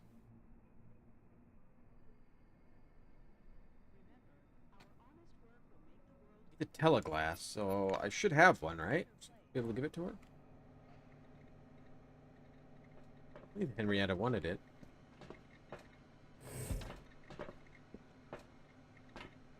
Russo is comparing the readings with the data in her notebook. Any news? We need to prepare this thing. You don't. I thought he handed them out.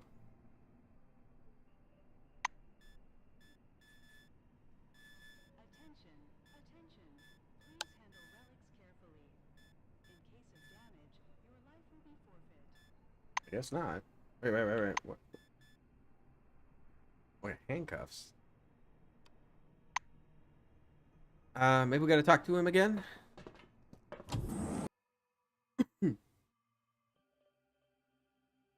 I already had them because I took them off.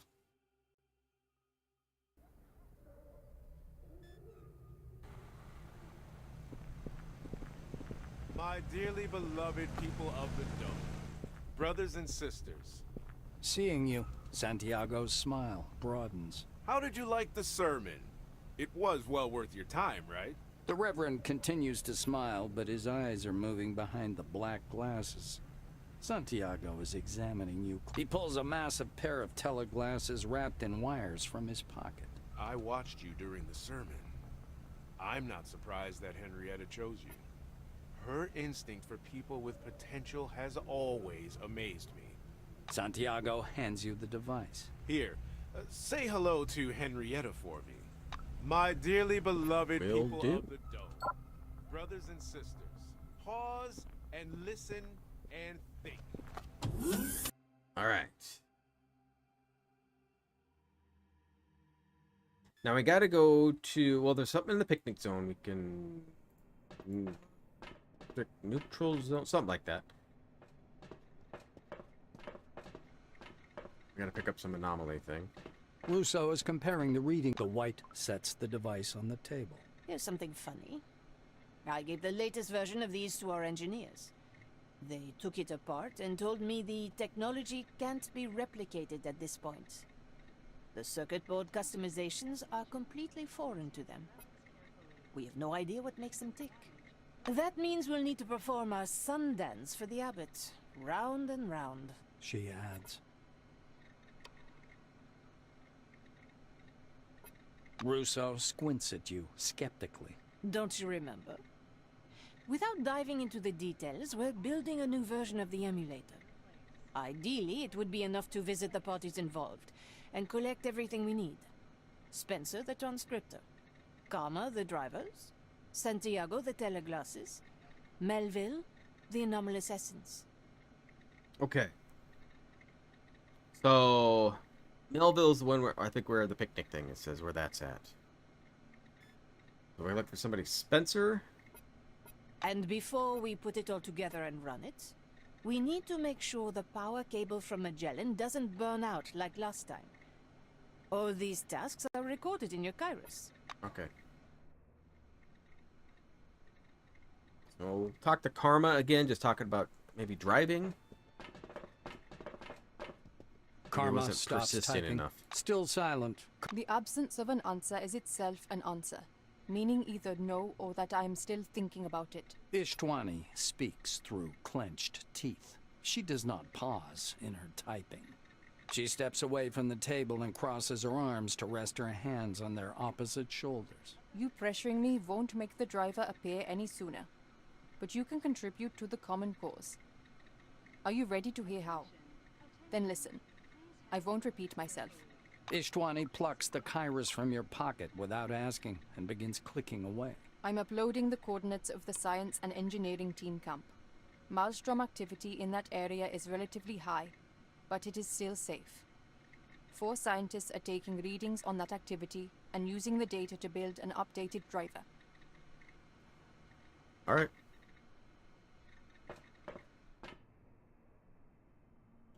So we gotta find somebody named Spencer.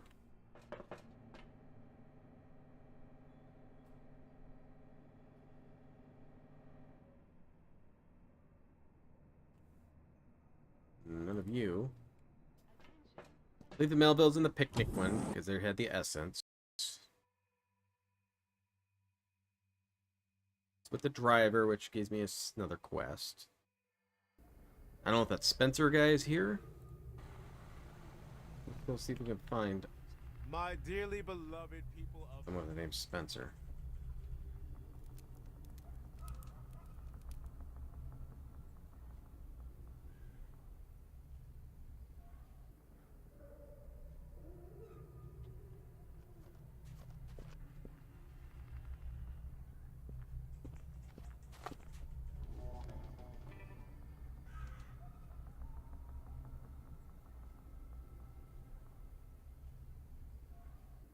I believe there's a Spencer that was in the bar.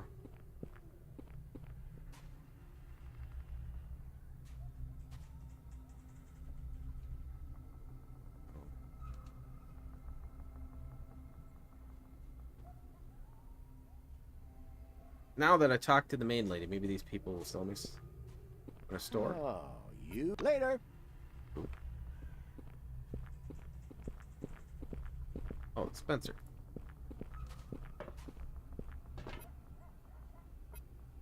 Tom Russo sent you need a relic for the emulator. The caravan didn't make it. He says shortly and puffs out a plume of smoke. What's that mean? It's lost. Spencer peers at you through a piece of ice melting in his glass. Where exactly was it lost? Don looks as if he's already tired of talking to you. West of here.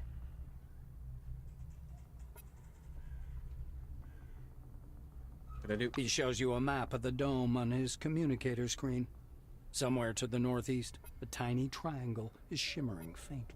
Last time they were in touch, it was somewhere around here.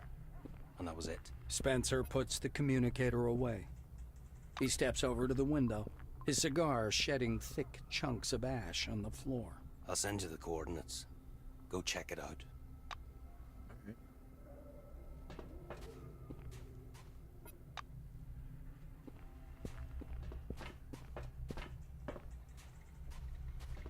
Hello again. Look at his wares. Yeah, so he did not. Yeah, he did not have anything.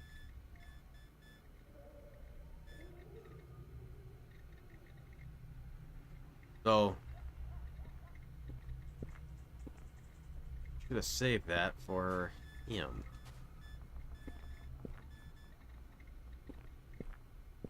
The ammo.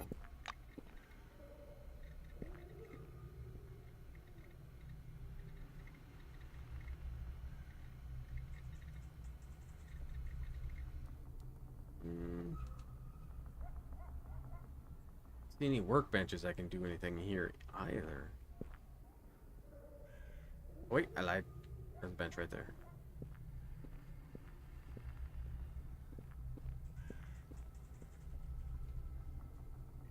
Anything in here? Oh no, that was like cages. How did I get up here?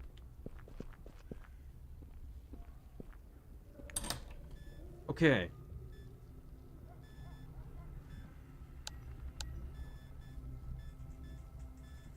No, because I still need this.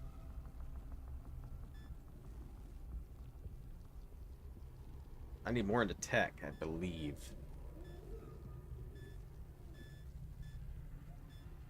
Yeah. I don't care about a shiv.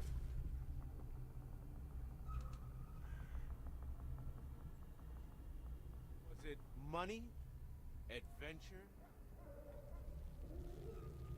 I'm not sure how one gets up there.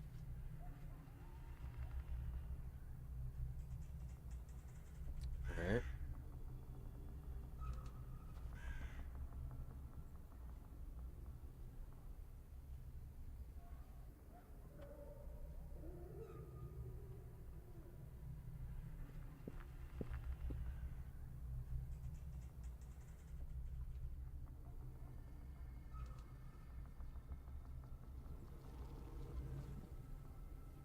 There's something up here.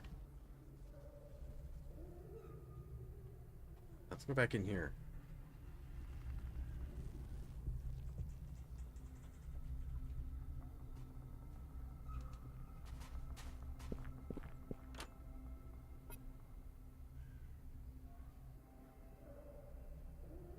I'm up here.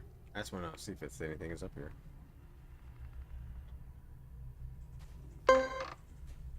Whoa, whoa, whoa. Traps.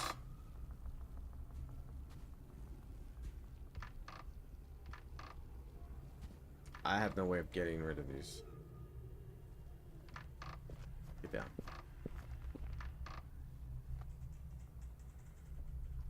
Alright, let's get out of here.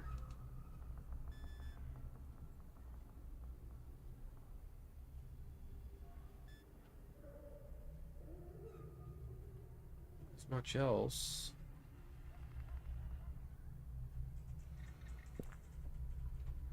Check over here first. Let's just check over here.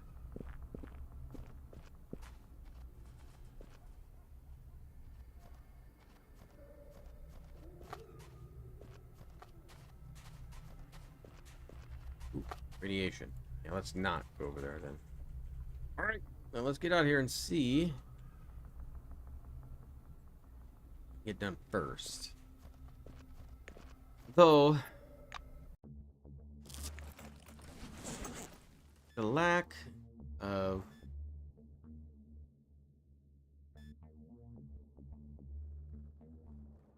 Ammo is gonna make everything different. There's a pillaged caravan. Here's the picnic zone.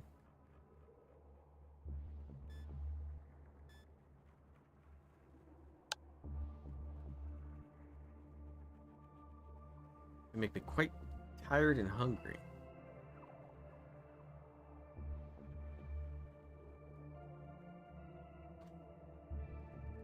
If this is where the old man was, the gas station, we might be okay.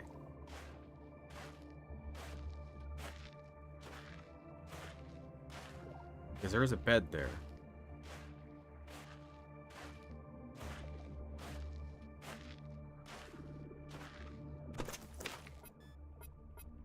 There's an abandoned bunker up ahead with a damp, sagging ceiling, dim writing on the walls, and dusty floors showing many footprints.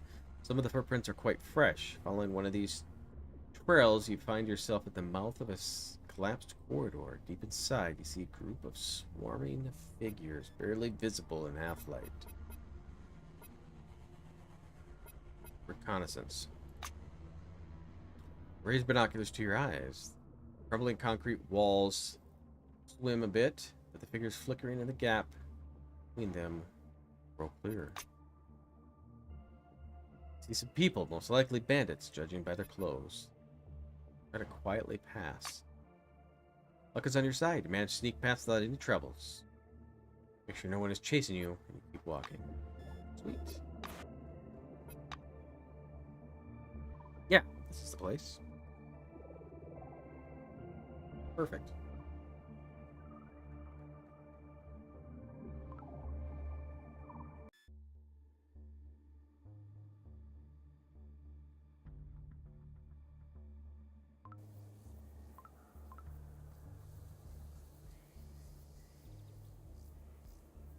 Halt, who goes there? A tall, strongly built old man with an assault rifle emerges from the darkness. He doesn't have a badge, but there's an old police tag dangling on his chest. It says Peter Zinchuk. Greetings. Well, hello. It's late. Everyone's already asleep, but the cafe is open. Welcome to the picnic neutral zone. Make yourself at home. Gonna help? We're gonna help us. Picnic deals his own problems. Doesn't bother anyone else. As we're speaking of someone else's business, I remembered something. There's a shady spot near where bandits lay ambushes for caravans. Sure, we can handle it. Why has nobody tried to solve this problem before? There was this one guy passing through. He also meant to solve this problem, as you say, but he didn't solve it. I don't know why. Oh, yes. It smells like civilization. And coffee.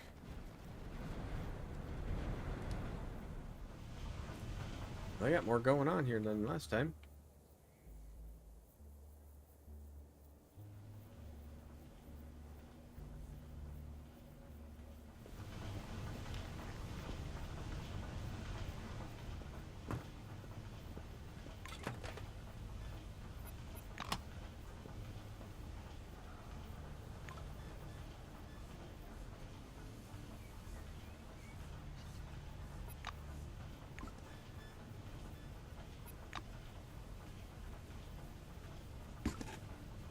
Take everything.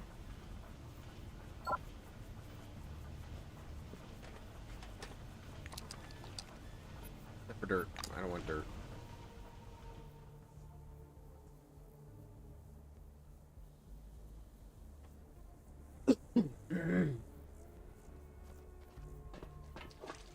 A girl in blue wing uniform is standing on the gas station's porch, leaning on a handrail, cradling a metal mug of some hot drink.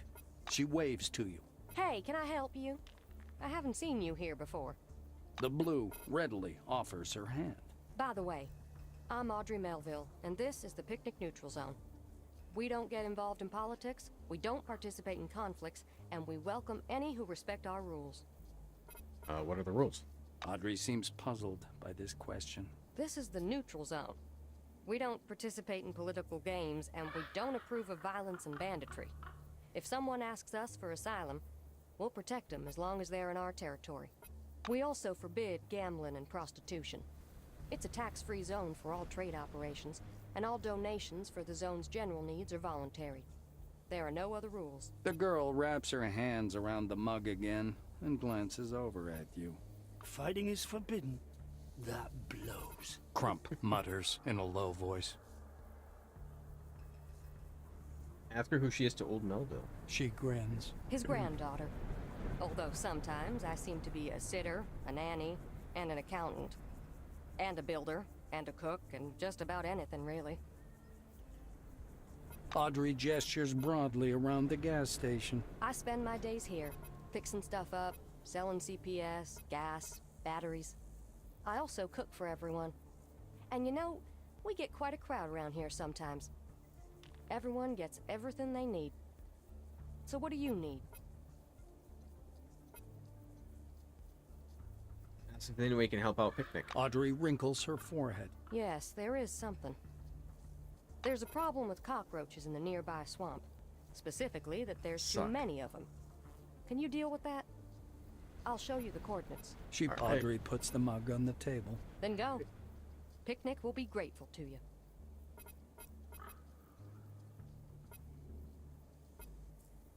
Anomalous essence for an emulator project. Audrey listens carefully to your story about the emulator. When you're finished, the blue gives you a piercing look and then turns meaningfully to the path leading to the swamps. We had a contract. If you want to change the conditions, I don't mind at all. You clean up the swamp, and I'll give you what you asked for. Deal? All right. Audrey nods. Melville leaves the mug and takes out a key. Let me open the workshop, and I'll show you what I've got. Please tell me you got ammo.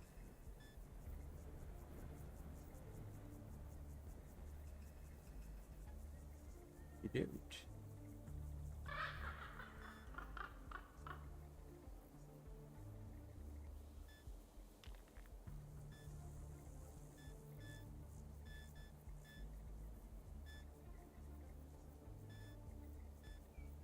Can't switch to other people?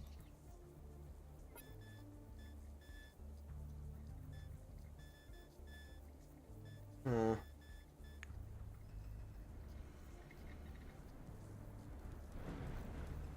Where does one get ammo? It's gonna make everything so much more difficult if I can't shoot anybody.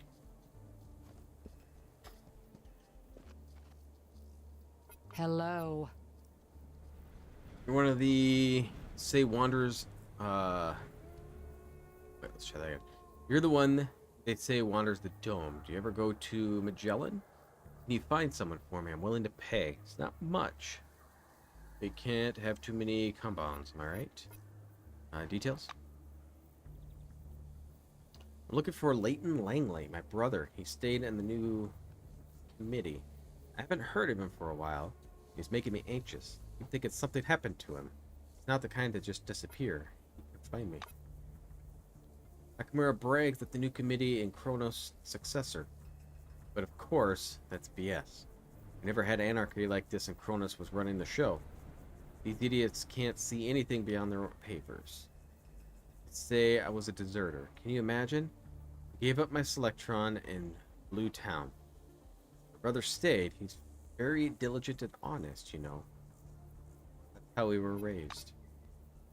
I was dealing with Kronos. They tell me what happened to Leighton, but there's no committee anymore. Just a logo now. What am I telling you for? You already knew that. To be honest, I was thinking the worst. Leighton's dead. I'm his sister. Trust my gut, but those damn clerks won't let me inside the morgue. There's a morgue in Magellan on the White Wing level. Just take a look and see in the file cabinets and the fridges if he's there. I need to know about it. Leighton Langley, my brother. Remember that? Good luck. I mean, these guys are gonna have food.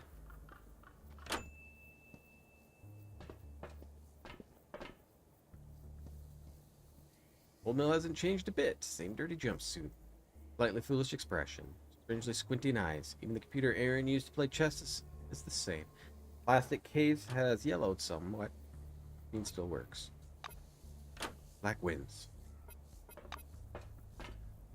Why can't you stay at home? Why are you goofing around? Bothering people. Is that you, sweetheart? Long time no see. How many years has it been? 2? Yeah, I think that's right.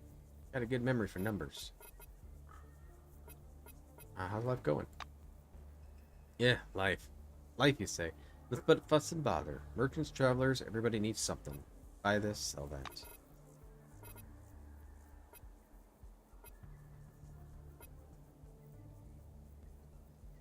Tell you one thing for sure. Never before had seen so many customers as now. They all began to flood here after the incident. One day, the Phalanx, and then people from the committee stopping by. Well, alright, alright.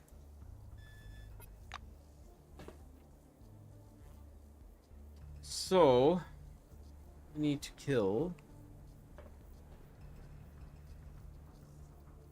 cockroaches.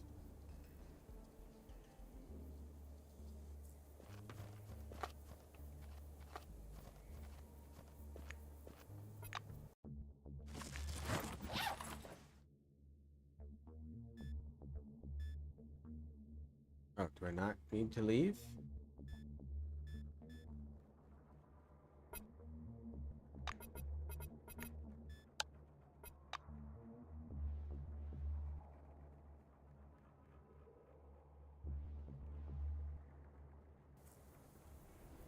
You don't need to leave.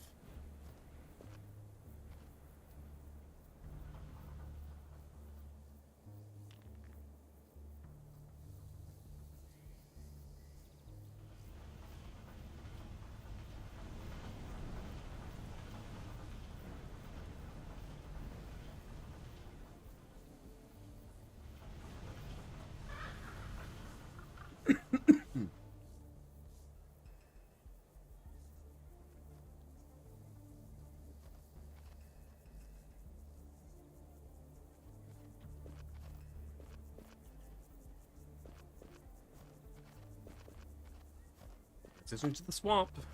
Alright.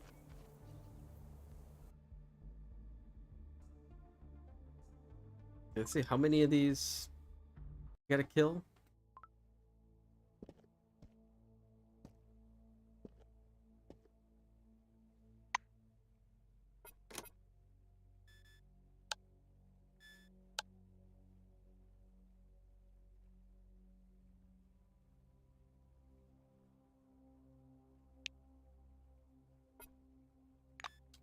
Nope, there's not.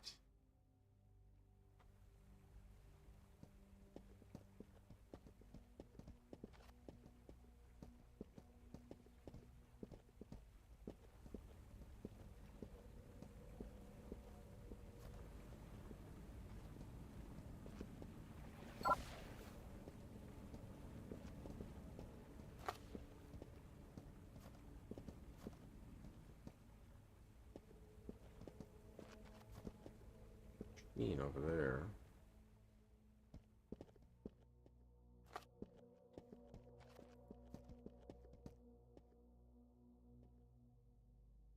No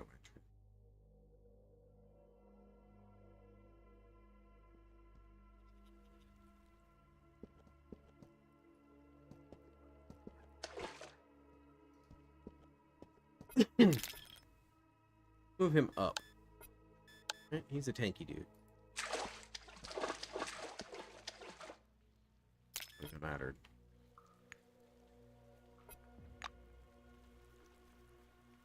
There's some.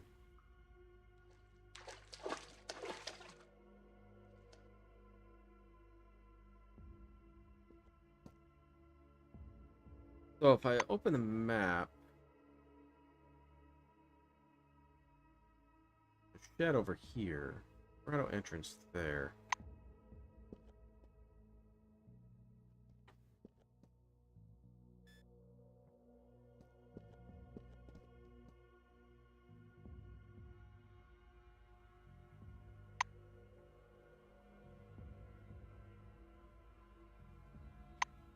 I'm gonna go the other way.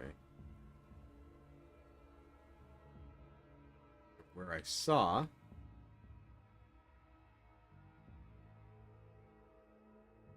Boxes over here, though. Oh, look at these.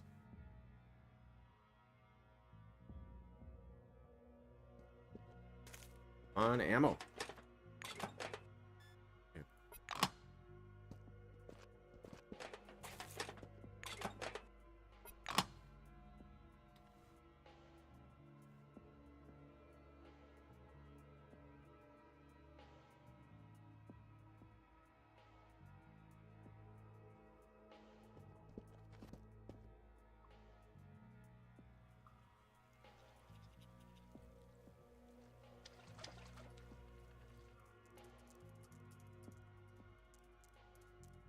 Wait, those are level 13?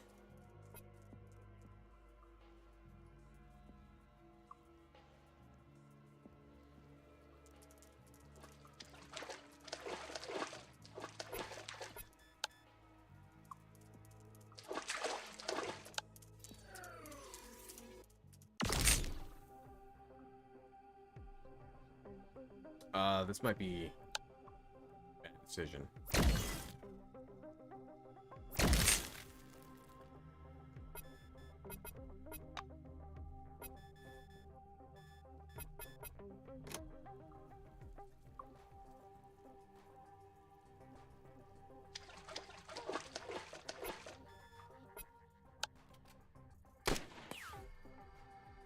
That sucked. Alright, I don't think this is going to work because these guys are like level 13.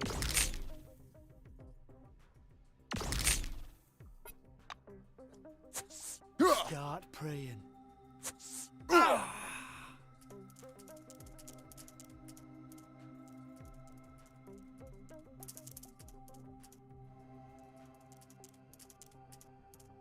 Four of them.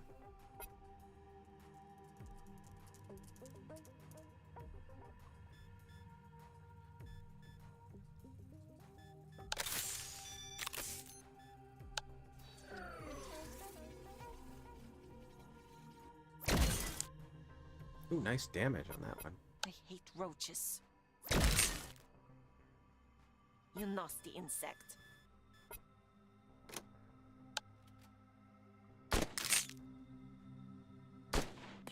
Yeah, that's just garbage.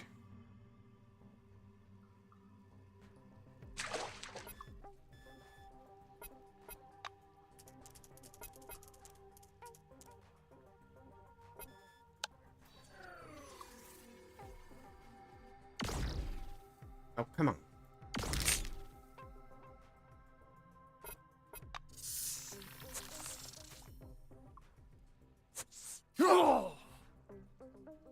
Wow.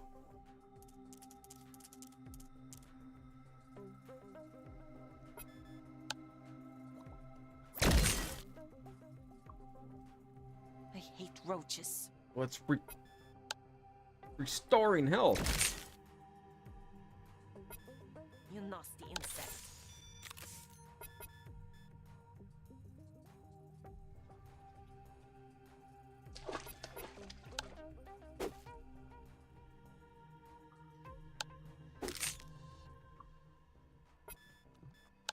Yeah. That sucked.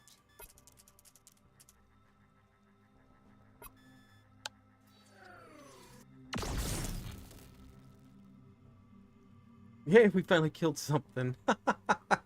Oh man, that sucks. Okay.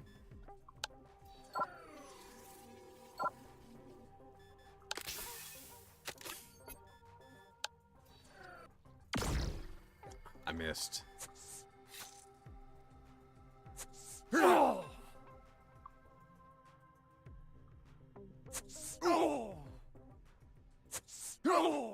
Dang, he's getting his butt kicked.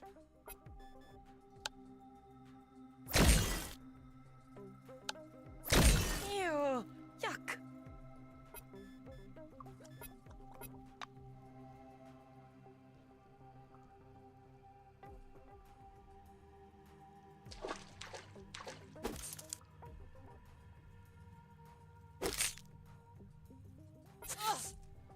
Oh.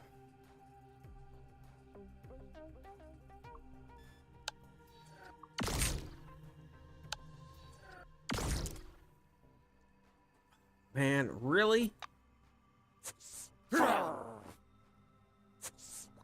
break you down.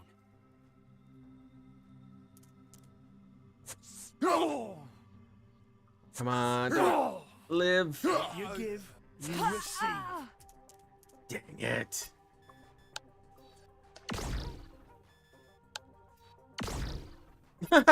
Then I missed them all. Okay.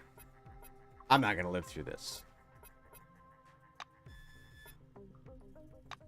I know fire works good on these guys, but I have nothing for fire. And since I can't find a damn thing for ammo, this makes everything so much more difficult.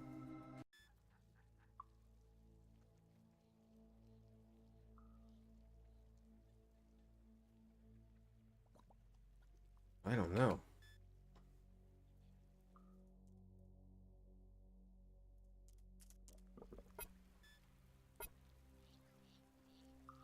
And we'll give it another shot, but...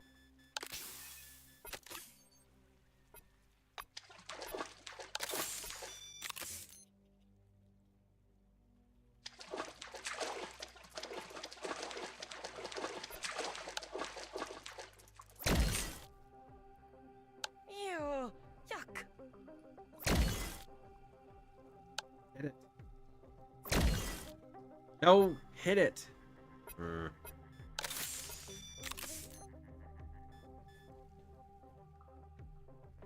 I'm up here. Not much you can do at the moment.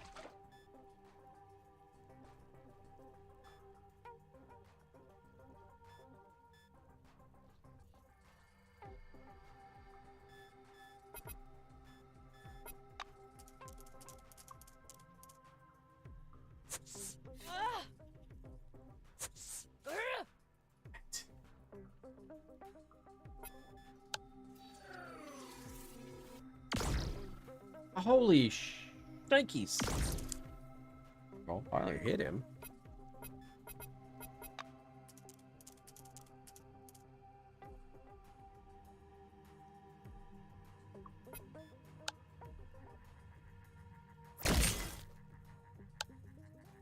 They're so huge, so disgusting. Yeah, they are.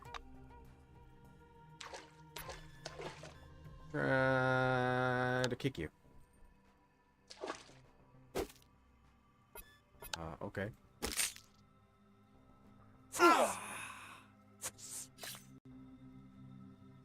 I'll break you down.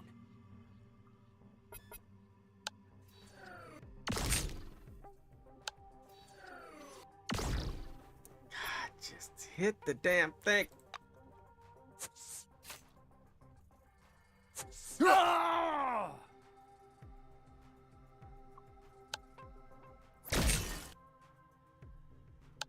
They're so huge, so disgusting.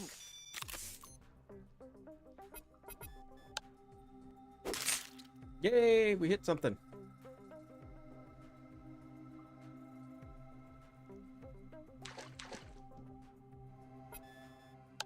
Got him. Of course.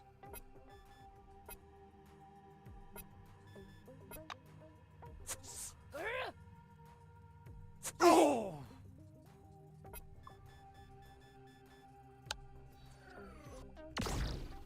Come on! There we go. Do something. He's gonna need a health. He's gonna need health.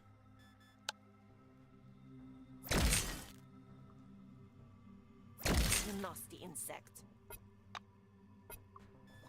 Oh, he doesn't have it. Take it in here and use it. I didn't put one on his bar.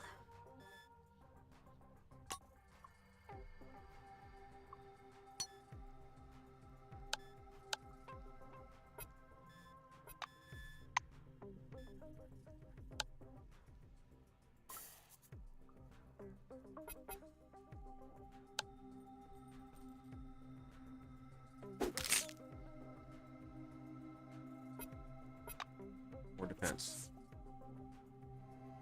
Buddha said you can't contain your anger inside you, and now you'll learn my anger. Alright, alright. There you go. Keep that up. Defense. They don't miss. So I'm not sure what the purpose of the defense. I mean, granted, they are quite a bit levels higher than me. Ew, yuck.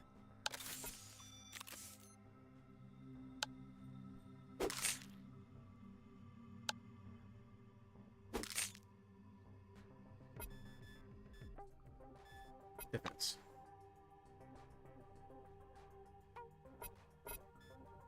Come on. Oh, that's not right. Come on. There we go.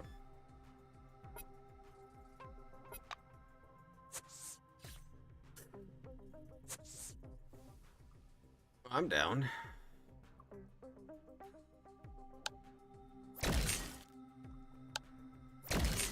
You nasty insect.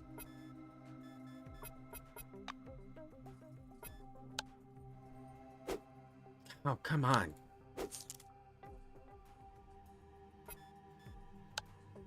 Jab. I don't know why I jab, because it doesn't matter. No, no healing. I hate roaches.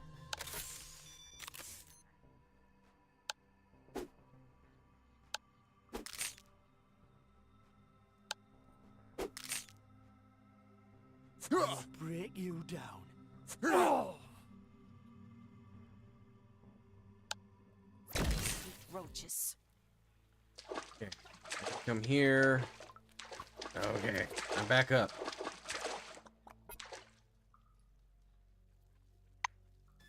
So I don't think I can rest here. I have hardly any ammo left.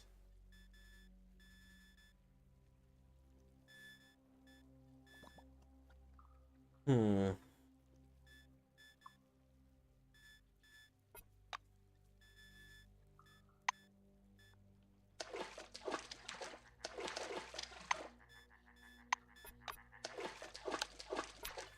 No, no, no, no.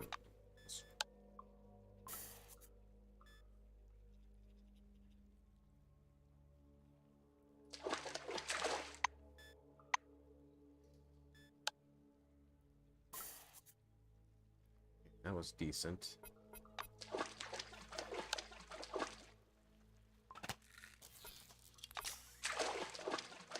You need it. Go. We have almost 0 ammo, and I know we have a green one up here. I'm not sure what the hell we're gonna do, because I can't find a damn thing for ammo. Nobody sells any. More than one of these.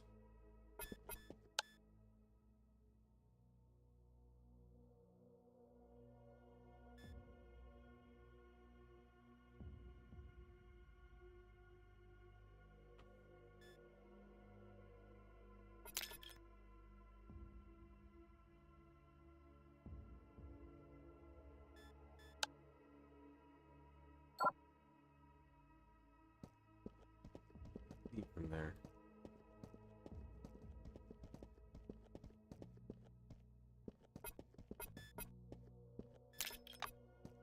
You up here. Okay.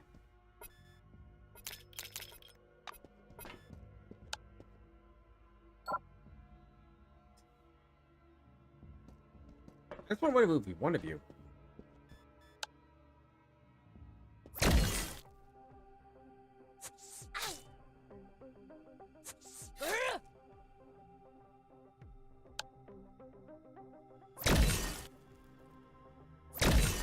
I hate roaches.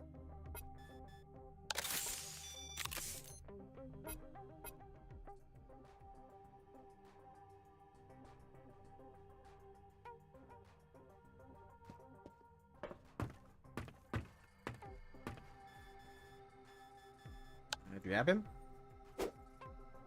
Not sure why I jab, because jab seems to never work.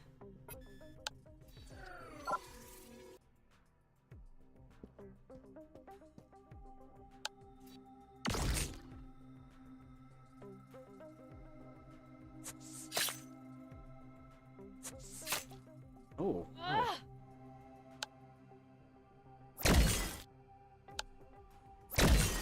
She does quite a bit more damage than I do.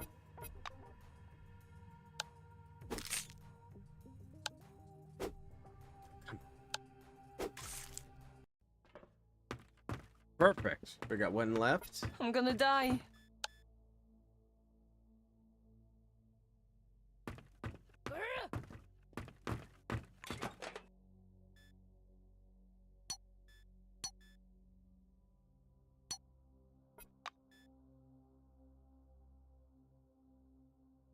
The blunt weapon, 13 to 17.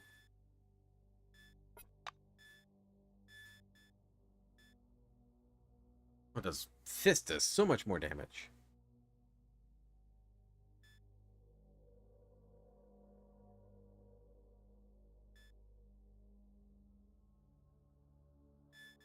I'm gonna loot this because I just want to see.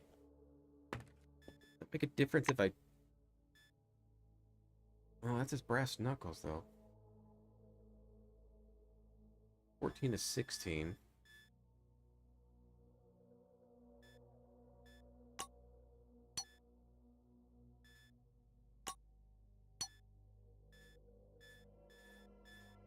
No? Can't do any of that? Alright. Never mind.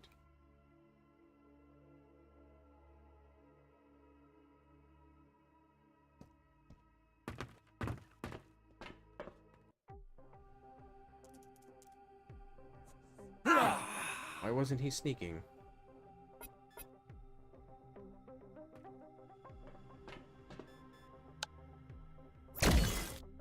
No, you're supposed to hit it.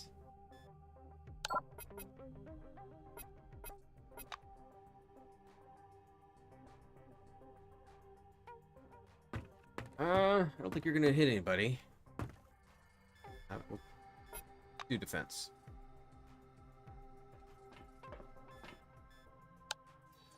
Well, good, I hit him at least. Defense.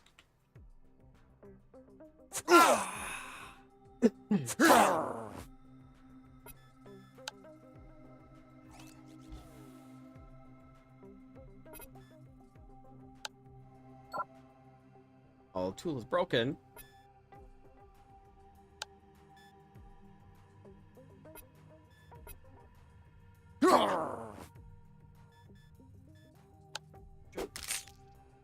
Punch it.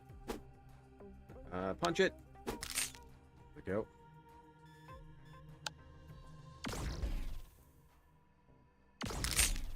Alright. How much ammo do we got left? One ammo. I'll break you down. You're so huge, so disgusting.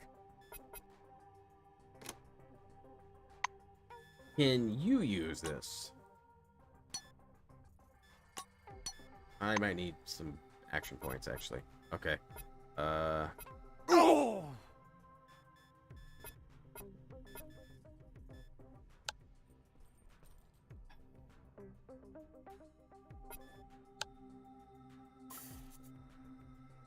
That wasn't all that great.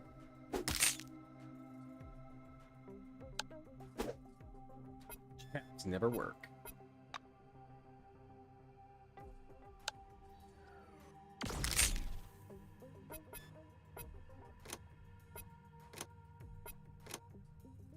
Well, I don't have anything else I can do.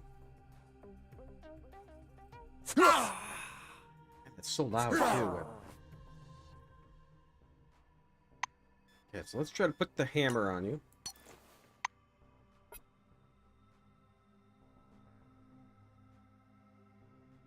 Move you closer. I'll break you down.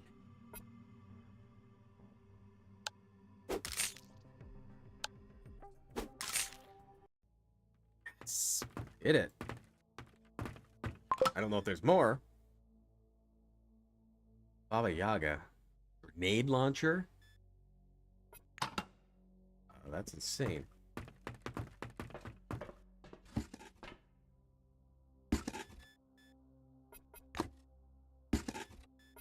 Yeah, huh?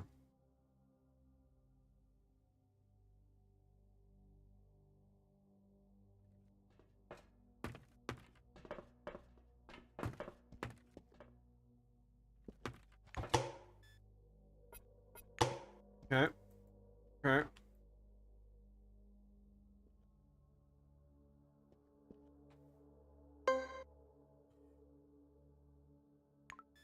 New trap.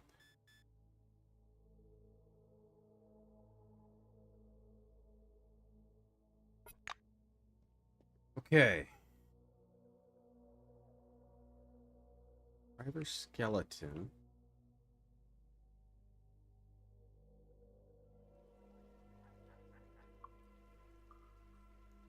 Now, have I gone everywhere in here? I believe I have. I haven't gone to the shed.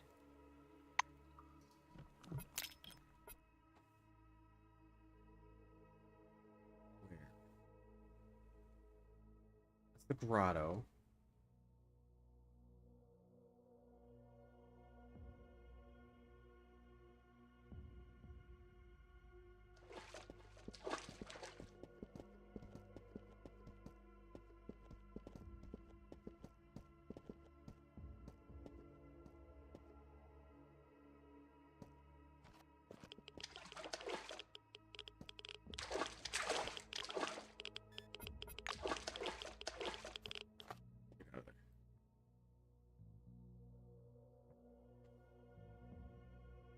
That must be the shed where I was at.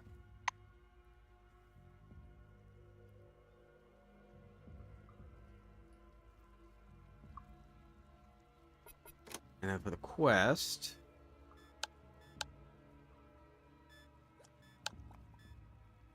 You have dealt with the cockroaches. Okay, so... Can I just do this? Can't fast travel that way. Okay. I don't know about the grotto. I'm hurting right now. I have no ammo right now, so this isn't good.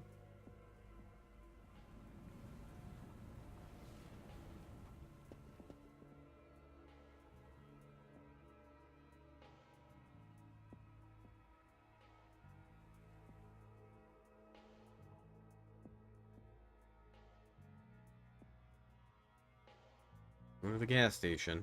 At least turn it in. I leveled up.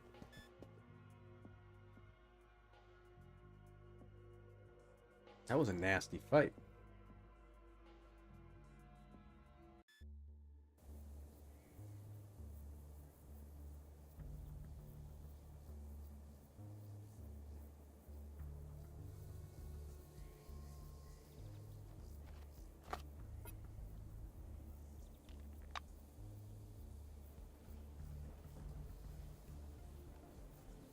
You.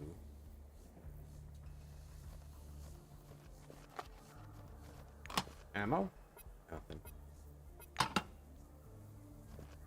Talk to the squad leader. Alright, whatever that may be.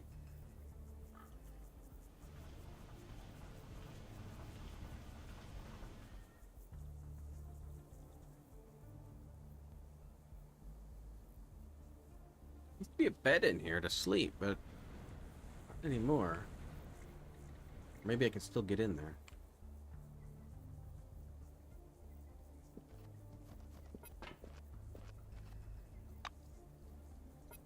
It need to be me.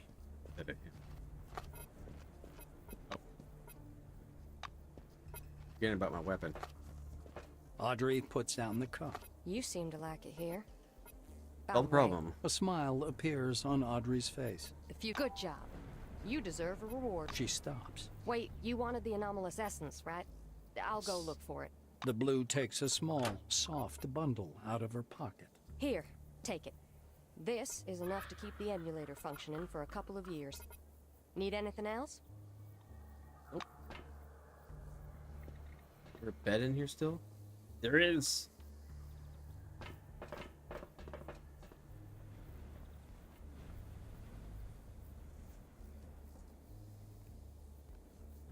Alright, how am I looking for food and stuff? We could eat, can't we?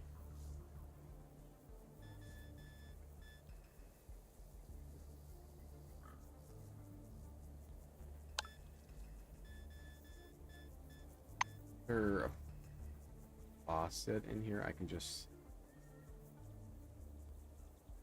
drink out of?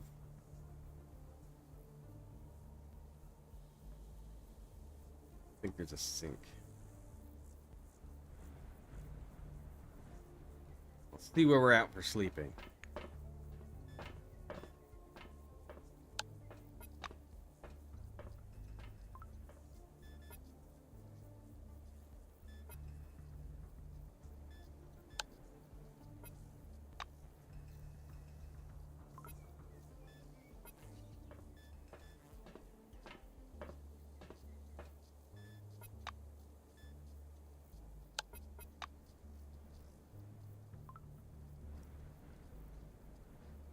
Nope, doesn't want to work for you.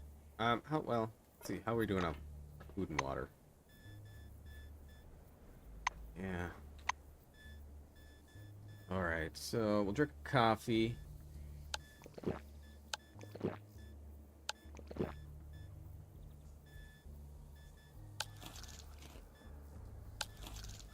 Okay.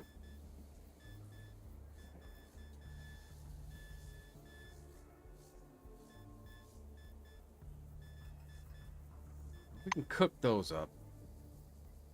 Let's see what else we got. Science workbench.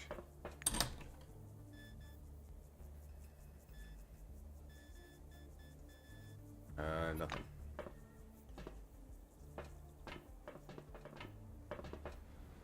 Oh, hello there.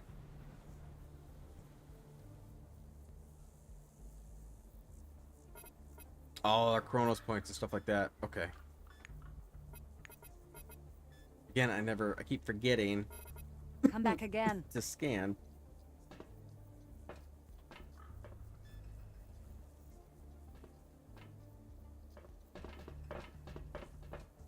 Don't touch my things.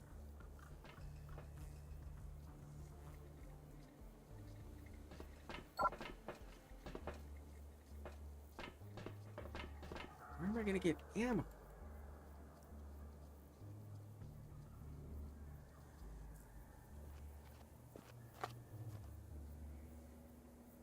Now, I don't know if I can drink from the sink or just turn it on. Before we use it, let's see where we're at in water. 532 in the yellow.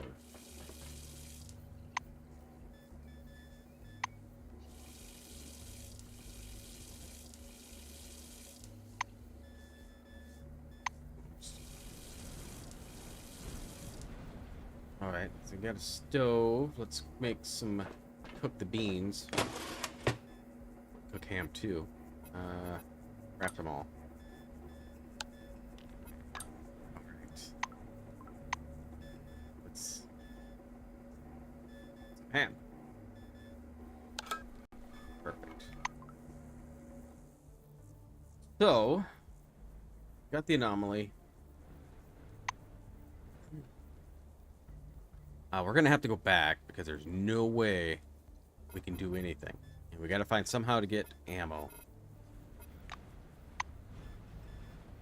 Let's do my level up though. You know what? Let's just max this out. I could probably put a little bit more because I already have points into here, but we'll stop at the 150 for now.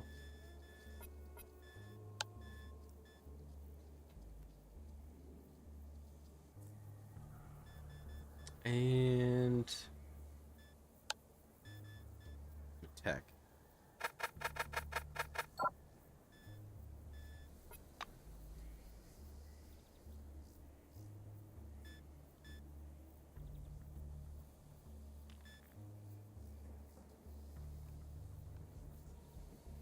Oh, I got a perk. Let's see.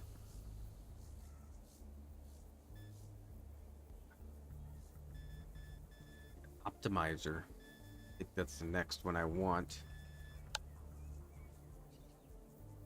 25 encumbrance, 40 plus 40 contraptions. Yeah. Perfect.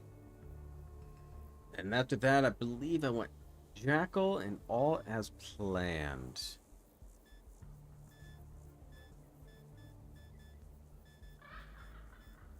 Oh, what are those?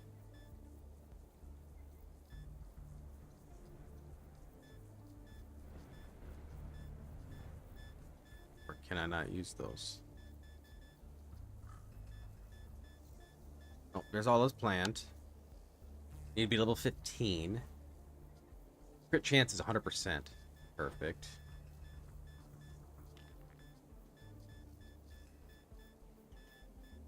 Jackal might be something I can use. No, it's right here. Level 12.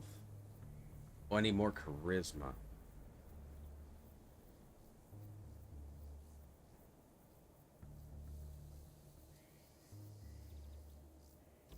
Well, the crit chance, which is not as important. I could find something else.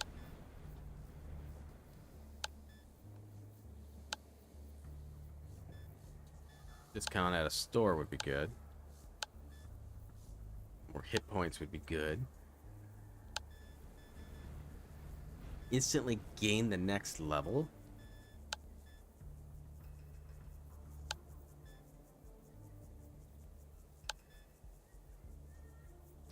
Ooh.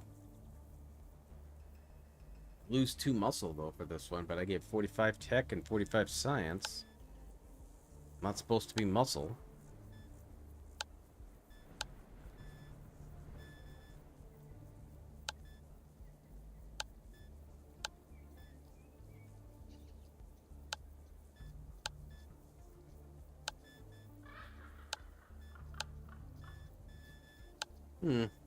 Yeah.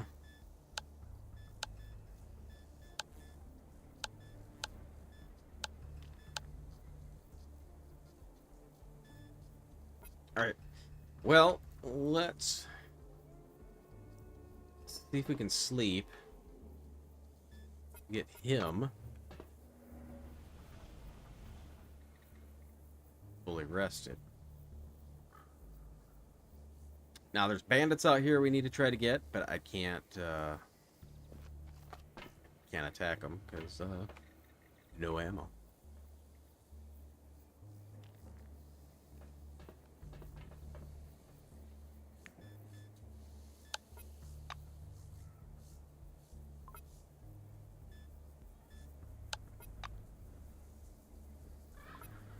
Does it not really want to heal him?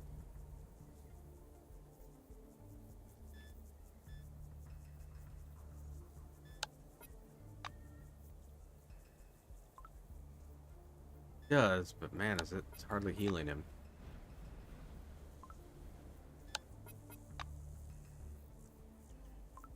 Or he just has that many hit points. Oh boy. We need to eat.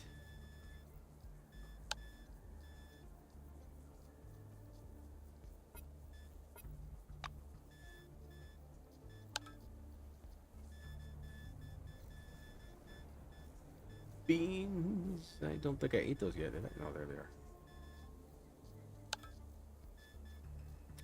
Alright, so we gotta go back, get some food and drink.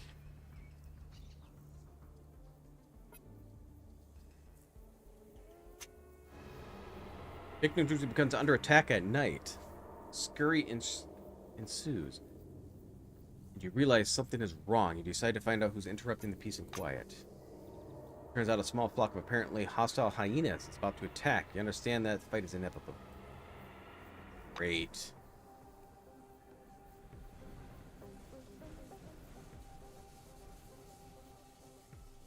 Structural damage located. Violator. Stop the attack. Structural damage located. Violator. Stop the attack. Structural damage located. Anyone from Picnic? Give me a hand with this one.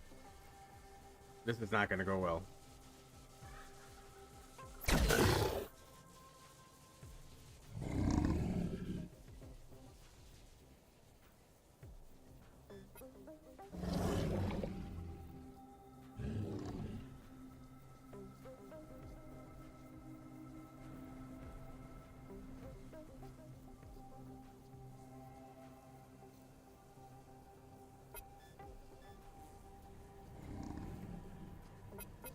Anyone from Picnic? Give me a hand with this one.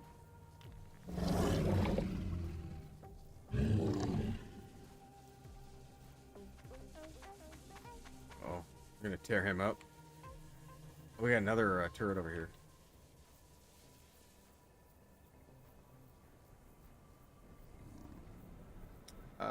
Right now, just hang out.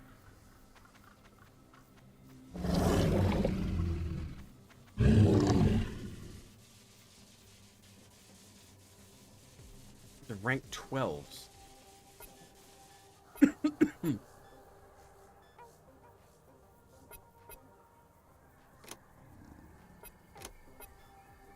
I guess I got 8 bullets left in my second gun. We're gonna wait. We're gonna see what happens here. Picnic? Give me a hand with this one.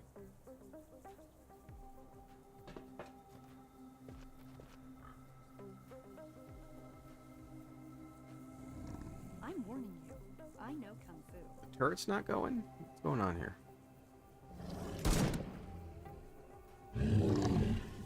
Structural damage located. Structural damage located. Violator. Stop the attack. Sure, they're seeing them really doing anything to this. Stop the attack.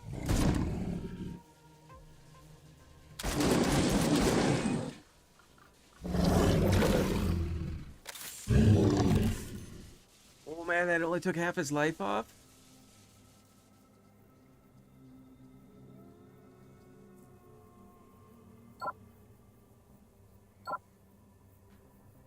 Oh. You guys come out here? I don't know what else to do with you.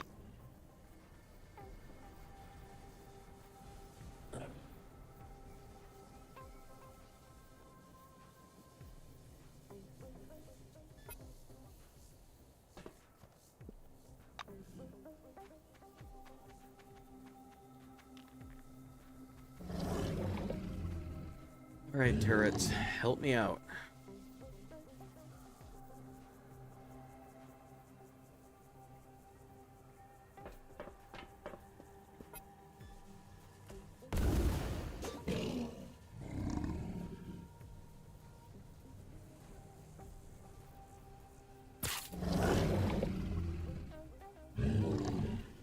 What, are you shooting it from inside? Didn't know that was an option. Violator. Stop the attack. Structural damage located. Structural damage located.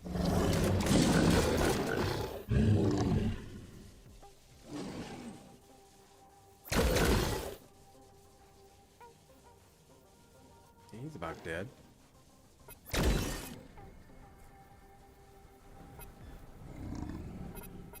Just hang out.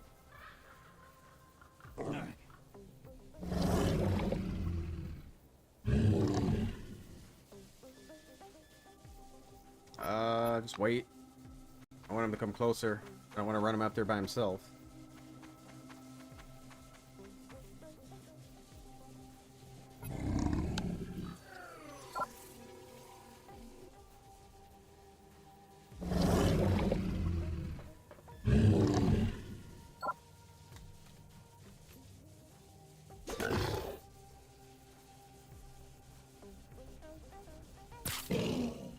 Okay.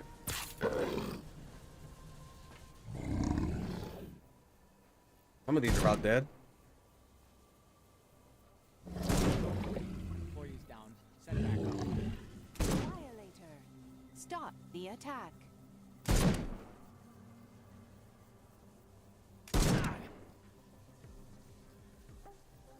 Structural damage located. Alright, he's gone.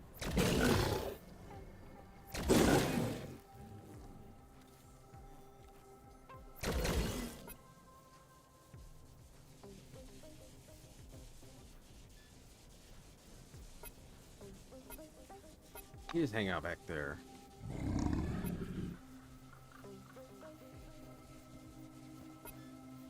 Violator. No, no. Stop the attack. You.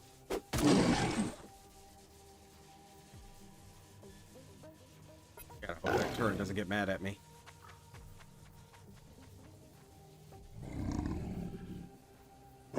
Structural damage located.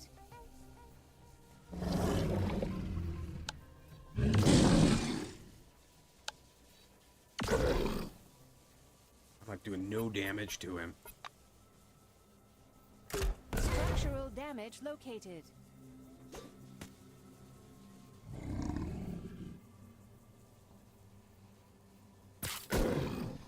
Reloading.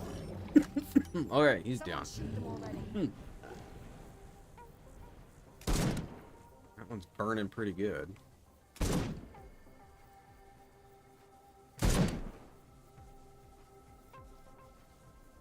Code 3. An employee is down. Send backup.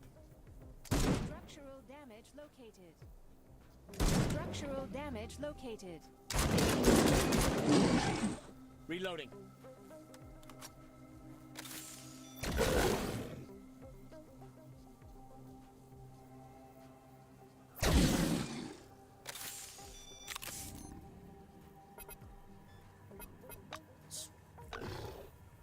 Hold off. See what's going to happen.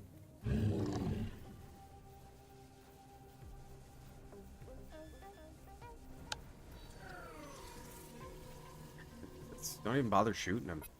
Do like nothing to him.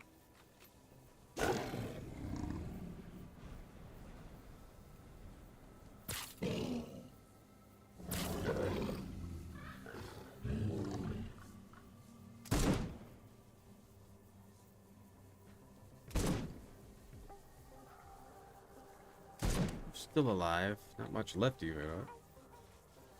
Structural damage located.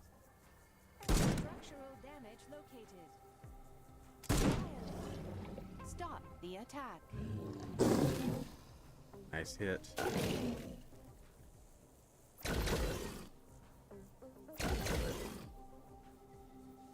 I didn't die.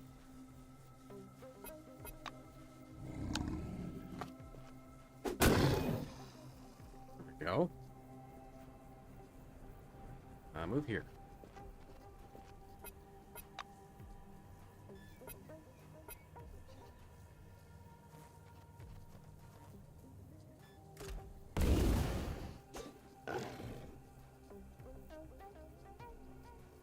Yeah, I'm not gonna be able to get over there to kill it. We'll die before I get there.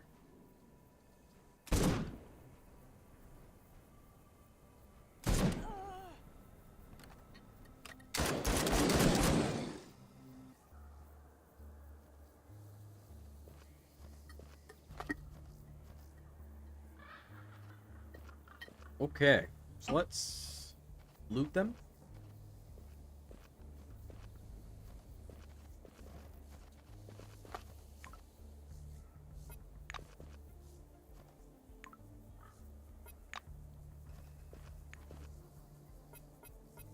Okay, and I got a couple of you over here.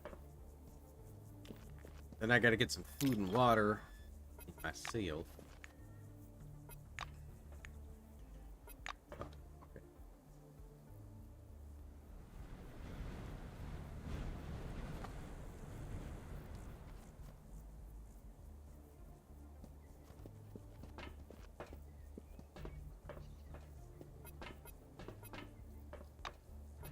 Okay, so let's... Oh, I gotta get on me. Nobody wants to talk to Orange.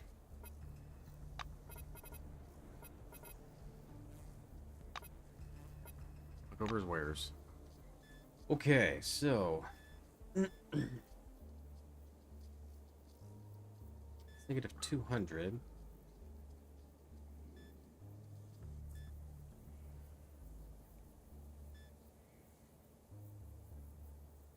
This stuff's expensive.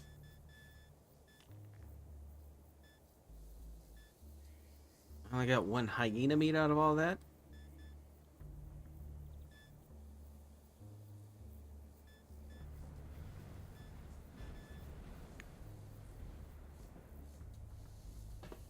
I didn't cook anything.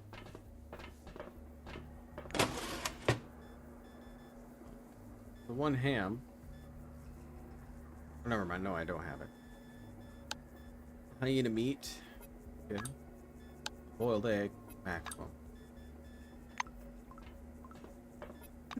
Drink some water.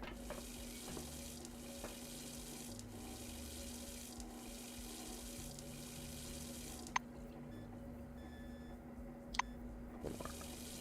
See where we're at. One more. Okay, so let's eat some eggs.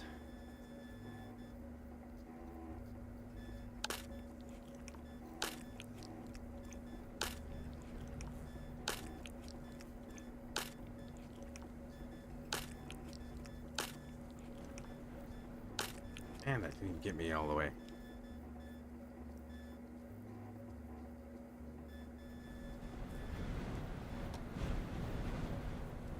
Oh, it's eating raw eggs. I thought I cooked all of them.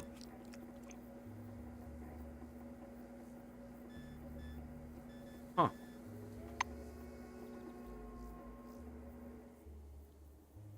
Well, let's get out of here.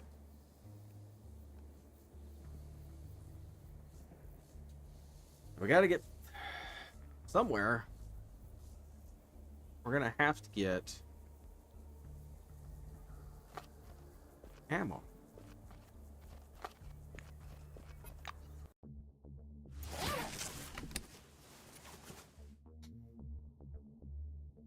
So we're gonna head to, let's just go to Junktown right now. Probably where we're gonna end it for the night.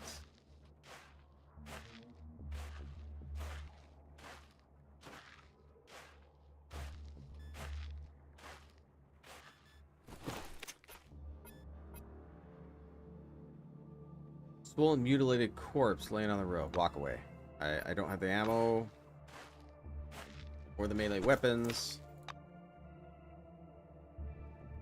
I'm just baffled why nobody sells the ammo that I need. Maybe I need Magellan is the place, because the place really isn't.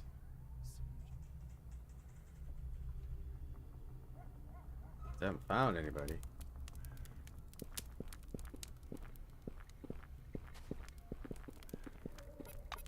How can I help?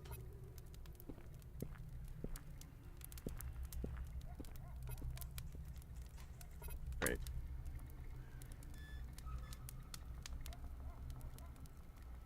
She got some.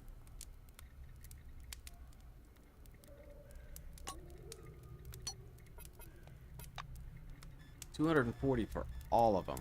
Man, that's so expensive.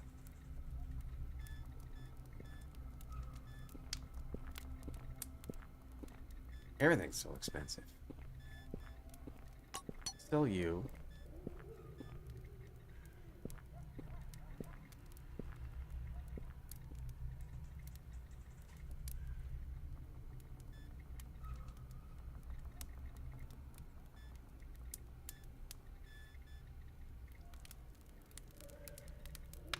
Yeah, I really want to sell that.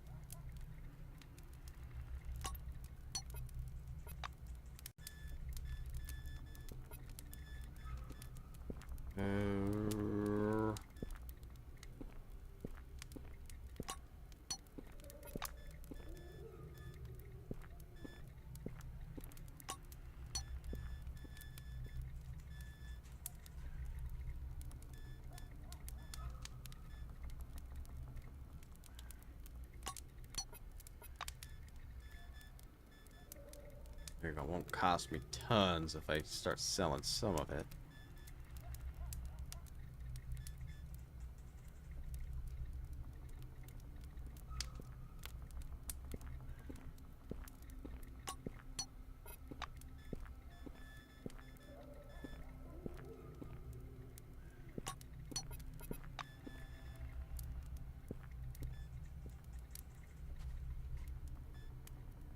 Oh, resuscitation. No, we want to keep that.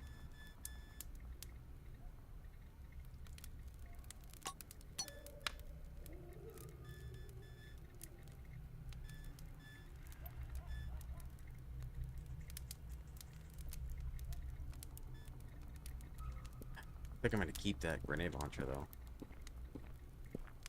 Okay.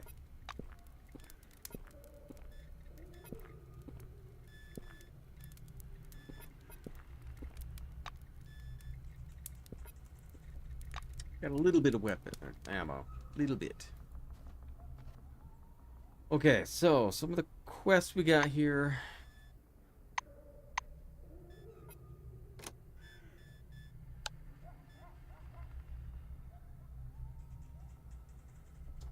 Okay, so we got coordinates of the camp. Going to visit scientists. Pick up a driver. Lost caravan, which we need to find out. Ask you to enter Magellan, which, yes, we need to go.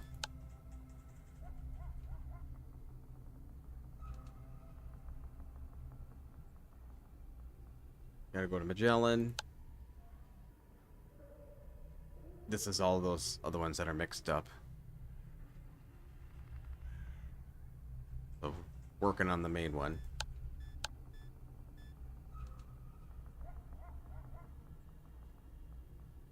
Can we turn that in right now, I wonder? If we can turn it in for the Will be yours. essence. The doors What of we the call it. church are always open. We'll be waiting for you. My dearly beloved people of the Dome, brothers and sisters. Not sure if I can turn them one at a time, or I believe I can.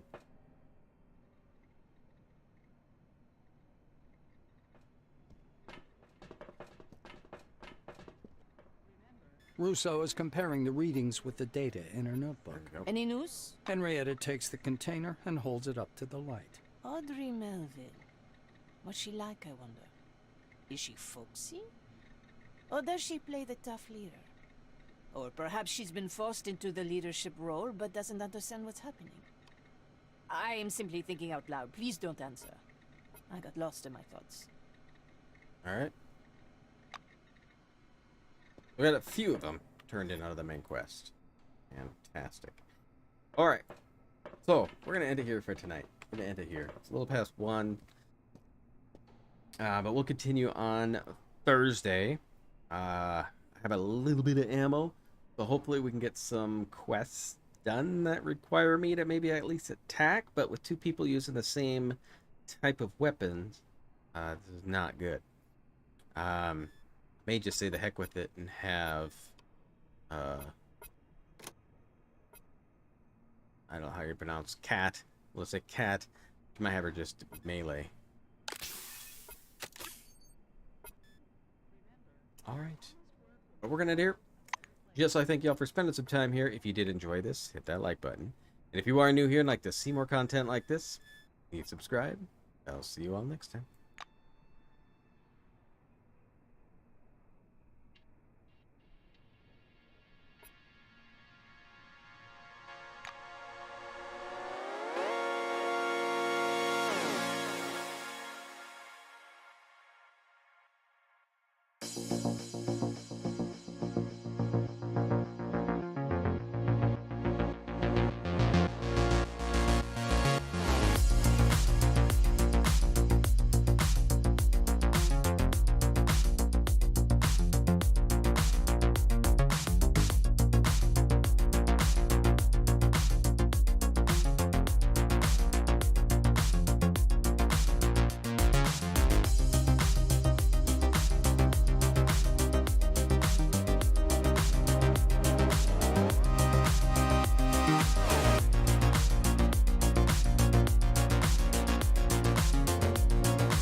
Bye.